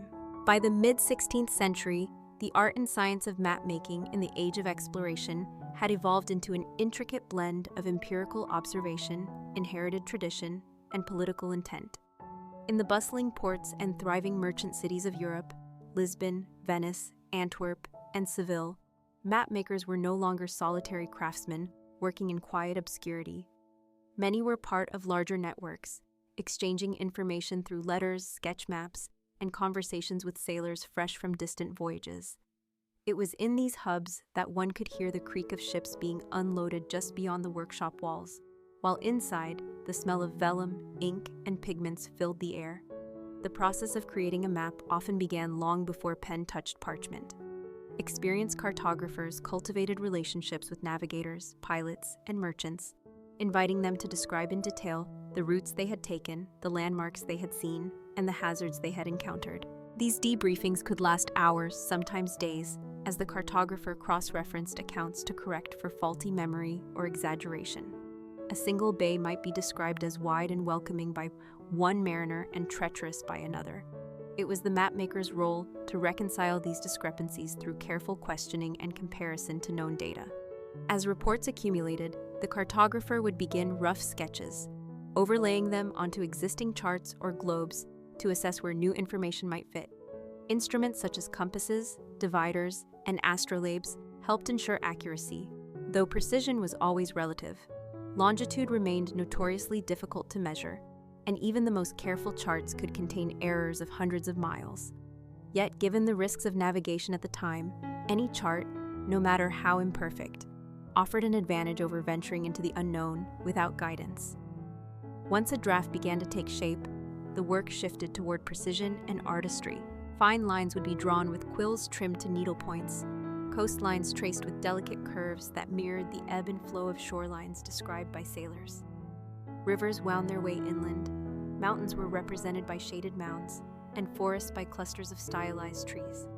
Harbors were marked with anchor symbols, and trade routes with dashed or dotted lines, sometimes accompanied by notations on prevailing winds or currents. The addition of compass roses, often elaborate and multicolored, offered both decorative beauty and practical orientation, guiding mariners in aligning the chart to their compasses at sea. Decoration played an essential role, not merely for aesthetic pleasure, but for communication. In a time when literacy was not universal, imagery conveyed messages as effectively as words. Sea monsters prowled unexplored waters, their serpentine forms warning of the dangers lurking in the unknown. Ships under full sail indicated important trade routes, while allegorical figures, personifications of continents or winds, framed the map's title cartouche. In some cases, portraits of kings or coats of arms served as subtle assertions of territorial claim, turning maps into instruments of propaganda as much as navigation. The finished product was more than a utilitarian guide. It was a political document, a merchant's tool, and a work of art. Patrons might commission a map to demonstrate their reach or ambition, displaying it prominently in private chambers or council halls. The unveiling of a new map could be a public event, attended by dignitaries eager to see the latest representation of the expanding world. For the mapmaker, such moments were the culmination of months, sometimes years, of painstaking labor. Protecting these creations was essential.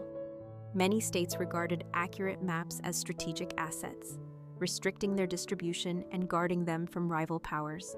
In Portugal and Spain especially, cartographic knowledge was considered state property, with unauthorized sharing punishable by law. Nonetheless, secrets leaked through smuggling, espionage, or the lure of lucrative payment from foreign courts. As exploration pushed further into unknown waters, maps became both more detailed and more speculative. Regions partially charted were filled with tentative coastlines, conjectural islands, and notes such as terra incognita or here be dragons. These speculative elements could inspire awe, curiosity, and sometimes fear, fueling the imaginations of those who gazed upon them. Yet every blank space also represented opportunity for trade, for conquest, for discovery.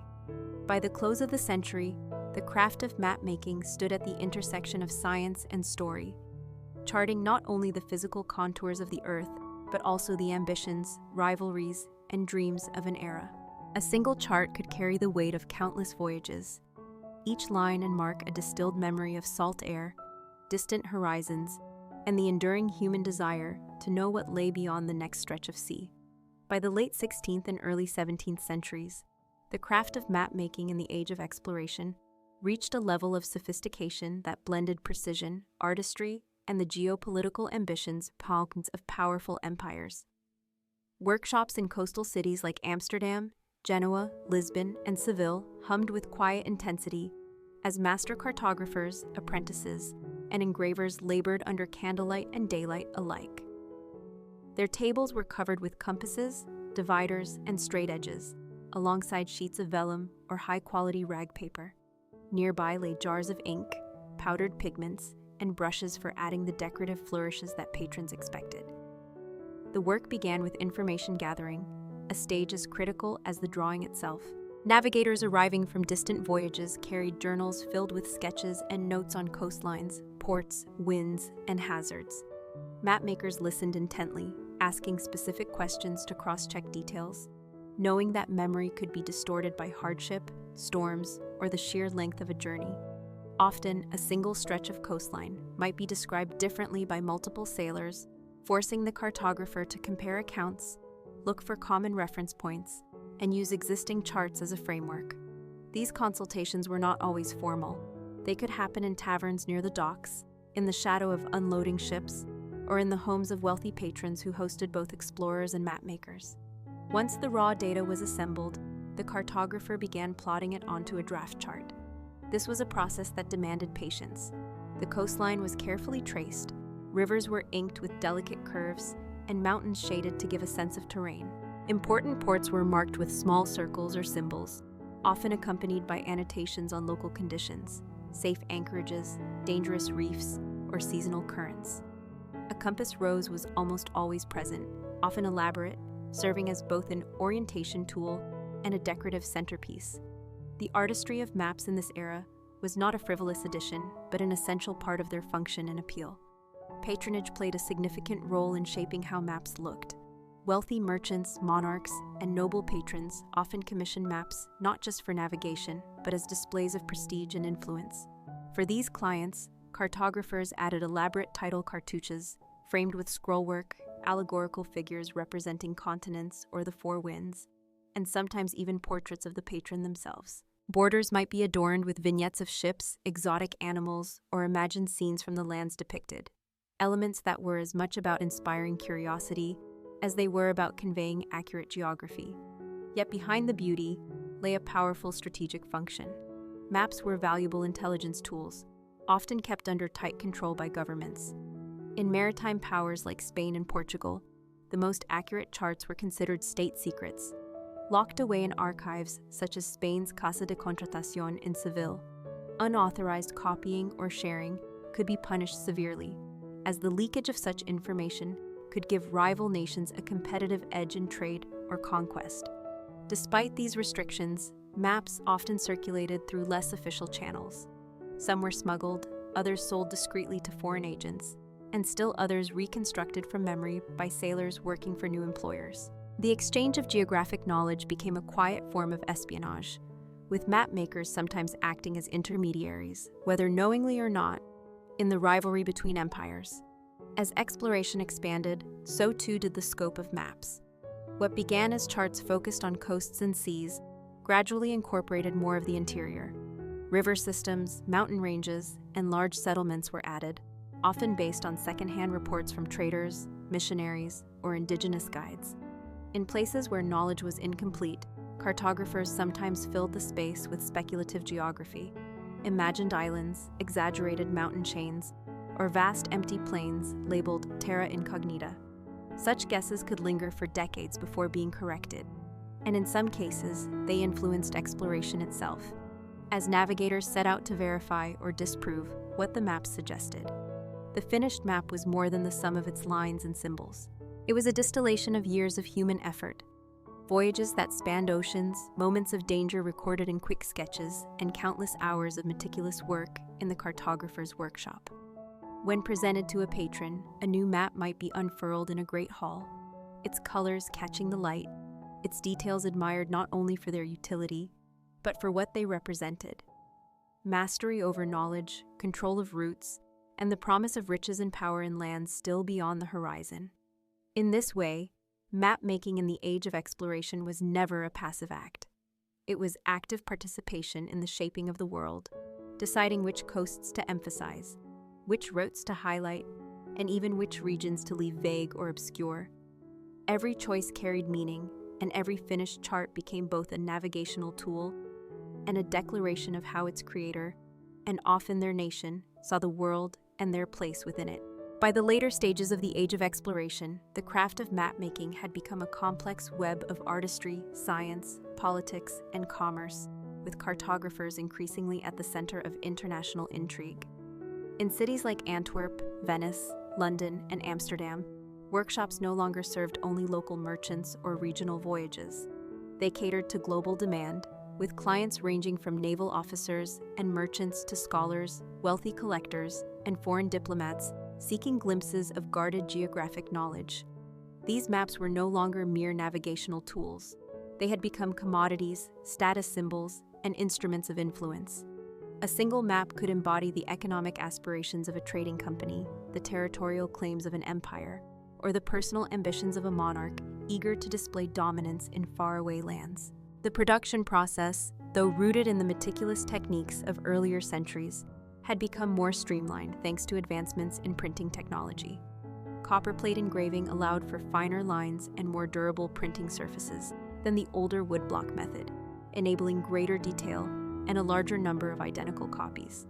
Once a plate was finished, multiple impressions could be pulled, each one hand-colored by skilled artisans who blended bright mineral pigments with gum and water to ensure the colors adhered without fading too quickly.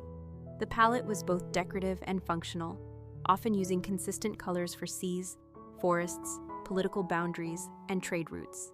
But beneath the appealing artistry lay fierce competition for accuracy. Maritime powers like the Dutch Republic and England maintained vast networks of informants, ship captains, navigators, merchants, and spies, who reported on newly discovered bays, shifting sandbars, or previously uncharted islands. These details were not simply added at will. Cartographers compared them with older charts, sometimes layering translucent drafting sheets over existing maps to test new measurements against known reference points. A cartographer's reputation depended on precision, and an error, whether in scale, labeling, or position, could ruin credibility or even mislead a voyage into disaster. As trade routes expanded to connect the Americas, Africa, Europe, and Asia in a single global network, maps increasingly depicted not just geography, but also the flow of goods, people, and ideas. Decorative borders might feature illustrations of spices, silks, or precious metals, visually linking distant regions to the economic hubs that coveted their resources. Insets sometimes displayed detailed harbor plans of critical ports like Goa, Manila, or Veracruz, providing navigators with valuable information for approach and anchorage.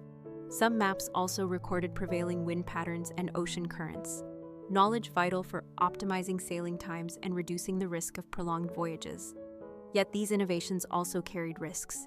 Sharing too much could compromise national security.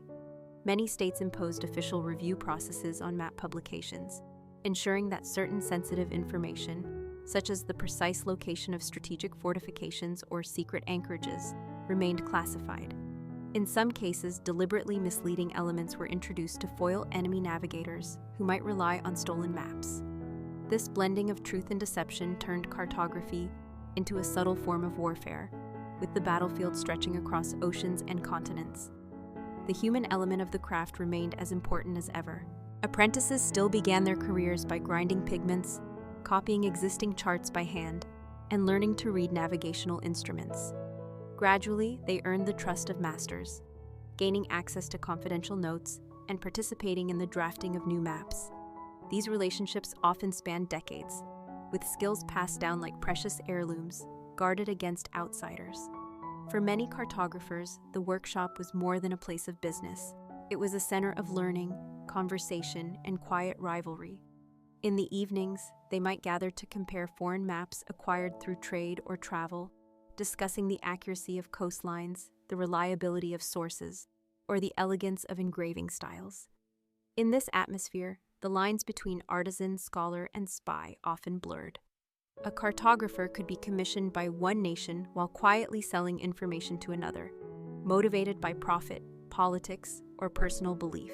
It was a world where ink could shape the fate of ships, armies, and entire colonies. By the end of the period, maps had become powerful symbols in European households, hanging in drawing rooms, libraries, and merchant offices as testaments to curiosity, wealth, and global reach. Visitors could stand before a large wall map and trace imagined voyages with their fingers, connecting the familiar streets of their city to distant exotic names. In these moments, maps were more than records of exploration. They were invitations to dream, to plan, and to stake claims in a rapidly expanding world. For the mapmakers of the Age of Exploration, this was both the reward and the responsibility. To transform fragmented reports, shifting coastlines, and whispers of unknown lands into tangible images that shaped not only how the world was navigated, but how it was understood. In their careful lines and vibrant colors lay the ambitions of an age, quietly guiding the ships and ambitions of those who dared to venture beyond the horizon. By the later decades of the Age of Exploration, the role of mapmakers had evolved into something far more intricate than simple charting of coastlines and marking known ports. They had become archivists of empire, keepers of trade secrets, and artisans of a craft that blended meticulous observation with political strategy. The workshops in cities such as Amsterdam, Venice, Seville, and London thrived as intellectual crossroads where navigators brought first-hand accounts, merchants carried detailed cargo lists, and returning explorers offered sketch maps drawn hurriedly during voyages. These fragments of information were carefully studied, cross-referenced, and when possible, verified against established navigational charts. The process of integrating new knowledge was painstaking. Cartographers would often overlay translucent drafting sheets upon older maps, aligning coastlines and grid lines to ensure proportional accuracy. They consulted astronomical tables to verify latitude readings, while longitude, still notoriously difficult to calculate, was sometimes estimated from recorded travel times and prevailing wind patterns. The blending of artistry and mathematics gave their work both aesthetic appeal and practical utility, turning each finished map into a valuable tool for those who controlled it. The expansion of trade networks during this period increased the demand for thematic detail. Maps were no longer limited to marking land masses and bodies of water. They began to feature notes on seasonal monsoon cycles, prevailing currents, areas prone to storms, and even regions known for specific goods like nutmeg, sugar, or gold. The ornate cartouches and decorative borders, often dismissed as mere embellishment, were deliberate choices, visual cues that linked distant territories with the commodities they supplied, subtly reinforcing the economic ambitions of the map's patrons. Such details made maps as much instruments of persuasion as of navigation, supporting territorial claims and encouraging investment in overseas ventures. The geopolitical stakes of cartography meant that secrecy became an inseparable part of the profession.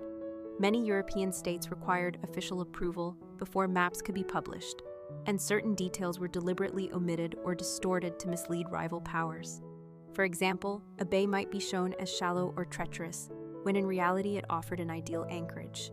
Conversely, non-existent islands or misleading distances could be inserted to throw off any who attempted to navigate without insider knowledge. This quiet manipulation of information turned some maps into weapons of strategic misinformation, influencing the course of exploration and conflict without a single shot fired. Within the workshops themselves, the craft was passed down through closely guarded apprenticeships. Young assistants began their careers mixing pigments, preparing copper plates for engraving, and learning to replicate existing maps with flawless precision. Over time, they were entrusted with interpreting navigational logs, converting raw compass bearings into accurate lines, and deciding which reports were reliable enough to merit inclusion. A master cartographer's reputation depended on this discernment. Too much caution could leave a map outdated, while too much trust in unverified accounts could undermine its credibility. The social status of accomplished mapmakers grew alongside the importance of their work. Many became respected figures in scholarly circles, contributing to debates on geography, navigation, and astronomy. They attended gatherings where explorers, scientists, and statesmen exchanged ideas, often positioning themselves as intermediaries between the world of practical seafaring and the intellectual salons of Europe. Some even traveled with expeditions, using their first-hand observations to refine both their maps and their reputations. The maps they produced were not only practical tools, but also sought-after luxury items. Wealthy merchants and aristocrats displayed them prominently in their homes, framed and mounted as symbols of knowledge, power, and connection to the wider world. Visitors would gather around these maps, tracing trade routes with their fingers, discussing voyages, and speculating about lands that were still only faint outlines on the page. In this way, the work of cartographers shaped not only the strategies of nations, but also the imaginations of individuals who might never set foot on a ship. As the age of exploration matured into an era of sustained global contact, the importance of accurate, detailed maps became ever more pressing. They determined the success of voyages, the efficiency of trade, and even the outcome of military campaigns. In the quiet, disciplined spaces of their workshops, the map makers of this period wielded an influence that reached far beyond their own walls, guiding the ambitions of an age that saw the world not as a collection of distant, unrelated regions, but as an interconnected whole waiting to be charted, claimed, and understood.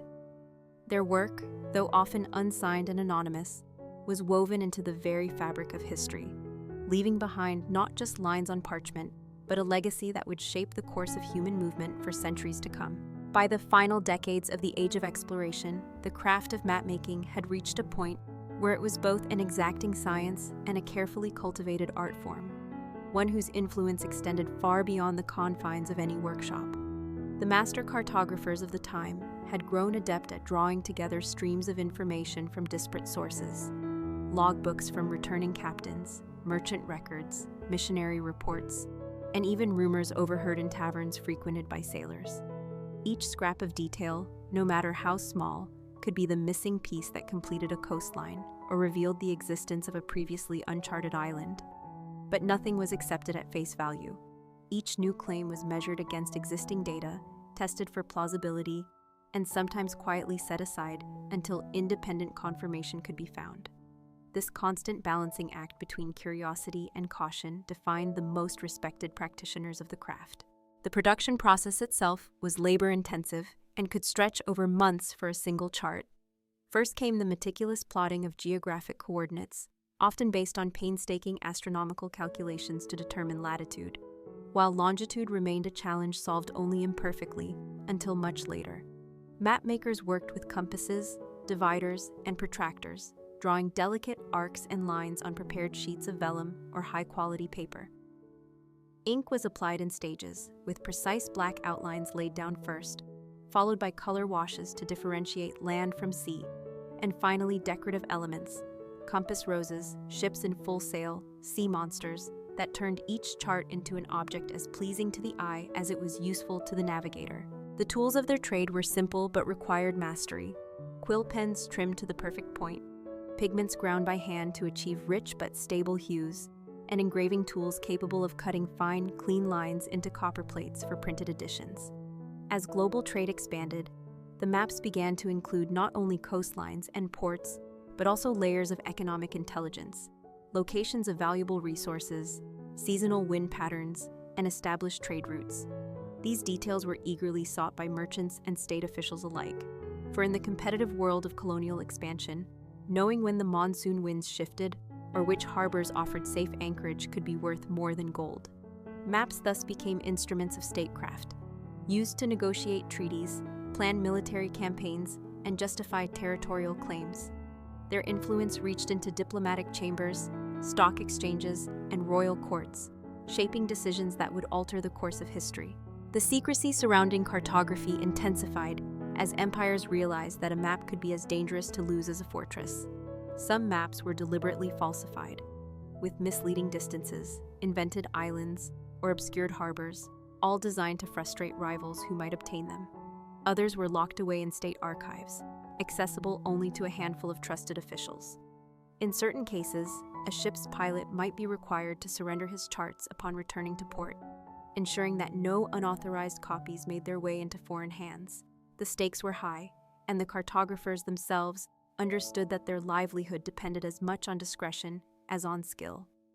Beyond the political and commercial sphere, maps had a cultural impact that is easy to underestimate. In an age before photography, they provided the most vivid visual representation of the wider world available to most people.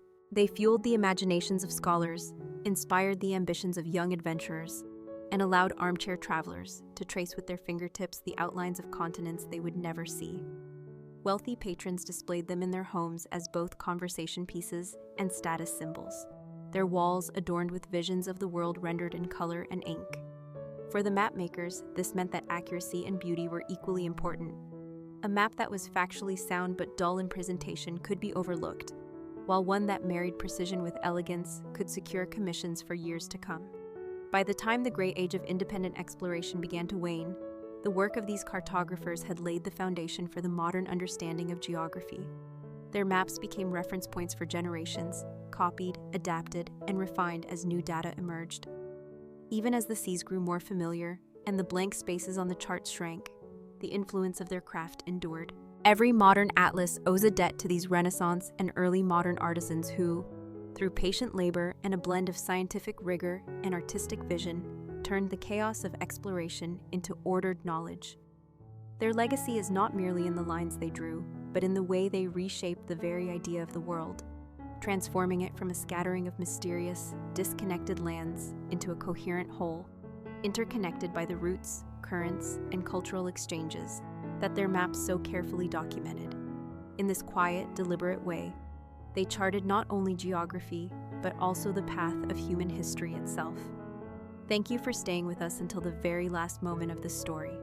I'll see you again tomorrow night here on Sleep Whisper.